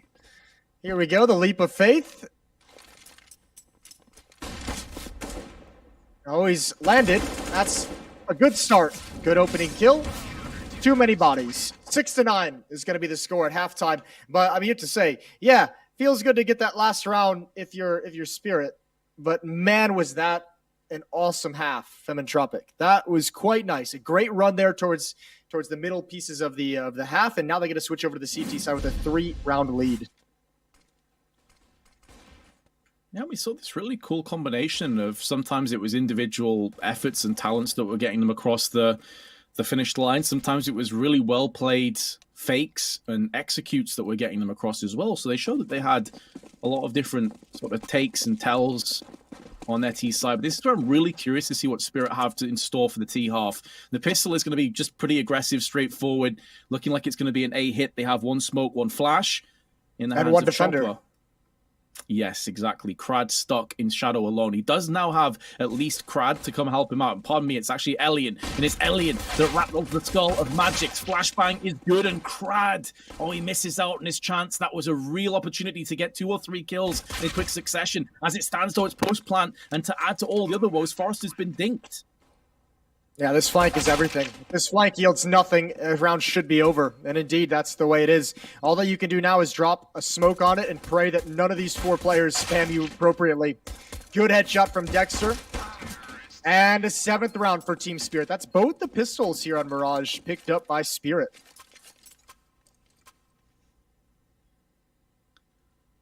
Which really factors into how impressive Entropiq were, that they lost the opening pistol, they've lost the second, and they still lead by 2 rounds.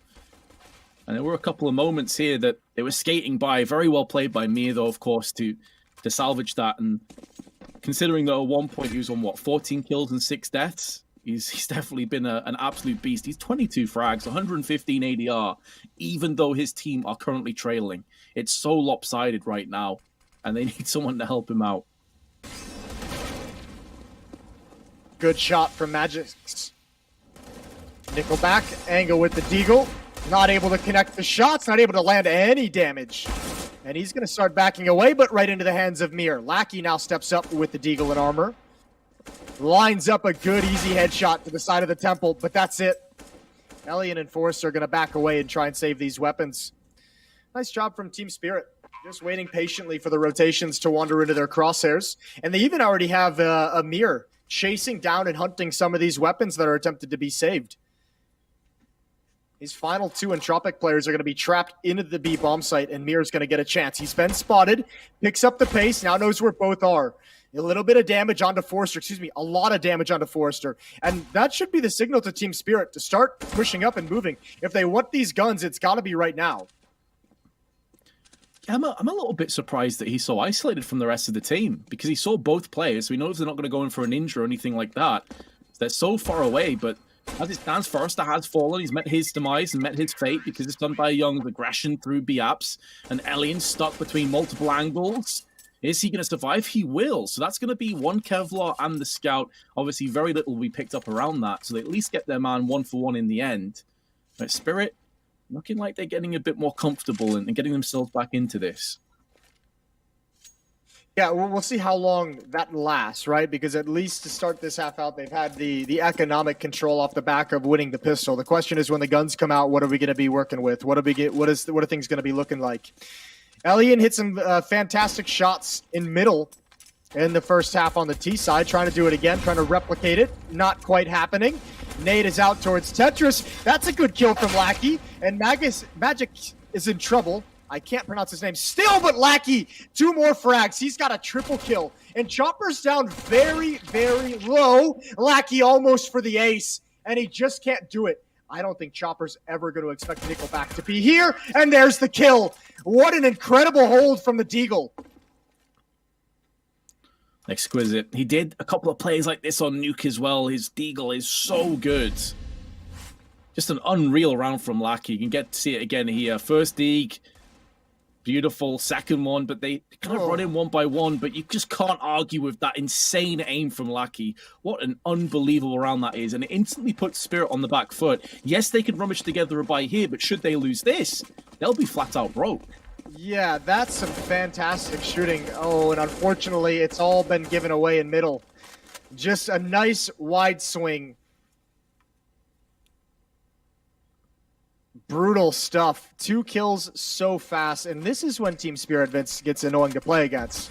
They have those kills. Obviously, pretty much every team is kind of annoying to play against in a 3v5, but now this slowdown portion of the round can be so frustrating when you're trying to get yourself back into it, especially when it happens with 1 minute and 30 seconds left on the clock. Oh yeah, they just feel very clinical, like very systematic, very controlled, disciplined, with making sure they don't leave one of those angles open for debate. So if you want to try and get a little bit desperate and create a play out of nothing, and Spirit are very good at shutting down. We saw it multiple times over the duration of Dust 2. They were much, I'd say, not necessarily worse at it, but Entropiq were maybe better at just picking the gaps on Nuke. But in the post-plant, now they're trying to smoke their way into safety. And this is where that poor economy may very well afford them the luxury of doing just that, because they can't really afford to lose any more weapons now, Spirit.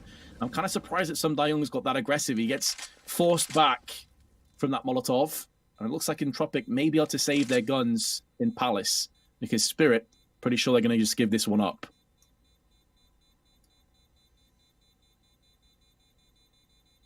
Well then, some pretty back and forth rounds. Lackey with the Eagle delivering.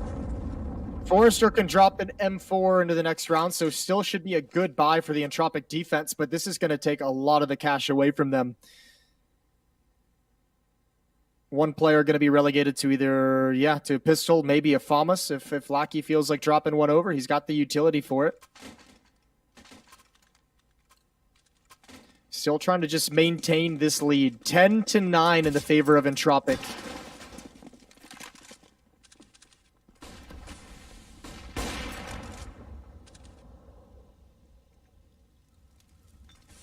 Economy on Entropiq on a razor's edge. Even with double AWPs, they will not feel safe whatsoever. Forrester playing up close on the balcony side.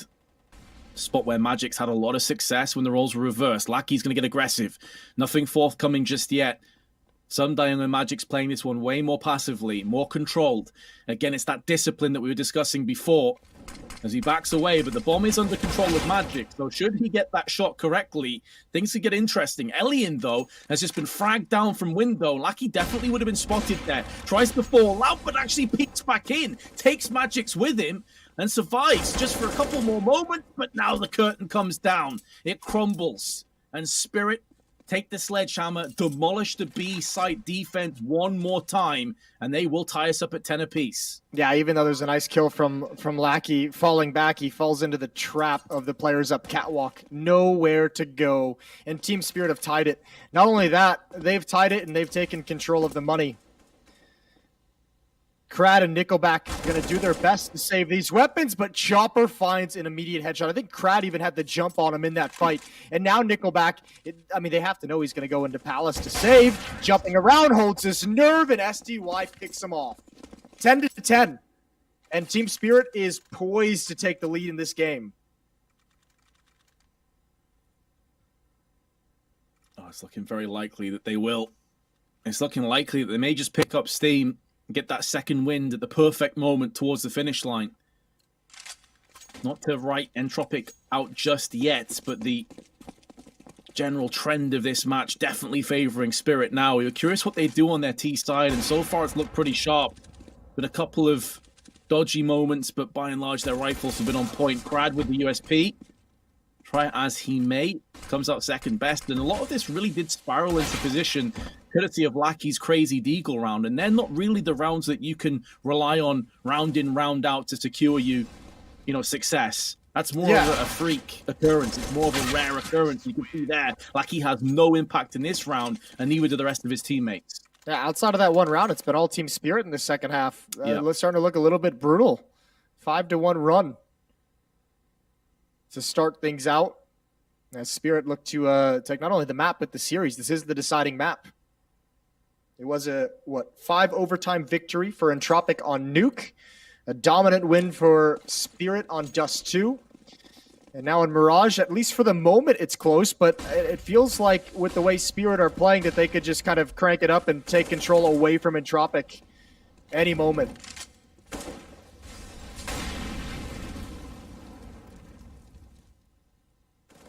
Lackey's in the underpass, and that's a big win on the Chopper. But can he fall back? Can he maintain the 5-on-4?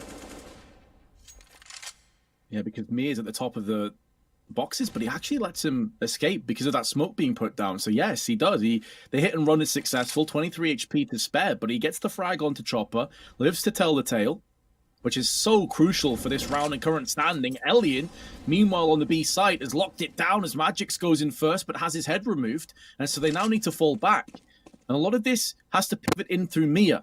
He's had such a stellar performance so far on this Mirage that you couldn't write him off having a couple of frags in this and getting them back into this round. They have time, though, so a fair few things are going in their favor, and it looks like he may very well go for the long con, try and flank round, maybe even through Murder Hole if they're not careful. He's looking for that pick. He just needs something to work with. Now, the vent's still up, which is bad news for Mia, so he can't get down there silently. But it seems like A site will be the final destination. That's a good call from Entropiq, though. They're playing a very, very passive defense and calling out, obviously, that they don't have any information in towards middle. Backing away off everything, playing to preserve the 5-on-3. This is a small fake being thrown by Mir. SDY is going to walk out, looking for one. There's Krad. There's one more hiding in the site. It's Lackey. And Dexter with the off. This is unwieldy, but he's got to take the fight. He's got to try. And Nickelback puts him down from a different part of the map. Mir gets put into play too late. The fake not effective enough. And Entropiq keeps this tied at 11. Nice shot from Elian. Slow motion cam here. There was a flash just before. Flicks to his head and through the wall. Very nicely done. Yeah, I love the idea of that fake. It was an underarm smoke on catwalk, almost faking as if the B-site player was coming in to keep them interested. But it was that player up close in the firebox getting the 1-for-1 trade that was so important, so integral. Now, they've got tons of cash still at their disposal. So Spirit are nowhere near out of this. That spray, though, nearly yields the first frag of round 23. And I'll put Dexter into a horrible spot. He is the AWPer, so he can still have impact, but it's Mia that takes down Nickelback with ease, just erodes away that defense, and Magix stands tall and delivers. Lackey's also been sent reeling out of the round. Well, Lackey hesitated a little bit there. Wanted to make a play up middle, saw some presence at the top mid boxes and decided against it, but too slow to get away from Magix.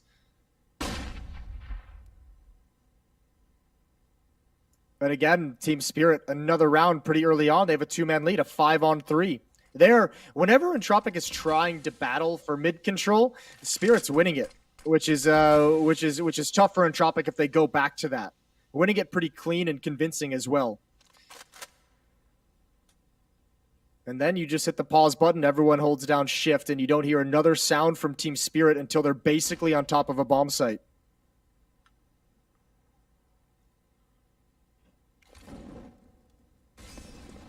And this time it'll just be the distant sound and pitter-patter and singeing of Molotovs that is heard from all the way over on B site. A is completely vacant, open for business.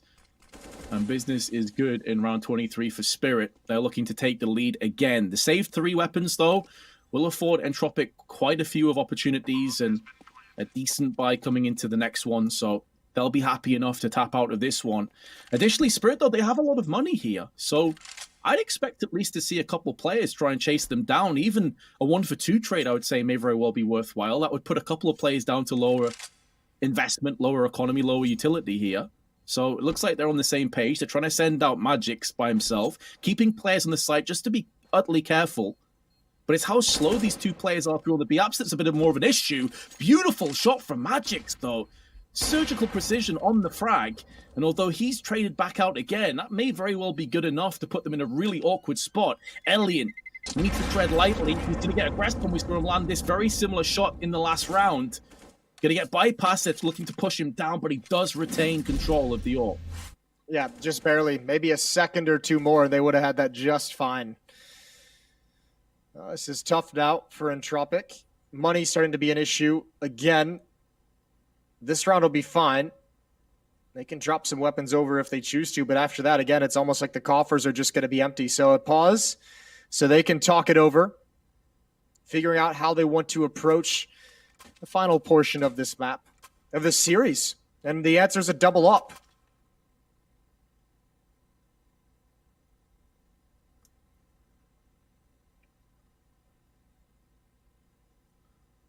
Interesting.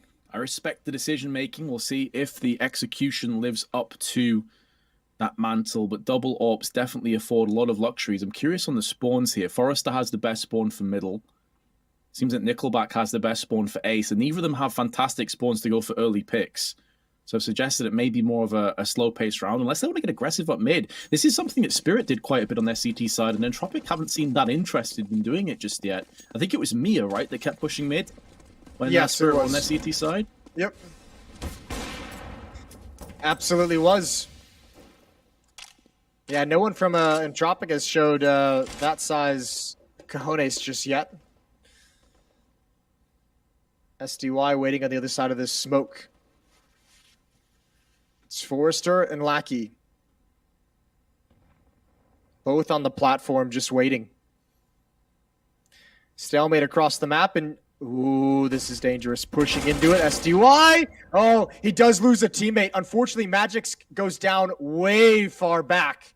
But I think they'll be okay with that trade.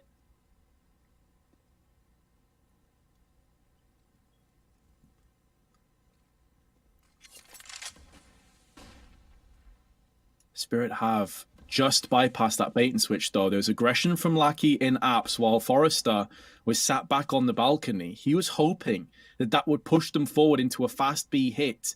It didn't happen, so now he's going to be out of position. He's looking like another A hit here. That smoke is going to clear shortly. There's a gap in there. Elian has the right idea. Smoke now clearing, but he's going to be peeked any second now from Mia. Chopper, though, actually does regain a bit of control over the A site. Crad desperately trying to hold on behind the site itself, playing on default box. Maybe Aggressbon heard the jump up from Chopper, but still comes out second best.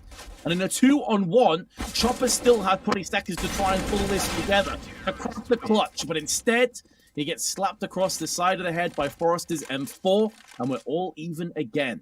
Yeah, still, I mean, good wins from Entropiq, and they're still riding this real fine line, this edge of a cliff with their economy. Haven't been able to build anything up, haven't been able to feel comfortable with any money behind them.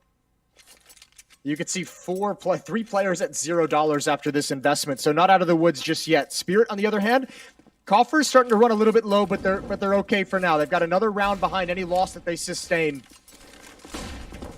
And Nellian gonna take an up peek up towards top mid, and Dexter almost loses his life to Nickelback spamming from the window. This looks like Spirit almost wanted to turn this into a timing hit. 2 players in Palace towards the end, including the bomb.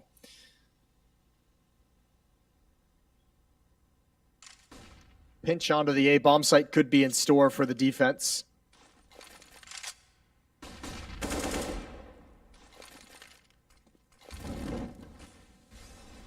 Dexter flashing in for Magix to have a peek into connector.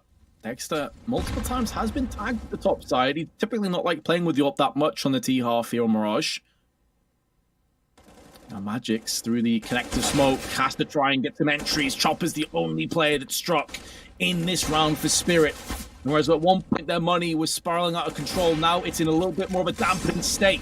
Elian keeping this round in the palm of his hand before Sumdai Young rips it out of there, rips off heads left and right. It's another one onto Forrester, and Lackey, against 2 very low T players, slips away from Dexter's hands. A beautiful recovery with Sumdai Young behind the wheel.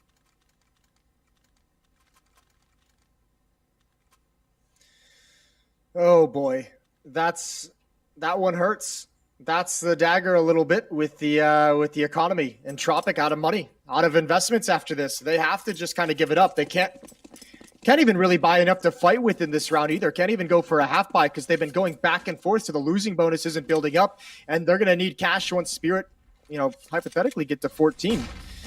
Nickelback, pop flash. Oh, I take it all back. 1 flashbang at a P250. $400 investment takes out 2 players. Excuse me, 500.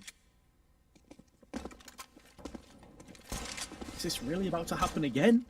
Is this possible that they're just going to take these P250s, USPs, and somehow win the round? Forrester nearly gets the drop onto Mia, but Mia is too strong, delivers too many shots. Dexter's living on borrowed time. They're going to cash in. Whether it was Crad or whether it was the flanking element of Lackey, he was going to be a goner either way. Chopper, very low. Typically thrives, though. The weaker he gets HP-wise, the better his aim seems to be. You can never fully write this guy off. And it's more about the snake in the grass of Mia that's not really been spotted for a while. You see the T's together, united in life as they are death. And the bomb is in such an awkward spot here, and a lot of this basically pivots off Mia. And the downside is that Lackey's actually going to be watching this with the AWP, but I don't think he spotted him. No, he didn't see him through the railings. That's a huge mistake, because if he spots him, Lackey and Crad could have doubled up on either player. They had a 2-on-1 to whichever fight they decided to take. Oh no, they don't realize Lackey's here though. They're looking elsewhere. With the Deagle, he might be able to get it done. There's the first. Now he can just hide. 20 seconds left. AWP is out. Mir goes down, and Lackey saves the day. He made a huge mistake not spotting Mir earlier when he peeked towards spawn, but he recovers, so it's all good. And off this play, nothing brought into the round except P250s and a flashbang. What a turn. And again, just like Nuke, Entropiq finds a way to win a scrappy, scroungy round with very little economy. 13 all. They do so much with so little. Time after time, the flick from Elian on point. That's the kind of round, the previous one, that can really motivate the team, get them spurred up. If you're low on energy, that could be the difference maker. As Elian flicks across to the opening pick. 19 kills to his name, just shy of 90 ADR. Had a really good showing here on Mirage. Chopper, though, with the smoke helping him out, decides to start pushing up catwalk. We haven't seen the T's execute off this too often. It's typically been Mia when a lot of casualties have already fallen down. Forrester, not for the first time, up on balcony. Anticipating this push coming in, but Dexter and Chopper just run straight onto the site, claiming frags as they move. Elian flashed right into his face. He has to pull the plug and get out of the marketplace. So that is Spirit's opportunity now to get the bomb plant down and to start to establish a bit of control over round 27.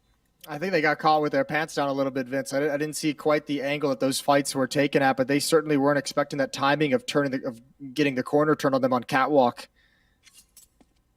Easy fights for Spirit to win. Dexter with the opening and Chopper with the follow-up onto the player on platform. I believe that was Forrester. And man, what a heartbreaking 180 after stealing a round away with just the pistols, and a very, very nice, very important 1-on-2 clutch to this.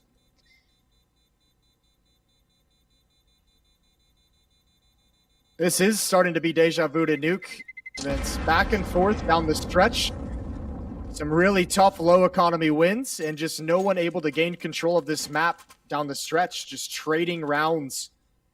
14-13 in the favor of Team Spirit.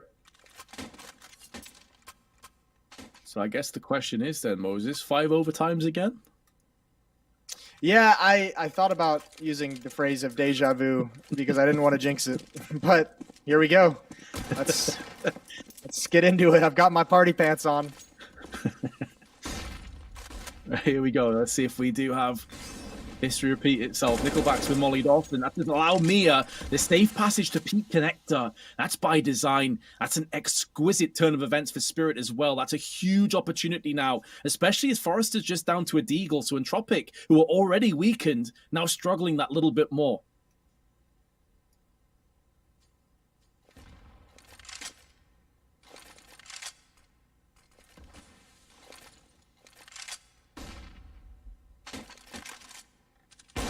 Trade for the AWP. Oh, here it comes. Double Molotov.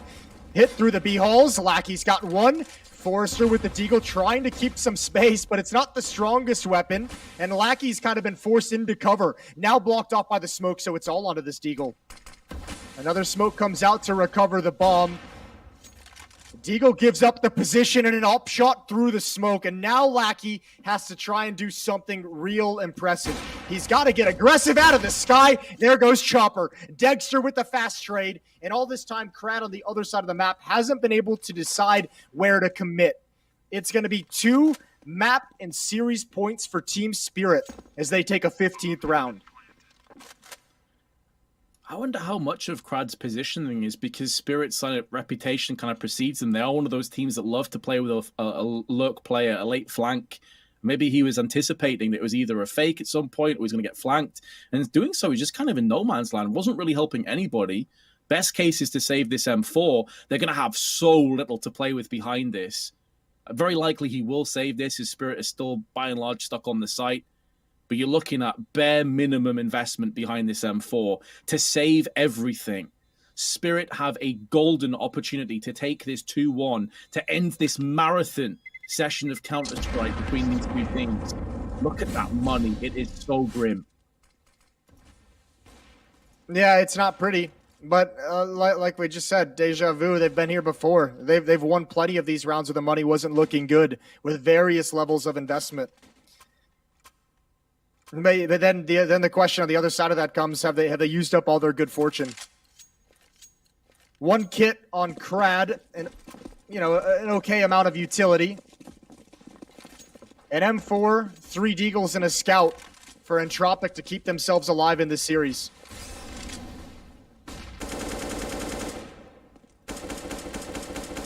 Taking quite a bit of damage as well. Down in Connector, has to back away. 40 HP. Wonder if he maybe throws that across to a teammate if he gets the opportunity, or if he just holds on to that, because he's not necessarily the player. No disrespect to him that you expect to frag out as hard as some of the other guys. Like Nickelback's had great performances. Forrester's one of those guys. So we'll see what happens with that. But in amongst all of that early chaos, the pace has died down. Spirit may be anticipating that a desperation, wild haymaker punch may be forthcoming. But Entropiq, well, they are so passive. They are so deep in their angles. Back at CT boxes, back at the murder hole side of window, 2 position plays at the back of B site. So we're in this round for the long haul.